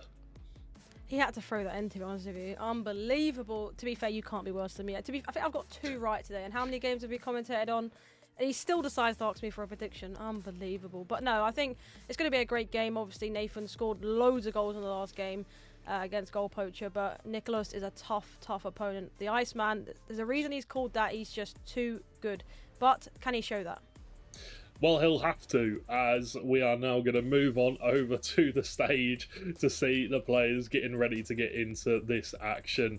But yeah, obviously he's going to have to stay cool. He's going to have to stay calm and collected. And we see our first shot of Anders sitting backstage. It's not on the main stage this time. He is sitting in the arena waiting for his game to get kicked off. And yeah, it's going to be an interesting one for sure. The Iceman is definitely going to have to do better than he did in his previous game. If he can hang on to his lead, that would definitely be the best case scenario. But yeah, Nicholas getting ready for his game, so is Nathan, and the rest of the game should be just as good, I am sure.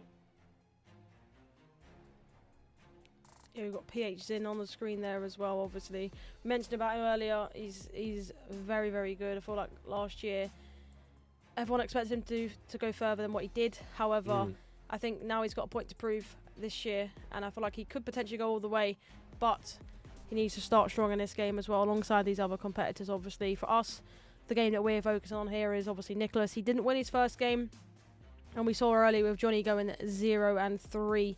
He just couldn't get it clicking, it seemed. Can Nicholas get the win that he needs to go 1-1 in the group so far, or is he going to find himself 0-2? We'll soon find out. But Nathan is a tough competitor to come up against, especially after, what was it, 6-1 that he won?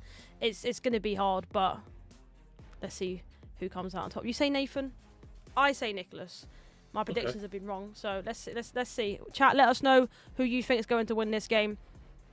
You've got to be better than me, so, you know. We haven't actually had a draw yet, have we?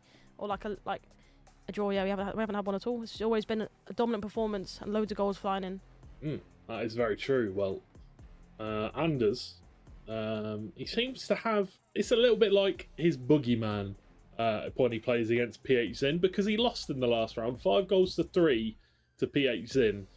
He also lost in the FC Pro Open, 6-5 back in February.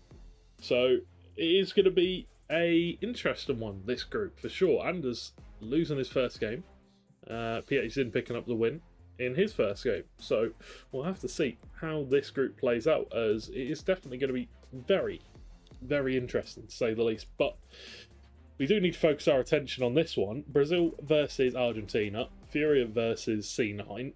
Nicholas versus Nathan. It's going to be a great game.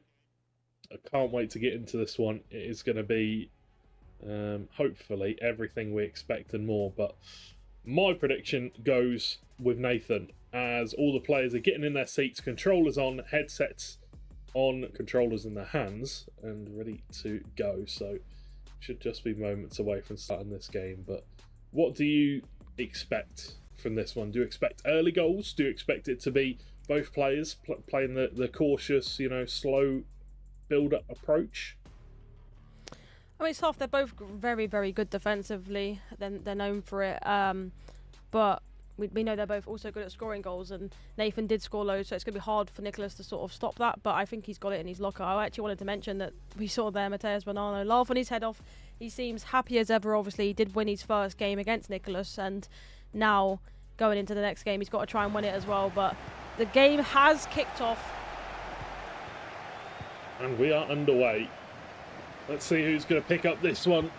Nathan is going to be in the black, and Nicholas is going to be in the white. Mbappe running down the same side as Havertz, kind of crossing their paths a little bit. Kevin De Bruyne, Ruud Gullit. Ronaldo takes on an early shot just to maybe put the feelers out, see what he can and can't get away with. Haaland, Gullit, Bellingham with the interception. Well played. And there we can see the heads of the two players, both focused. I will say this, Nicholas sits a lot closer to his screen than I do when I'm playing SC at home. Not too sure if that's a skill diff. Big chance though.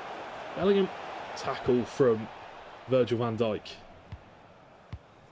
Yeah, to be fair, I mean, I don't sit that close. I think my back would be absolutely broken. But I do lean forward a bit, to be fair. Maybe you should try it. Maybe it'll make a difference. To be fair, when I actually watch these events, whether I'm commentating it or just watch it as a viewer, I always do seem to do better after watching the event, because you just sort of learn what to do and what not to do when watching them. Very true, and maybe we'll see what you should do here. Oh dear, Virgil van Dijk taken out by Petr Cech, but will come away with the ball at the end.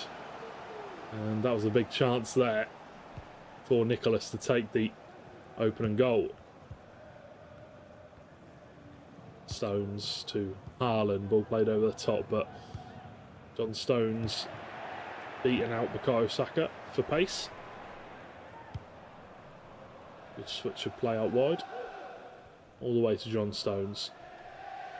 Nicholas with some slow build-up play has given the ball away in a dangerous position though. Saka, ball played over the top to Ronaldo, looks to tuck it in towards Erling Haaland, but can't quite make it happen this time. Yeah, very close. I've actually both started quite good here, to be honest with you. I actually have noticed as well. I'm looking at teams, trying to see what I can get into my ultimate team. Rudiger, that's not a card we've seen today. He has got two versions, a team of the season. He's also got the UEFA Euro team of the tournament card. Not much difference in them, but it's the first time we have seen him. Just thought it was quite interesting. Yeah, very interesting indeed. Canate does manage to win that one out. And yeah, it's the first time we are seeing Rudiger, which is, it's an interesting one. He's got a 96 rated card for the team of the tournament, so not the greatest, not the worst. Very surprising to see him here though. Saka, all played in behind. Virgil van Dijk just about managing to pull that off. Was a bit dangerous though.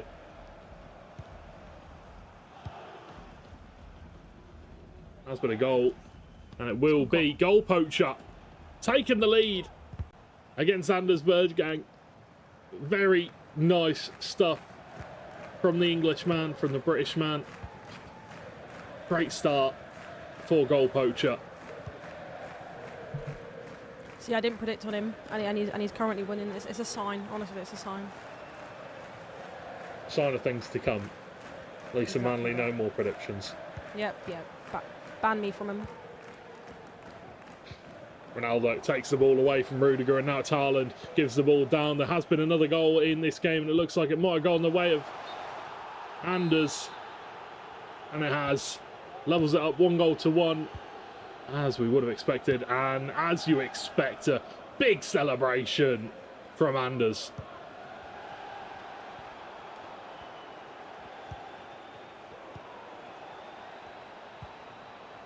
Mbappe, oh my, clinical finish, but where was the goalkeeper?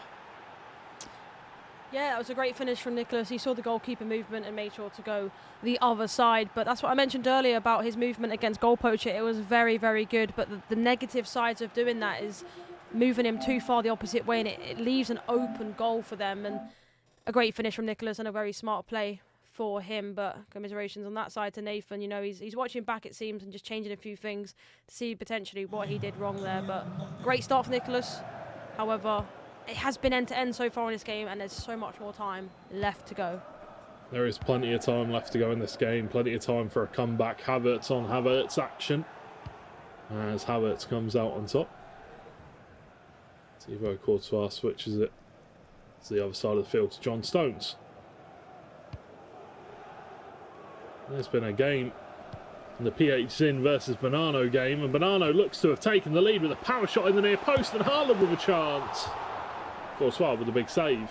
And a dangerous corner here. You need to be careful with these corners when you're playing against Haaland. Oh, just creeps wide. Oh, Rudiger clears it off the line. Still dangerous territory though as Ronaldo takes on the shot. Still in the danger zone here. But he does well to get it away, Nicholas. Living life on the edge. Wow. That was so close. The Iceman, he just couldn't seem to clear it. And that is the reason, I guess, that he's got Rudiger. A goal line clearance there to stop a clear chance. But down the other end now for Nicholas. Can he get the goal? Havertz, can he do the extra pass? He's offside, unfortunately. But wow. That was so close down the other end. I actually noticed, I don't know whether I'm just blind, it could be that, but I don't think he's got Van Dijk, which I'm very surprised about. No, he doesn't. He's got Kanate and Rudiger, by the looks of things. And there's been another goal in the PH Zin Bonanno game, and it's PH Zin levelling things up. But here we go, there could be a chance here for Nicholas once again to go 2 goals ahead. Bellingham, pass intercepted, but Mbappe intercepts the rebound pass. Cruyff, once again, John Stones with the interception. John Stones has probably been the MVP here in this tournament so far, other than Haaland. Yeah, absolutely. I mentioned watching this event makes me do things and play better. That's one thing. Buying John Stones after this event because he's been so good. Haaland with a chance, check with a save as it goes out for another corner. Whipped in, cleared away by Haaland. Interesting, he's got Haaland on the front post there to attack the opposition's Haaland on the front post. Maybe that's how you counter Haaland. Haaland versus Haaland. See, noticed. I've noted that down now. There's been another goal as well in the Anders versus goal poacher. It looks like it has gone Anders' way, and it is a green time header from Haaland to make him go 2-1 up, and we know there's going to be an Anders celebration. But back to this game, of course, Nicholas with Havertz with a finesse shot, and it's off the crossbar. So close, George. So close indeed as Havertz hits the bar, and another pause will come out, and Nicholas has even taken his headset off. Maybe needs to change a few settings, but yeah, Anders Verjang, he wears his heart on his sleeve, doesn't he? That's the kind of player he is. You score a goal, you celebrate. It's just simple, really, isn't it? Yeah, exactly. I think it's the personality that we need, you know, in this industry. You know, he's so passionate about it and he celebrates it. That's the way he sort of gets the crowd going, and that's why I feel like the Saudi crowd does love him. You know, he brings out passion and he celebrates. Obviously, when he celebrates against, you know, their man in Dasari or Abu Bakr, then they're not really too happy. But if they're out the competition or then he's not facing them, they're a fan of him, and I just love that because he's got so much personality. And that's exactly how it should be. When you're, you know, scoring a goal or something like that, you know, scoring a goal, saving a penalty, you celebrate, you get excited. And that's how it should be. And we need to see more of that in esports, that is for sure. We need to see more celebrations, more emotions on display. And Anders definitely putting that in the right direction. Ronaldo out wide for Kai Havertz, who's twisting and turning, trying to zigzag past his opposition. Played down the other side of the field to John Stones once again. De Bruyne. Saka. That's Havertz. Lovely pass. Had 3 men around him and still managed to find the pass through. Hullet fighting for the ball. Takes a shot. Falls to Haaland kindly. And those are the goals that you don't want to concede. That is brutal. It's bobbling around. You're trying to fight for the ball, but it just has not fallen your way. it falls the way of the Norwegian machine as he buries another goal in this tournament. Yeah, I feel like we need a counter for Haaland goals. I'd say he's definitely up there for the most scored goals, but, you know, it was an unlucky bounce back. However, there's been another goal. It looks like a penalty going the way of Anders. Does he finish it? Of course he does. Bottom left-hand side, and a great finish, and obviously a reaction that we all knew he was going to get yet again. But, yeah, I mean, it was a very unfortunate sort of bounce back, I guess, but the one player you want in that position to score, and we all know it's Haaland, and he just finished it perfectly. But it's a close game, 1-1. It could go either way. It could indeed go either way. We'll have to see which way this game goes, as it is on a knife's edge right now. 1 goal apiece. I've got a feeling it might go Nathan's way. Hullet offside. Very unfortunate. It was a nice ball though. Yeah, a nice little dink, but unfortunately for him, Hullet has gone offside. To be fair, off subject, I actually packed that Hullet, by the way. He is very, very good. But yeah, another goal again, this time in the PHN game. What way has it gone? Lovely finish for PHN as he goes 2 goals to 1 ahead. As he is going to be looking to go 2-0 in this group if he can hang on to that lead. Now it's Ronaldo. Ball roll, twist and turn, and goes back to Kai Havertz, who switches the play out to John Stones, who switches the play back once again to Havertz. Now it's Ronaldo looking to ping the pass in. It's a nice little run down the line from Kylian Mbappe. Turns back. Nice little dummy. And Kevin De Bruyne up. Very tough game this. There's another goal's gone in. And this time it looks like it might have gone the way of goal poacher. Ronaldo, finesse from the other half of the pitch. A lovely finesse. Anders not happy with that one. Unlucky one to concede, but needs to keep his head screwed on. Lovely cross into the path of Haaland, but Cruyff does well. Manages to nod it away. As a half-time whistle blows, and been a very close one this, Lisa, but the other games, you know, all the games seem to be fairly close. It's been bangers all round so far. Yeah, there hasn't been a game that it seems that someone's flying away with it, you know, 4-5-0. They all seem to be, you know, 2-1s, 3-1s, 3-2s.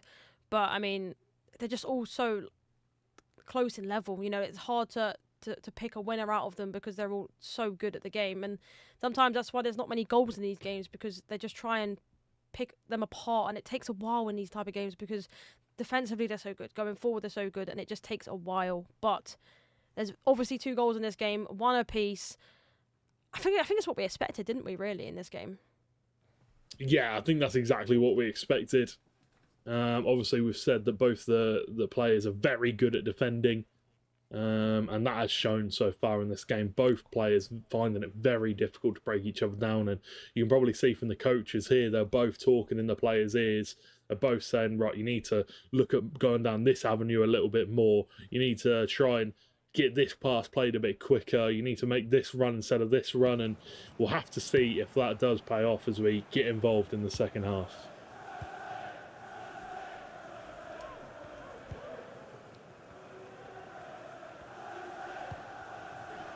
Courtois. John Stones.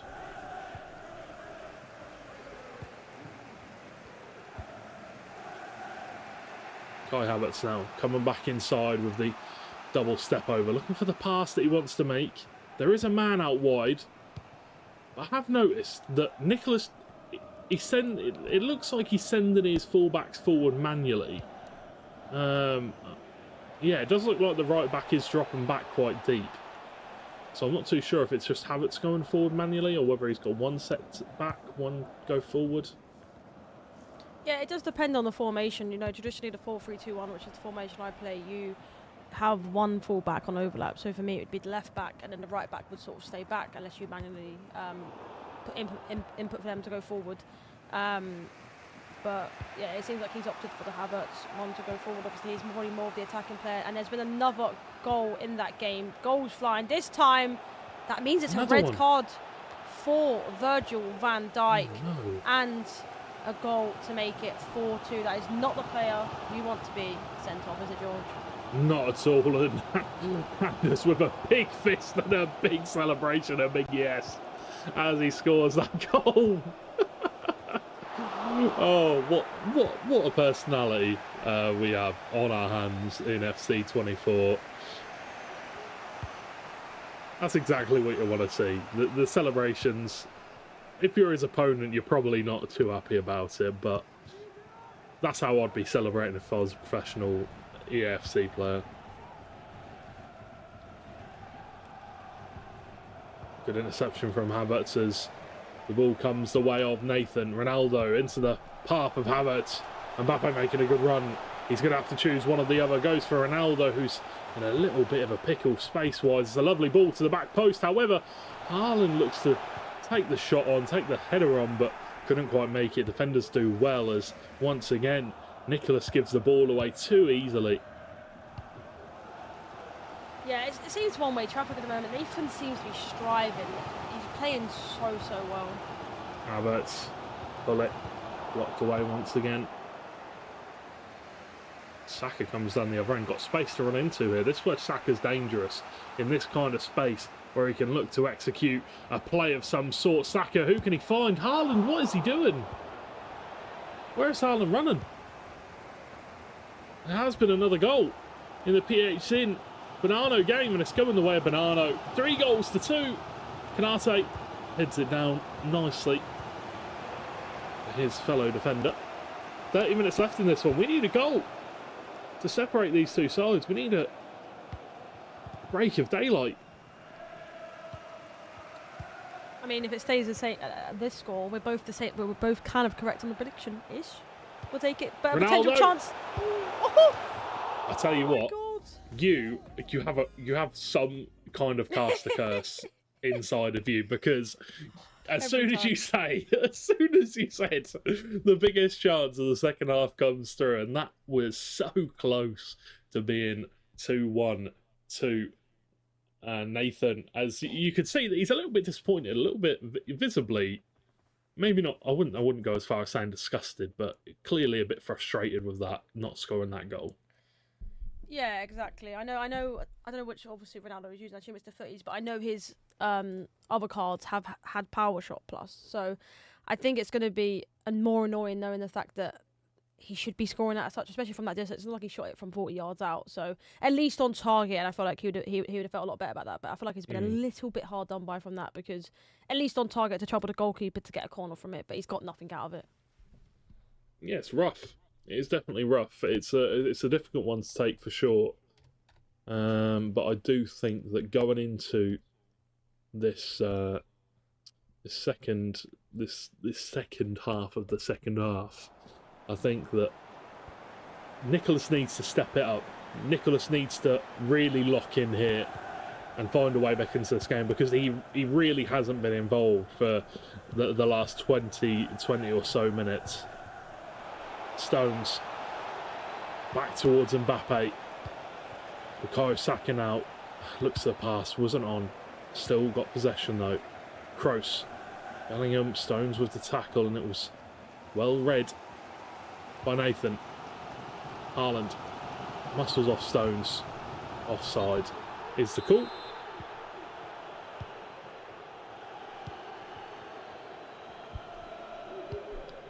Who is going to break the deadlock? That's the question. Is it going to be Nicholas on this attack? Stones. Saka with a switch of play. That's Kevin De Bruyne. Kai Havertz in really good space there. That was a good block from Bellingham. That could have been dangerous. Ronaldo had spread wide. He was on the wide man. And then if Havertz would have got the overlap as well, would have been very dangerous. Saka was nowhere near him.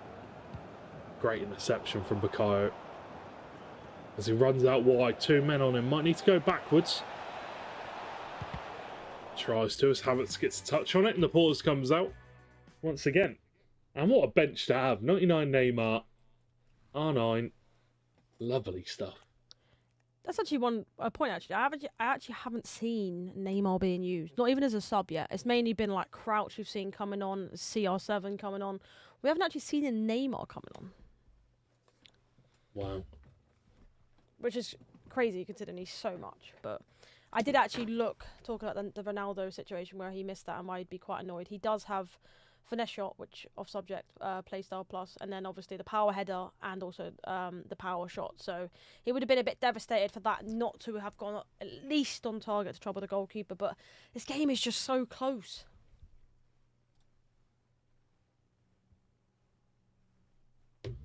It is very close, and that is because both of these players are fighting for their lives in this game.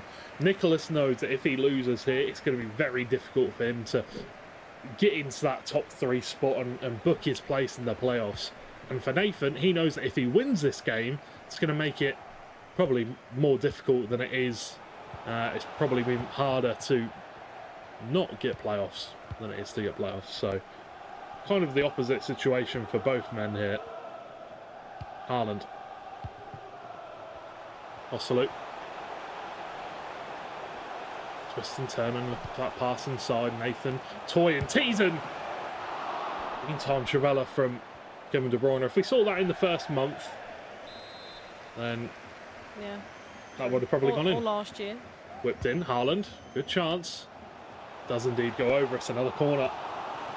And another chance to put this one in the back of the net. Haaland's got the better of his man. What a save from the keeper. Pulls it back. And Havertz will be able to clear away.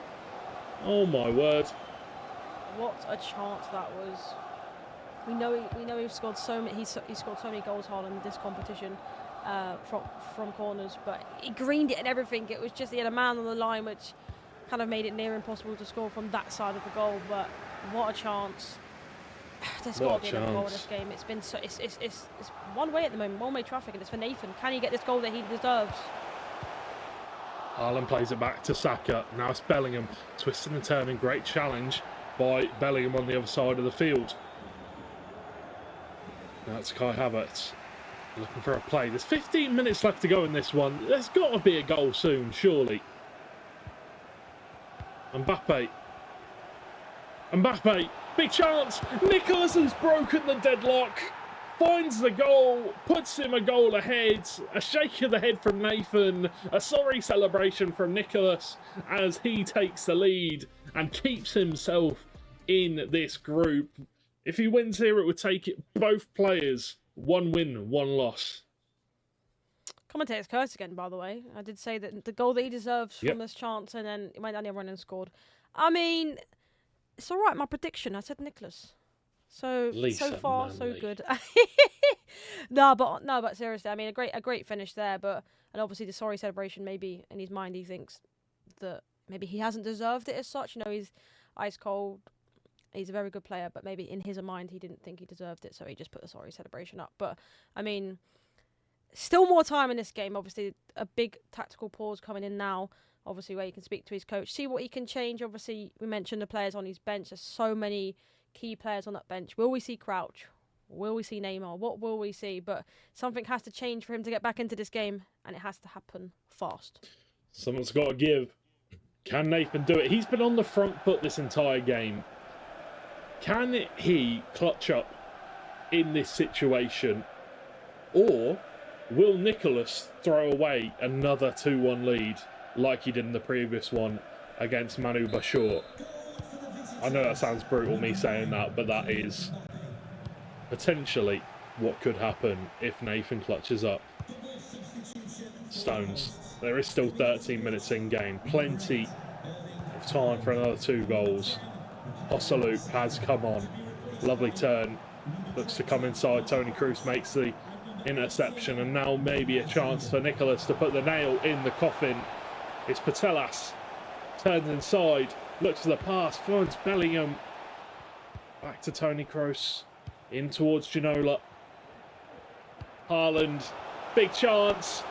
Big save from Petr Cech, and that's that goalkeeper movement from Nathan again. But he's not out with a clear yet. It's another corner. Kroos. Bellingham. Big chance. Double step up. Just go down. That's a penalty. Bellingham. That is unfortunate. very, very close. I mean, yeah, like you said, if he goes down, it's definitely going to be a penalty, but he didn't.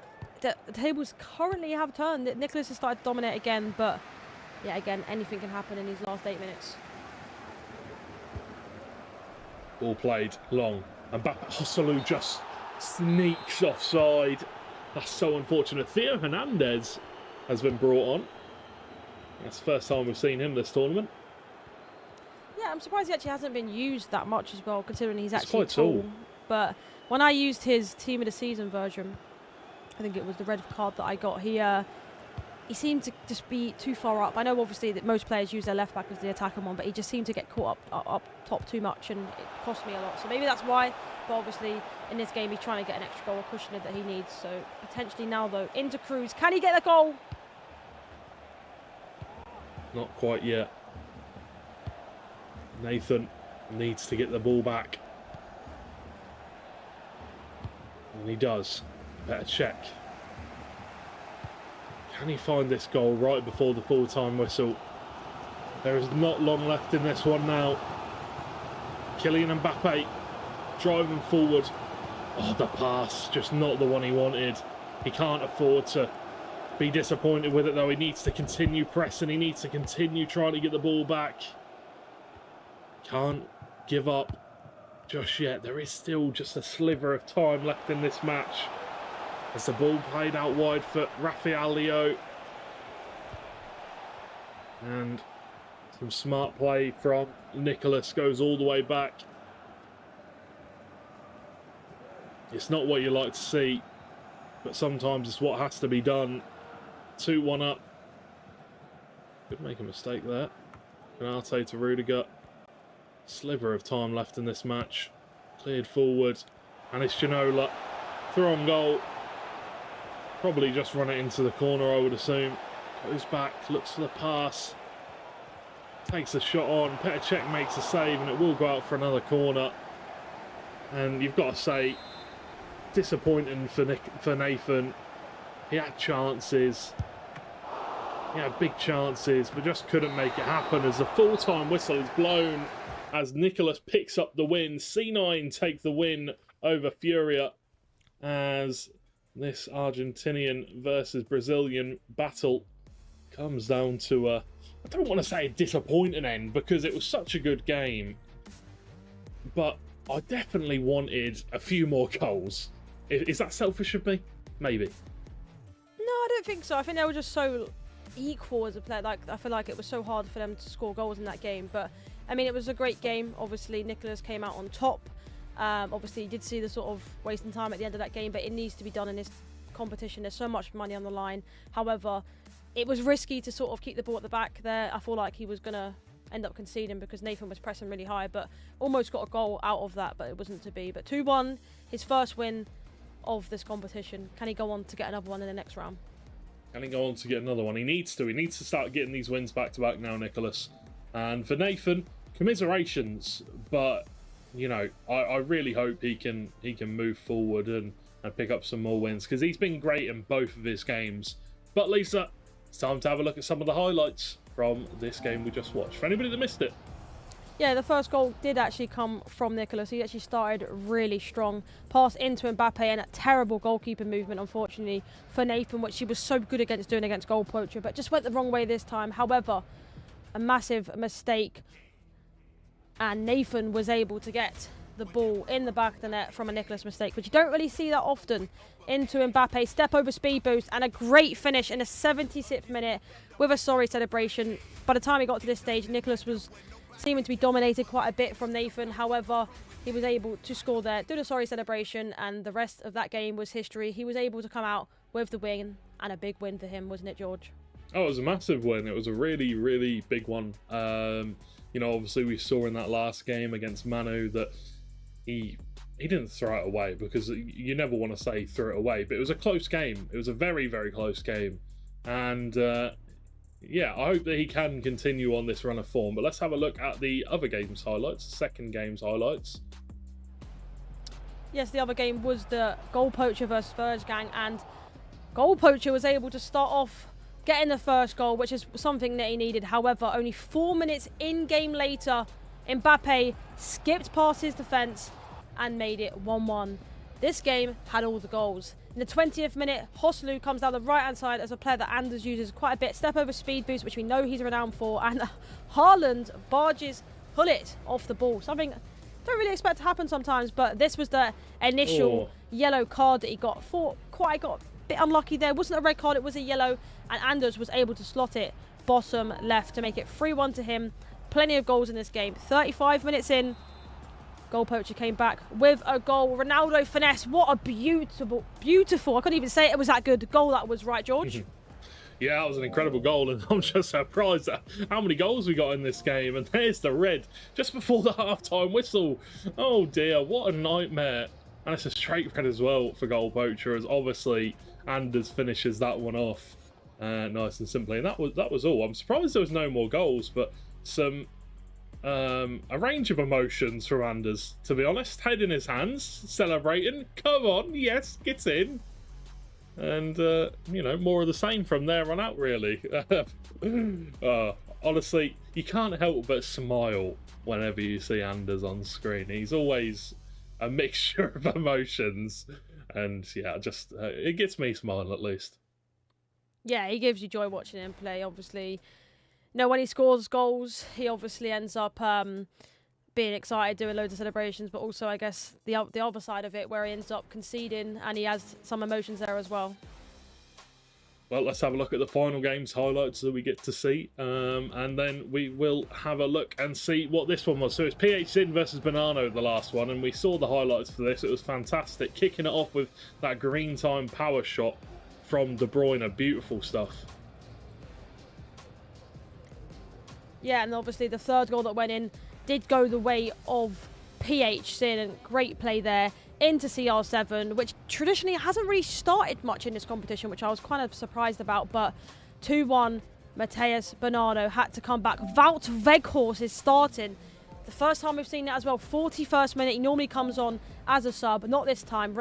Then again, goes down the other end into Salah. First time we've also seen him, and I feel like Czech should have potentially done better there, right, George? Yeah, probably. I mean, it was tough because it was so close to the post, so it was definitely a tough one to deal with. But either way, I want to see Bonanno playing now because, you know, Salah, Wout Weghorst, yes, please. Yeah, I don't know how you feel about that, but yeah, I agree that the cards that I use not. I mean, I haven't been lucky enough to get 99 Salah. I've been getting his 94 a few times because he's also in packs. But Wout Weghorst has been in my team since he came out, and he's staying there until I complete Mia Hamm, which she's 30 scored. She's kind of quite hard. Actually, we haven't actually seen her also this tournament, which interesting. Yeah, apparently not many people liking Mia Hamm in this tournament so far. Well, you know, when you got Haaland, do you really need anybody else? I don't know. No, I'll leave that one up to you guys and chat to decide. And chat. You don't. But no, but either way, you know, there are plenty of fantastic players, and it's good to see the diversity of players as well. But I won't ramble on more about the range of players we've seen. Let's have a look at the next game coming up tonight. It is gonna be Nathan once again versus Manu Bashir. Nathan obviously couldn't quite get past his opposition in Nicholas, but Manu Bashir could. So let's see which way this one's going to go. It will be very interesting to see. Team Liquid versus Fury. Again, a very, very interesting matchup in terms of the two orgs. A very historied matchup. And Nathan versus Manu should be a fantastic game. I thought you was going to ask for a prediction there, I can't lie. I had a feeling it was coming there, but no, I mean, it'd be a great game to watch and see who comes out on top on this one, because Nathan obviously did just come off a loss, so be tough. Yeah, most definitely. It will be very tough, but we will have to go for a quick breather and, you know, take a few minutes just to get ready for that game, because it's going to be an interesting one, that is for sure. So what I think you guys should do is go grab yourself a drink, make sure to stay hydrated, and come back ready for the final game of the evening. We'll see you in a few minutes' time.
everyone, and welcome to the round table here at the Esports World Cup. I am joined by 2 of the 16 competitors competing in Saudi Arabia this weekend for the ultimate prize. Boys, introduce yourselves. I'm Levi de Weert, 20 years old, and I play for Team Gulle, Team Liquid this tournament. I'm Saad Dosiri, 24 years old. I play for Team Falcons. Amazing. So, addressing the elephant in the room, obviously Dasari, he's in his home country where he's probably most comfortable, right? Yeah, Assuming I so. Lots of fans behind him, lots of the local people here to support him. How does that make you feel? Does that give you pressure? Does that add to the motivation? Not really motivates me. I think it would be a nice event with a very nice atmosphere. I know the tickets are sold out from the beginning of the days when they launched it, so I'm really excited and I cannot wait to see them. Amazing. Well, how far is your commute from home to here? 20 minutes. Yeah, which is... And you, Levy? I had to go 6 Few hours, hours. 6 Yeah. hours flight, so it's a bit Not of a the difference. same. No. It's nice too for, well, I guess we're all here, but time zone.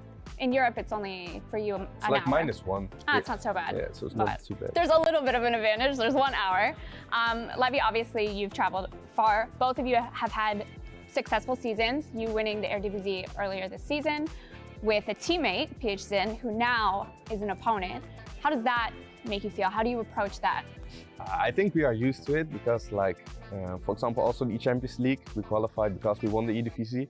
We didn't face each other, but we knew we could face each other in the same shirt from Ajax. So obviously it's still like different to playing like someone else. But in the end, yeah, when we face each other in the competition, it's just also a game like I try to take it like I play a random guy, and it's still like a bit of emotional. On the other side, when you win, it maybe even feels better, and when you lose, it feels worse to lose or win against a friend. And I think the other way around. But for me, if I don't win, I always want my teammates to win. So either Pete, Sid, Manu, Emre. Do you feel like if you won, picture a situation where you guys are face to face. Are you celebrating? Like if you guys are in the final, you and PHZin, are you celebrating in his face, or are you? To be honest, I'm not really a guy who's celebrating, but I know Paolo. I don't think he can keep himself calm then, and he will just celebrate. But if I score like a 90-minute or a 120-minute winner, then yeah, I don't care about him too much, to be honest, and I will just scream. Yeah. Fair enough. So both of you, obviously, you having qualified, you being invited. Tell me about the difference in experience. Obviously, being invited maybe takes the pressure off a little bit because you knew you were going to be here, but you have longer to prep. And then obviously having qualified in Sweden, a little more pressure, especially the stakes in Sweden. They were really, really small. Only a few qualified out of a pool of like several. So how, Levi, I'll start with you. I think it's just the top 16 in the world, so I think there are just only top players. I qualified in Sweden where like out of 500 people, 6 people qualified. I just had like a really good tournament, so I know if I play to my capabilities, I'm capable to qualify for this tournament. I did so. It's a good time to have a good tournament. So yeah, and I hope to do the same here, but I don't think it changed a lot from how you prepare, because you're just trying to put a bit of pressure on yourself even if you are invited. I don't think it's much of a difference, to be honest. Yeah. I think it's a different way to celebrate from qualifying from Sweden or to make it through an invite. It's definitely a relief with less pressure to face, but I think in terms of the preparation, it's the same, you know, who's invited or who have qualified, it's the same. I think we have a very stacked group of 16 of players, who anyone from them can go that far. So that's a good segue, thank you. Talking about the 16 players, the best 16 in the world, the elephant in the room, what's your vote? You can be as confident, as arrogant, the more arrogance, the better. But what's your prediction on the winner? Who's winning? Who's taking it all home? If you don't believe in yourself, who else is gonna do it? But yeah, obviously I need to play my level to win this tournament. I think if you play like less than 100%, nobody's gonna win this tournament. So if I play to 100%, I believe I will win. And yeah, otherwise I always back like one of my teammates. I've played a lot against Manu Bachor, and I think he's in really good shape. So then for this tournament, I will back Manu. He became world champion last year in Riyadh as well. So maybe he's just feeling very confident like Musat in his hometown. So if I'm not winning it, I back Manu to win it. And you, Desiree? Well, I think, as I told you, it's a stacked group of people, of players. Anyone can go that far. but I believe Levy, he looks confident right now, so I'll back him up. He can go that way. Where's the back in yourself? I'm already in a good shape, but I just don't want it that he be I win and then for me as well, I win. That's good sportsmanship. I like it. You guys mentioned the 16 that are included in this group. All winners of any capacity, ECL winners, World Cup winners, World Cup runner-ups, like every single FC Pro winners. The talent is unbelievable. Is there anyone in the group of 16 that you're like, ooh, I have to, like, they're in my group, or maybe if I make it out of the groups, I have to face them? Is there anyone specifically that you have your eye on? For me, no, to be honest. The only thing is that I don't want to play Abu Mecca, because at the end of the day, it's about Team Falcons against Team Falcons. But that's it. It's not just about I'm afraid or I prefer to play another person. I think you need to back up yourself, and you know that even if you will have a tough game at groups or quarterfinals or whatever, if you want to become a champion, you need to defeat everyone. You should write that down. That's a good quote. You? I think same goes for me. I'm not scared of anyone, and obviously, like, everybody's going to play at least 3 days this tournament, so your level and your confidence will develop through the tournament. So I think the first day everybody will be like good, but not at the highest level. Then second day, third day, everybody will improve, and I hope to do the same. I'm not scared of anyone. Then the same goes for me. Your teammates, you don't really want to face them. I'm sure I'm gonna face Emre in game 6. You have like 4 teammates here. So that's one of, I spend like every week at least 1 or 2 days with him. I played him so many times through before the preparation. So I don't care. I just told him, like, I want to smash you, I want to win against you. He told me the same. But obviously I rather would not have played one of my teammates. So how does that, as someone that is on the competitive side but obviously doesn't compete, how does that help you guys prepare playing against teammates? Does that give you an advantage in the sense that you know their tactics, you know their play style, you know how they play, or does it give you a disadvantage because they also know the same and all of? For me, I think yes, because if there is anything you want to learn, they can tell you what to do. And if you want to address something in your gameplay that you don't want other players to know about, you can do it against your teammate. At the end of the day, I would be happy if he stole it away and it works for him as well. So I think for that sense, that's a good thing. But as well, it can happen if you have a good friends that are very close to you. You can do the same with them. But that's for me, I think.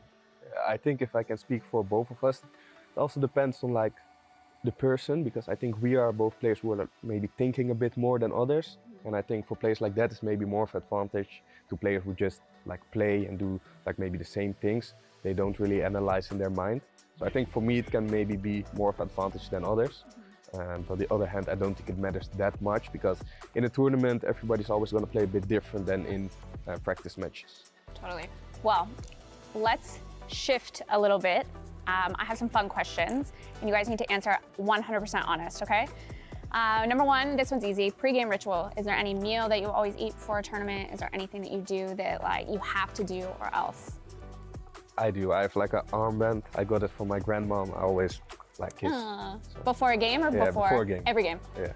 Okay. So that's it. For me, I don't have a specific routine. I try just before the tournament to be as much as I can healthy. You probably, everyone has something, but you probably don't know your own thing. Yeah, but That's maybe I don't have thing. my very own specific thing or my lucky charm yet. Maybe I need to discover it. Maybe this is the tournament to discover it. Some people like put their headphones on first, and like AirPods, and then headphones, and then controller. I think everyone has things, but maybe you don't even notice it yourself. Yeah. I think that's like. I'll get back to you by the end of the weekend. I want to know what yours is. What's the weirdest one that you've ever come across? Having the same meal for 4, 5 or 5 days because you think that really? It makes you fuel up very well. We are talking about it, but mostly joking at Team Gullit. Like we say, oh, we didn't eat this time, so it went bad or it went well. It's more of a joke, but maybe, I think like in every kind of joke, like a bit of sense. So I think we maybe believe in it a little bit. So you're superstitious is what you're saying? I don't want to say it, but I think I have to admit I'm a little bit. I won't jinx anything. I won't jinx anything. Okay. What's your go-to karaoke song? Or if you've never done karaoke, what would be your go-to karaoke song?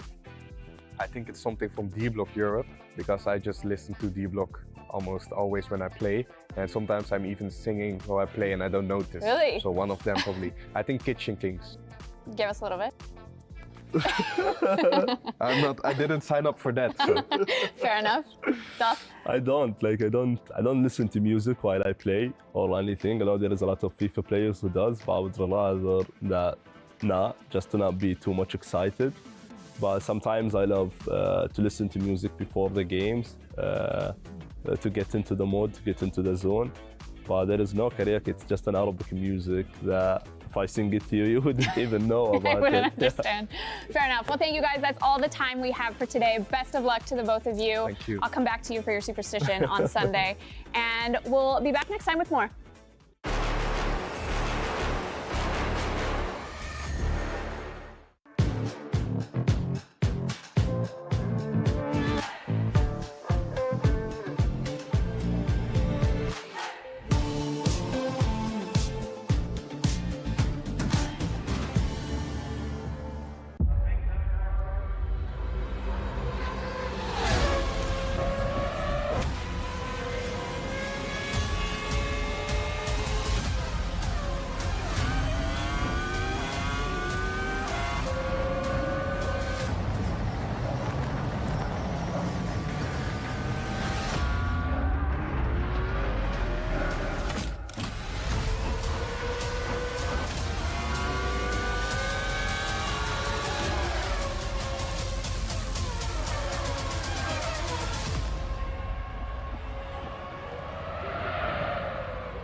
Ready, set, go.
Hello, ladies and gentlemen, and welcome back to the EWC for EAFC 24. My name's George Overton, joined by Lisa Manley, and we're here for the final game of the evening. And, well, what a day it's been. What a day. Fantastic games left, right and centre, and hopefully we can end it on an absolute banger. It's going to be Nathan versus Manu. Should be a great game. I'm looking forward to this one. And I was going to ask you before the break, but I'll ask you now. Oh. We'll get it out of the way. Just You come really on. wanna What are ask your me? predictions? I don't know. I'll ask you first. Well, my predictions are quite simple. I'll be honest. Go on then, tell me. I think Manu has been incredible. I think Manu has just been on really good form, really resilient. So I'm going for Manu. All right, Simple as that. I'm going to go with Manu as well. We're both going with Manu. So even if one of us is wrong, we're both wrong. At least we're wrong together. But either way, go to stcplay.gg if you want to get your predictions in. Make sure to go over there and do that. If you get all your predictions right throughout the entirety of the FWC, or sorry, the EWC, you can get yourself some an imaginary gold medal. You can, wear that proud and say, I'm the best prediction expert at the Esports World Cup. And, that's something that I would put in my Twitter bio personally, or my X bio. But either way, what have we got coming up? We've got a massive game coming up for you, ladies and gentlemen. As you already know, it is going to be Manu Batshaw versus Nathan. It's going to be Furia versus Team Liquid, and this should be a great game, Lisa. I feel like it's going to have plenty of goals. That'll be my prediction. I think, no, Nathan did score a lot of goals in the first game. I know not against Nicholas, but I think it'll be end-to-end like we've seen throughout this competition today so far. But I think Manu Batshaw will just about edge it. That's my prediction. Okay, you've got me on it again. You keep asking, although I'm really bad at them. But I'm giving this one. Manu Batshaw is just going to edge it, says Lisa Manley. We'll have to keep that one and hold her to that, because what Lisa says is, always wrong. It's gospel. It's gospel. But either way, Nathan, stepping up to the plate. We have to see how he will get on in this game. It's going to be a big one, that is for sure. So we'll have to see. Nathan, he needs to pick up the win. If he does, he will go 2-1. And for Manu, I'm pretty sure he would also go 2-1 if he wins this game. So there's a lot on the line. So we'll see who comes out on top. Obviously, out in the break there, I did see that Levi De Weer did say that if he wasn't to win this competition, he'd love to see his teammate, either Manu Batshaw or obviously Yilmaz win it. So, great support from his team as well. So I'm looking forward to see who comes out on top on this one, but it's definitely going to be a great game to watch. That is for sure. It's going to be a great game to watch. We will have to wait and see what the final score is. But yeah, I'm looking forward to this one for sure. Should be a great game. Most definitely. And obviously Anders currently 1-1. That's an interesting one that we'll have to talk about potentially tomorrow as we delve deeper into these games. And obviously we'll have to see how he gets on in this round, obviously the round 3. But we are going to quickly go over to the stage and have a look and make sure all the players are in their seats, getting ready to go, all comfortable in that nice and cool 17 degrees air-conned room. I'm very jealous, but let's throw it on over there and have a look and see. There we go. I definitely need that room, by the way. This room? Yeah, it's not as hot. It's not as hot in the UK today, but I mean, that sounds very nice. Something that I need in my room. That room is probably the size of my house.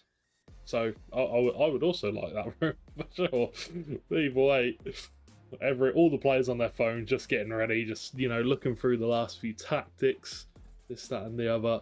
But everybody is more or less sat down. Nathan, so focused. Nathan's headset on, doing some keepy ups with the bottle over there. Oh no, it's his phone. I think I don't even know. No, it's not his phone. That's a heat pad. That's a heat pad. That is a heat pad. There you go. So he's showing us these football techers live on stream. Waiting for the perfect time. One.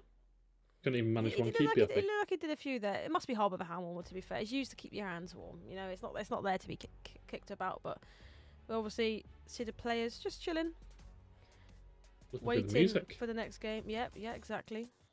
Ooh, it's important to listen to music. That's something that I do before a competition. I always listen to music. It's important. I feel like it just gets you in the groove. You feel like it's just not as an important. Obviously, it's an important competition, but I feel like it kind of gets you out of the mindset of you must win. You just chill like you would if you're playing a foot champs game or you're playing a friend. That's what you sort of need in these competitions, because if you think too much about it, the nerves get to you and you just don't play as good as you should be able to. Zen, I think, is it gives you that Zen feeling. You're in the zone, you're calm, you're cool, literally, because it's 17 degrees in that room, and collected and ready to go. And it will be interesting to see how we do get on with this game. I am excited for this one. And Goal Poacher back in action in here as well. Obviously, not the start that he would have wanted, and I feel like you have cast a cursed him a bit, Lisa. I'm not gonna lie. Oh, cheers. You had to throw that in there, didn't you? And now he's going up against Bonanno as well, so this is going to be a very tough task for Goal Poacher, but I feel like these two have probably played plenty of time, so we'll have to see how they got on, but it does sound like we are ready to get underway with this one, and underway we are. Nathan SR99 versus Manu Batshaw. Nathan going to be in the black, Manu going to be in the white. Nice and easy. Let's get underway with this one. Virgil van Dijk switching it out wide. Stones plays it back. And for those of you just joining us, welcome to the EWC for EAFC 24. We are playing 9-minute halves, so plenty of time for these players to figure each other out and get involved in this match. As you can see on the scoreboards, big shout out to Pepsi. Who doesn't love a good Pepsi? Whether you like Max Diet or just the normal one. I'm personally a Cherry Max person myself. Yeah, I'm a Pepsi Max instead, but I mean it's basically the same thing, just a bit of cherry in it. But I think for this game, we both actually predicted the same player budget. That's the first time all night. So if we get it both wrong, then it's because you decided to join me. That's all I'm saying. Whatever you say. Kevin De Bruyne with a lovely lobbed pass over the top, all the way to Bukayo Saka, cuts back inside, but well read by Manu and Alexia Putellas. Mbappe plays the ball out wide. No play on from the referee. That's a great pass from Putellas. Gets sent wide by Kylian Mbappe, looking for that pass down, but it is being blocked, and every time you go to make that pass, Nathan tries to just cover that angle bit by bit, but he does come away with it. Yeah, defensively Nathan is solid. It just seems that he stops everything, although yet again commentator curse potentially chance. Yeah, big chance for Canate. Yeah, once again comes across, does well, collects the ball defensively. No caster curses here today, haven't seen a single one. Yeah. Mbappe gets a touch on that. Havertz nods it down. Oh, Ruud Gullit, relentless. De Bruyne switches the play out wide. Havertz, nice driven pass into the feet of Mbappe. Now it's De Bruyne once again. Going to go for that Trivella. Green timed. Really good angle to try it. But Courtois does get there. And a corner kick. This is where the danger's at. Gets whipped in, cleared away by Canate. The green timed header was there, but unfortunately, that's coming together, says the referee, I would assume. Ruud Gullit to Bukayo Saka. Twisting, turning, pass to Haaland. Takes a shot on first time. That's another corner. Another chance to make something happen. Haaland in the box. That's a really good cross, but Haaland just gets taken out. Not too sure what happened. That was very, very close. You know, we know from watching, I feel like we've watched basically every single one of his games now, to be honest, but he's very good from corners, and surprising that was such a good ball that he just wasn't able to leap and get on the end of it, but it seemed like he just fell on the floor. A little bit unfortunate for sure. And you said it seems like we've watched all of his matches so far. It's probably because we have. Bonanno going 1 goal ahead against Goal Poacher. An early goal. Mbappe back to Havertz. Now it's Ruud Gullit. Saka. And De Bruyne chipping it up in the air. Haaland nods it back down to Gullit, just abusing that aerial plus into the feet of Ronaldo, who buries it in the back of the net as Nathan takes the lead. Yeah, I mean, what a play, obviously, sort of, like you mentioned, using the sort of aerial of his strikers to be able to ping a ball in the air, waiting for the perfect time to be able to sort of knock it down. He was able to knock it down, pass it into CR7, and a great finish to see himself 1-0 up in this game. And we can see the concentration on his face. Can he come back in this game? That's something we'll find out very, very soon. I'm sure we will, as Mbappe comes forward with the ball, and a little nudge from Ibrahima Konate.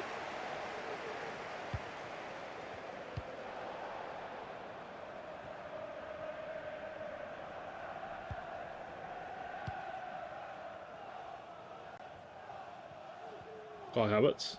All played down the wing for Kylian Mbappe. It's a really good ball in towards Ronaldo. Lovely turn. Oh my word. Clinical from Nathan SR as he goes 2 goals ahead here in this game. And it was that little turn there from Ronaldo. I don't know how he did it. That was beautiful. Yeah, we always talk about the sort of extra pass. You know, the pros do. They try to go across the box and basically guarantee a goal. You know, if you shoot from a certain angle, the keeper will save it. But when you guarantee an extra pass, majority of the time the keeper's in no man's land, and that's exactly what happened there. 2-0 to Nathan. He is playing amazing. There's been a goal in the other game. Seems like it's a goal from Manu Bashore. No, that's this game. Mateus Bonanno even. 2-0 up against goal poacher. I mean, what a performance he's having. Yeah, really good start to that game. And over here as well, 2 goals to 0. We'll have to wait and see what happens. Ronaldo is judged offside there. Double step over, goes back. Alexia Putellas. Kylian Mbappe twisting and turning once again, but Saka cuts that one out and does well with that. Patient play out from the back from Nathan, chooses to go long, finds Saka, and that's a lovely touch from Haaland. Goes past one, ball roll, gives it to Ronaldo. What can he do from this kind of position? Pulls it back to Bukayo Saka! Green time finish, everything Nathan touches turns to goals. He is on fire here in this game. He is firing all cylinders right now. He's literally just taking this game by storm, isn't he? He's 3-0 up in such a short time in this game, only 27 minutes. I mean, it's unbelievable performance from him. He just can't be stopped, it feels like right now. Mbappe, running down the wing. Manu needs one back fast. He'd ideally like one before the second half, but there has been a goal. And it is goal poacher, bringing it 2 goals to 1. And it is Haaland with that goal. Nano obviously disappointed with that. Goal poacher very happy with that. As expected.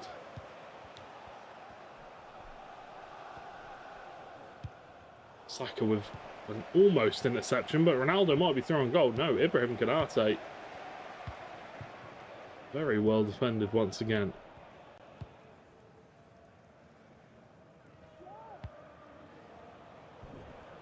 That's been another goal. This time it's going the way of PH Zin on 1 goal ahead in his game. So many goals flying in at the moment. And even in the game that we're talking about, 3 goals, potentially 4 now. Mbappe on the wing. Can he get it in the box? Into CR7, and how that's gone in is crazy, but his keeper just opened the legs and he was able to slot it in, and looks like it's Courtois. Interesting choice of goalkeepers to use when there's so many other different ones, but I mean, what a finish. And George, is it game, set and match, or is it too soon to say that? Well, 4 goals so quickly, you know, 34 minutes in. It's tough to say really whether it would be game, set and match, but it's definitely, you know, match point to Nathan. Manu needs to get a goal back as soon as he can. Haaland, ball rolls, shot comes out, red time with Ronaldo offside, and you can see the frustration starting to get to Manu here. He started so strongly in the first round against Nicholas. We'll have to see if he can get back into it here in this game. Lovely switch of play there, all the way out wide into the corner. Now it's Mbappe. Big chance, great save from Courtois as a corner kick comes through. Another big chance. Nate nods it down to Saka. Bruyne. Now it's a lovely ball in behind, but Courtois is there. So close. I actually noticed on that corner he decided to put Hoslu on Haaland, which seemed to work perfectly there. So it's either Haaland against Haaland or it's Hoslu, but massive mistake.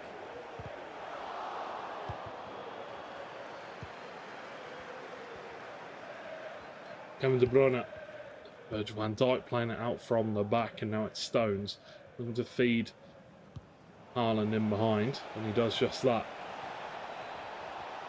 Kai Havertz trying to stop him. Does. He does well. Ronaldo. Now Kylian Mbappe. Ronaldo bursting down the right-hand side. Driving forward. Goes back to Hullet. Kevin De Bruyne now. Lovely pass into Bukayo Saka. Hits the side net, and I thought that would... Oh, number 5. So close. There's been another goal in the other game, and it looks like it is going the way of goal poacher again. 3 goals to 2 now. Oh no, it's 4 goals to 1. My apologies.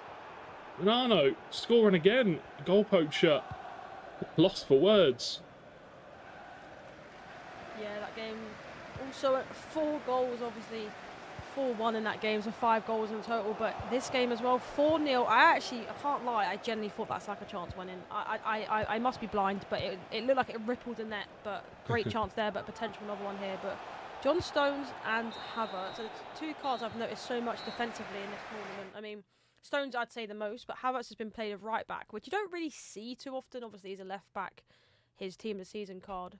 But obviously, the new card, I can't play left back, so that they seem to just be either playing him off cam at right back, but it seems to be working because his card is stopping them crosses 24/7 in this tournament. Manu Bashir talking to his coach here, and you can definitely see that Manu's not happy with his performance so far. We spoke to him earlier and he said he was hoping for more of the same. Nathan not going to let that happen. He wants to continue going forward in this tournament and keep winning. And there could have been a reality where he was won 3 out of 3 games so far. Unfortunately, in his second game, just about losing out to Nicholas, the Iceman. A very close contest. But here we go into the second half. Nathan 4 goals up. There's been another goal, and it's PH in again, scoring against MS Tossari. And that's another goal for him. So he's having a fantastic tournament as well. Ronaldo, ball played over the top. It's nice to Haaland. Has space, has time, has the shot, and Manu Bashir scores his first. Yeah, and a great ball over the top to Haaland and a great finish. Is this the time of the game where he's able to get the momentum and get more goals in this game? Not 100% sure. However, sort of talking on the point where you mentioned earlier about Nathan against Nicholas, that game was a really close game, and I know he ended up losing in the end, but he dominated a lot of that game, which you don't really see against a player like Nicholas. So he's proven why he's here. Definitely an underdog, because honestly, I feel like in this group, most people, if they were predicting, wouldn't have put him in the top 4. So it's crazy to think how well he's playing in this tournament, and hopefully more tomorrow from him. Havertz on the right. It's a well-tracked run from John Stones and Manu Bashir as he's looking to get back involved in this match. Virgil van Dijk does well, wins the header also. Ronaldo's going out wide. Havertz 1-2. Kevin De Bruyne under pressure from himself as he comes forward now. Manu, he's got numbers coming forward as well. Haaland running down the wing, goes past Virgil van Dijk. Havertz comes across, makes the challenge. Be careful. Just about manages to get out from the back. Dangerous times though. Oh, my heart sank there. I thought he was going to end up giving the ball away there, but that's just composure at its finest. And another goal has gone in this time. That is a finish there as well, and it looks like it has gone the way of MS Tossari. It has indeed. It's one back in the game.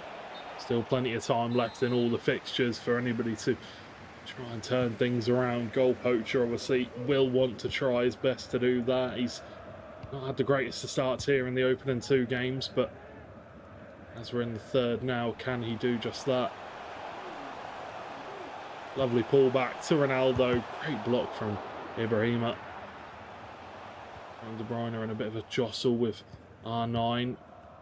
Virgil van Dijk gets pulled out of position. Potential chance to play R9 through, but didn't quite open up for him. Mbappe, lovely ball in behind for Hosselu, the right back, running through on goal. He is originally a striker though, so, you know, I'm sure he could put a chance away if he got there. De Bruyne to Hullet. Lovely ball played over the top for Ronaldo. Is there going to be a finish at the end of it? It's an awkward touch to De Bruyne. Oh, sorry, to Ruud Hullet. Saka, Havertz. And now the ball given away. Yeah, I mean, it's a very close contested game at the moment, obviously 4-1, but it seems like Nathan's just trying to slow down the game a little bit. And just try and kill the clock a little bit. I was doing a bit of research as well. It looks like Nicholas is actually 1-0 up against Anders, so that is a massive result. So far, of course, there's lots of time in that game as well, but big result there. Yeah, so far that is a big result for sure. John Stones. Gives it to Ruud Hullet. Now Haaland. Big chance. Lovely skill. What a save from Petcek. Denying Haaland from scoring another goal. That's a really good ball down the wing. Has Ronaldo got the touch? Does indeed take it back. Doesn't have anybody further forward to pass it to. That's a good switch there from Virgil van Dijk. He's just looking to try and kill some time in the game, but it manages to give away the ball. Can Manu Bashir get a goal here? Big chance. Great shot. Manu Bashir's back in it. 2 goals the deficit now. Was 4 goals down. Now just 2. And let's see what is going to happen. He takes his headset off, talks to his captain, his coach, sorry, and he's going to make some changes, maybe tweak some tactics. Do you tweak any tactics? Do you maybe change anything? Obviously, substitutes is really good, you know, get some fresh legs on. But this is the way that you've been getting back into the game, from doing exactly what you're doing. So I don't feel like you change any tactics, but maybe you think differently. Yeah, I think for me, you know, when I play competitions, I think obviously it depends on the score. Obviously, in this instance, it's 4-2. For me, 60th minute, 65th minute, I go to pause. And traditionally, I make subs. Obviously, in this competition, it seems like Crouch has come on, CR7 has come on if he's really not on the pitch. Just tall players up front that can sort of, you know, win headers, aerial. And other than that, if I'm losing by, you know, 3 goals, for example, I'd go press after possession loss. I wouldn't go constant pressure, not until the 80th minute.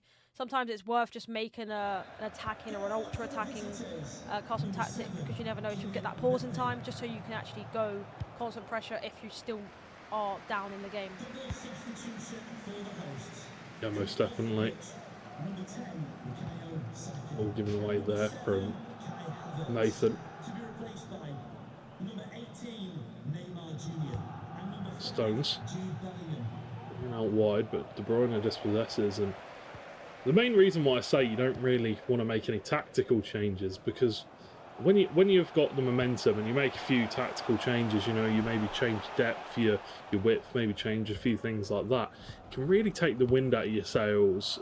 You know, if you change one thing, I mean, at least this is my experience with it. If I change my tactics mid-game and I've just started coming back into the game, usually it feels like my players start to either slow down, or maybe because they're adjusting. I feel like, you know, you just got to stick to your guns in this kind of situation. It seems like, for the most part, he has tactics-wise, and there might be a chance here. Look at that goalkeeper movement. That was a risky goalkeeper movement, because look how far he moved. Yeah. I think the only thing that sort of saved him was how close the defender was, so he just ended up having like a shot that wasn't too much powerful, so he was able to save that. But I have got some news, George, and you'll be surprised. Nicholas is 3-0 up against Anders. Oh, Lord. This would be the second game that Anders has lost. Out of 3. Out of the 3 games that we've seen so far, which would put him 2-1. Neymar. Good tackle from Virgil. De Bruyne hangs on to it though. Good pass to Neymar. Is onside. Takes it round the goalkeeper. And Nathan has a 3-goal advantage once again. And I think for me, that could be the nail in the proverbial coffin for Manu Bashir. But we'll have to see, as there is still plenty of time left. But I'm going to say something controversial right now. Go on, go. Could we be seeing a world where Anders does not qualify? Or maybe goes to the, at least goes to the the not the relegation battle, sorry. You know the word that I'm looking for. It's eluding my mind right now.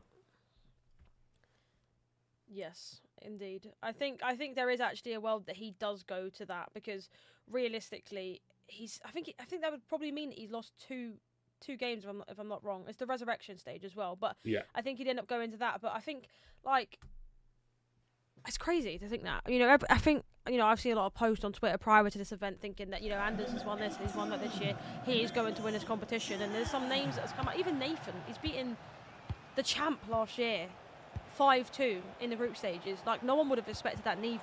So I think there's some underdog stories, some stories of the biggest names potentially coming out of the competition early. I think that's the pride of watching this event. You can just see so many good players.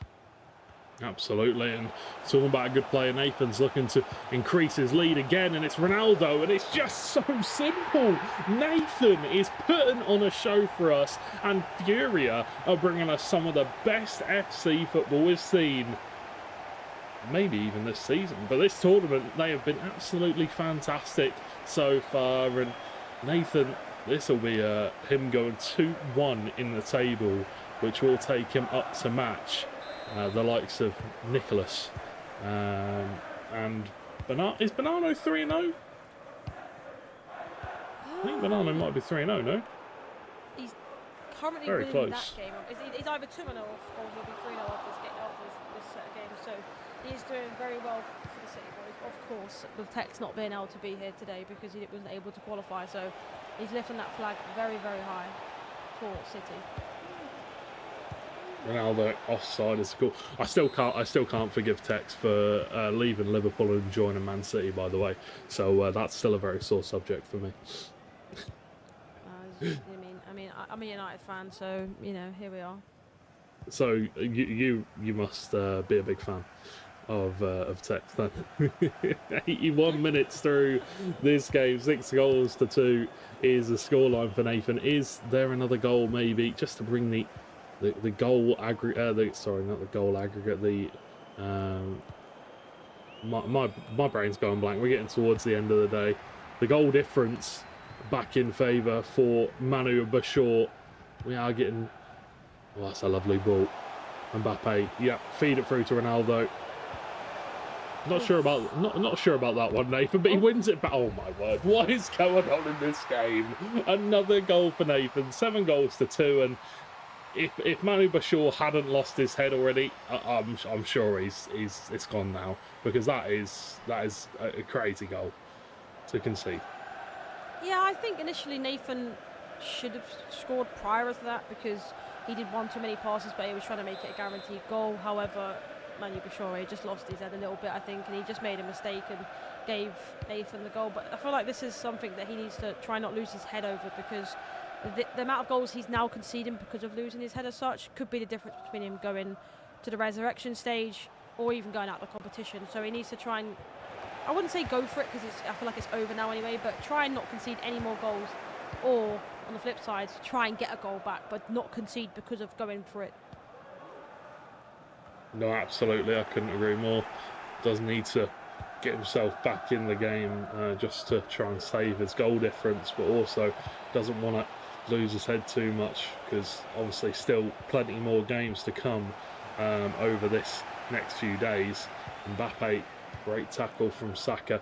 Graham now into the feet of Ronaldo. Graham making a good run outside. Lovely little one-touch football. Haaland finds the back of the net for for Manu Bashir, as he brings it back to just the 4-goal deficit. Doesn't really mean too much in the grand scheme of things, but at least he is getting a couple of goals back for his differential.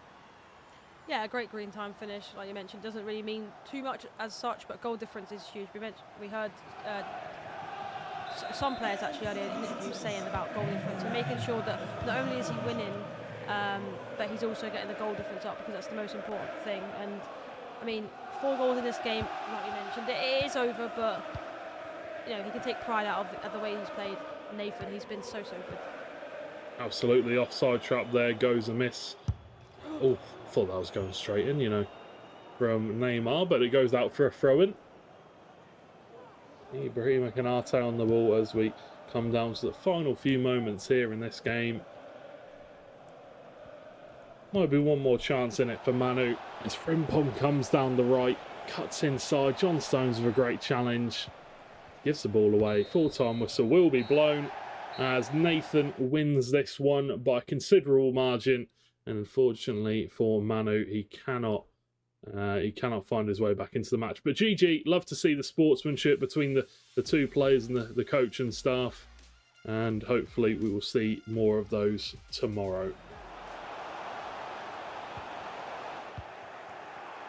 Looks like we've switched over to the Dasari PHN game. Currently 2-1 PHN. Is he offside? No, he's not. Potential chance here to score. Can he get it? But great defending from MS Dasari. Yeah, PHN just about hanging on in this game. A goal for MS Dasari though, and that would potentially take us through to extra time, and who knows, maybe penalties. Mbappe coming forward with the ball. That's a lovely ball out wide to see the deep running Havertz. That's a lovely bit of skill, but Konate comes across, makes the challenge just about. And if you're PHN here, it's such a close game, and every win counts in this group stage. You just want to hang on to it, don't you? Just not see the game out and put it in the corner, but you really want to slow the game down and hold on to the possession as much as you can. But he's going for more. Ronaldo wins himself a corner. PHN doesn't know how to play the ball around the back. He doesn't know the meaning of the word time management. To be fair, I don't like playing it around the back. Every time I do, I seem to lose and concede. So Same. sometimes if you are keeping the ball, I think it is just better to keep the ball in their half, just in case. Sort of, we saw it earlier. I think it was Nicholas keeping the ball, and he almost gave it to Nathan, but luckily for him, he was able to boot it away just in time. But yeah, for me, when I try to keep the ball, it never goes to plan. However, a little update also in Group B. It is currently Nicholas 4 and Anders 2. Potentially a comeback in that game. However, the game we're currently talking about, Dasari versus PHN, is 2-1 with 3 minutes to go. Yeah, here we go. PHN, only a few minutes left on the clock. Ronaldo twisting and turning. That's a lovely goal. Lovely goal that is from Ronaldo. And that one, I think, will seal the deal here in this game. Yeah, a great finish, and 3-1 now for PHN. Like you mentioned, I do think that is game, set and match. But a nice 1-2 there, step over speed boost, and a nice little finesse into the back of. I know I'm speaking different terms now, but a nice finesse into the back of the net, and that great to the game. Ronaldo, you know, I played rivals yesterday, and he was too good against me. He'd score everything. He's strong, good in the air, and there's not much more you can ask for him, especially with the price that he is as well. There's a reason he's that price. Well, you would expect that of a 98 rated icon. I think most of the icons should be that, you know, that level of strong, that level of quality. But Konate, well defended. John Stones manages to get it upfield. Now it's Wout Weghorst coming in behind, gives it to Hosselu. There is a chance for Mbappe here. Saka. Davies plays it forward. Cruyff. As I think Anders has just scored a goal to bring it to 4-3. Haaland. John Stones. Intercepted by Wout Weghorst, and that will be the full-time whistle being blown at 4-3. And what a game that was, and that's lovely to see from PHN as he picks up all 3 points. Yeah, taking a picture as well to confirm it. I saw that on the phone there, and I mean, yeah, what a game that was there. But I mean, he's happy to obviously come out on top. I actually saw some interesting players from Dasari there. I did see Neymar, which we haven't actually seen today. And we did see Cruyff, but we have seen him already. But there were some players that you haven't really seen much or at all, really. Neymar, 99 rated. You'd think most people would use it, but maybe he just thought he'd bring him in. He's got skills, and we'll just go for it that way. But wow. Yeah, wow, indeed. Definitely. And what really more can you say? It's been such a fantastic day of games, of goals. There's been goals galore. It's been goals everywhere you look. And I'm kind of just watching the end of the Nicholas Anders game in the corner of my eye. Just, you know, interested in seeing what the final score will be. It looks like it might go down to the wire. We'll have to wait and see. But either way, what a day of games it has been, and we're not quite done yet. We've got some highlights to watch, haven't we, Lisa? We do, and it starts off with the Nathan Manubishore game, and Nathan started off very, very well, and he sort of carried on with that in this game. But second goal was a great pass down the line into Haaland, and he's not missing from there, and it kept on going for him. 2-0, then makes it 3-0 with a great green time shot with Saka. Card that George wasn't too sure about earlier, was you, George? I wonder why he's got him in the team, but I think he's proved you wrong today. Yeah, it definitely has. He's been top quality, and that's the 4th goal for Nathan, and he just kept on going, didn't he? Manu does get one back there, a lovely goal, but unfortunately it was enough. He does manage to get 2 back with this effort from Mbappe. A lovely finish again, and a little celebration, but then we come down the other end, and once again, Nathan proven just how clinical he is, keeping himself in the game, denying the opportunity for the comeback to happen from Manu.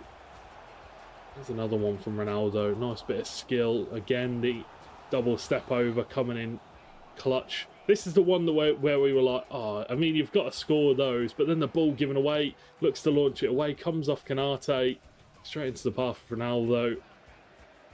And then we saw the 7th, and then there was one more for Manu from Haaland, as that is the one that sealed the game.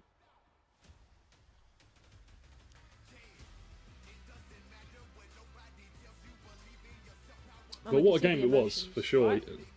So, my apologies. We both said it at the same time there, but we can see the emotions from both of them there. I mean, now this is time for the next bunch of games that we saw, which was Dasari versus PH Sin, and PH Sin got the first goal. There wasn't as many goals in this game, was there? We got Haaland traditionally not going for the extra sort of header onto the back post, but we saw it there, and it looks like a mistake that gave Dasari his goal. We've seen a few of them today, haven't we, George? Yeah, we have seen quite a few mistakes today, you know, out from the back, whether that's players, you know, thinking they have more time than they do, maybe just a little bit, taking a little bit too long, I'm not too sure, but either way, you know, mistakes happen. They do. It's common. It happens a lot in esports, you know, simple mistakes. They're unfortunate, but they do happen, and here in these games, we've seen quite a few today, and you're going to see one more there. That is just unlucky from Poacher, giving the goal away to Bonanno.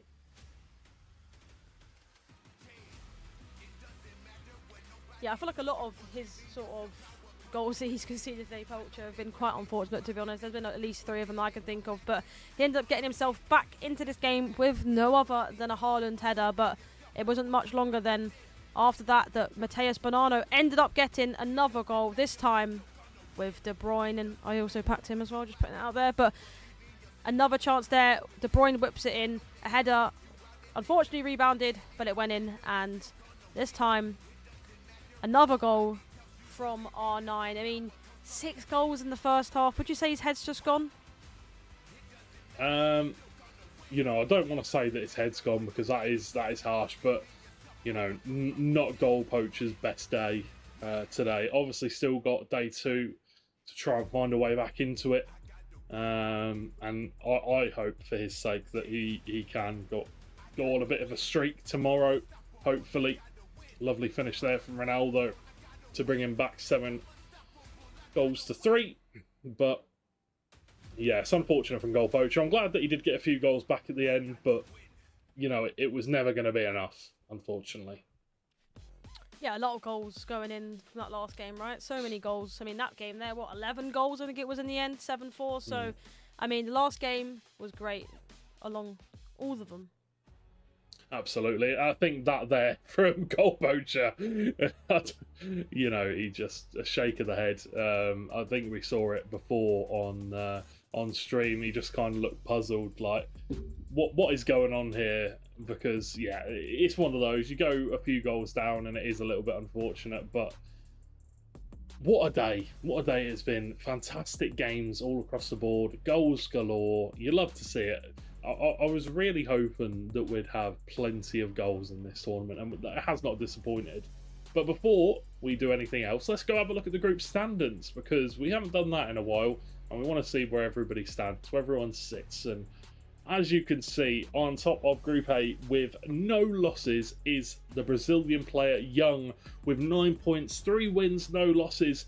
Jafonzo 2-1 on 6 points, Mark 2-1 on 6 points, joined by Abubakar, and then we've got Emre Yilmaz, Levi Zved, and Webb Nasir all on 1 and 2, and then at the bottom of the table 0 and 3. An unfortunate start for Johnny. Yeah, indeed. I think from Group A, I think the outstanding performance from me would be Young and Jafonso. Obviously, we watched quite a lot of his games. I think he played really well, and I think the shock from Group A from me is Johnny going 0 for Eddie, about that whatsoever. However, just quick thoughts from me from Group B. Mateus Bonanno 3-0. I mean, we know how good he is. I mean, did I expect him to go 3-0 with the players in that group? Probably not, to be honest with you. I think maybe 2-1 would be one from my prediction. But I think the shock from Group B is definitely Verge Gang being 1 and 2. I mean, I don't think anyone expected that. No, I don't think anybody expected that coming into it. I do think that, people expected him to do well, but I don't think people expected him to do that badly. But let's have a quick look at the schedule for tomorrow, because we have a big day ahead of us tomorrow where we'll be deciding the final groups, the final placing for groups. So let's go and have a look at that schedule now, and we can see who we're going to be watching. So kicking it off with Group 1, we've got Emre Yilmaz, Mark 11, Abubakar versus Mark 11, then the battle of the Titans from the same team, Emre Yilmaz versus Livy Deverd. And then in Group B, we've got MS Tasari versus Goal Poacher, Bonanno versus Nathan, and Goal Poacher versus Manu Bashor. Yeah, some big matches there, right? I think for me, I'd say one I'm looking forward to maybe watching quite a bit is obviously the two Saudi boys, Abu Maka and MS Tasari. I feel like we haven't really watched any of their games today, so maybe a bit of highlights, but not like a full-on game that we've commentated over. Yeah, it does. It definitely feels like that. I would like to watch them play tomorrow. That is definitely something that I am looking forward to. I'd also like to see Anders play, but unfortunately, unless he gets through to the resurrection bracket, maybe not. But any final words from you, Lisa, on the tournament for day one? No, I just think it's been a great tournament. Obviously, there's been so many goals, there's been so many underdog stories, so many shocks. Obviously, like I mentioned earlier, Anders being 1 and 2. So I think tomorrow I'm just looking forward to it, to see if Anders, I guess, can turn it around. Obviously, Goal Poacher, can he turn it around as well? There's so many players that we could potentially see turn it around. Johnny as well. I mean, I'm looking forward to see if all these big names can end up progressing, whether that be at the top of the group or the resurrection stage. Absolutely. Well, that is all we have time for today, ladies and gentlemen. It's been a fantastic day one. Thank you to everybody for coming along. Thank you to all of you in chat. Big thank you to my commentary partner, Lisa Manley. And yeah, big thank you to the production team. As always, have a lovely rest of your evening. We'll see you tomorrow for some more fantastic E-World Cup games. My name is George Overton, and we'll see you soon.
set, go.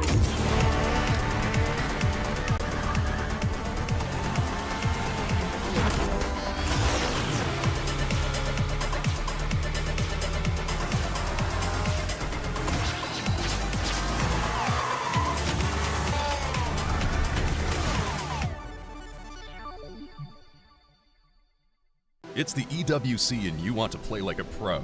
Well, we've got a lesson for you. Axe on. You're fresh, ready to fight and grind those long hours. It's how it should be. Axe off. You're slow, unfocused, and lagging. Do you get it? Let's go again. To unleash your best game, you must freshen up first. Get your axe on. Spray, play, repeat. Axe and Esports World Cup.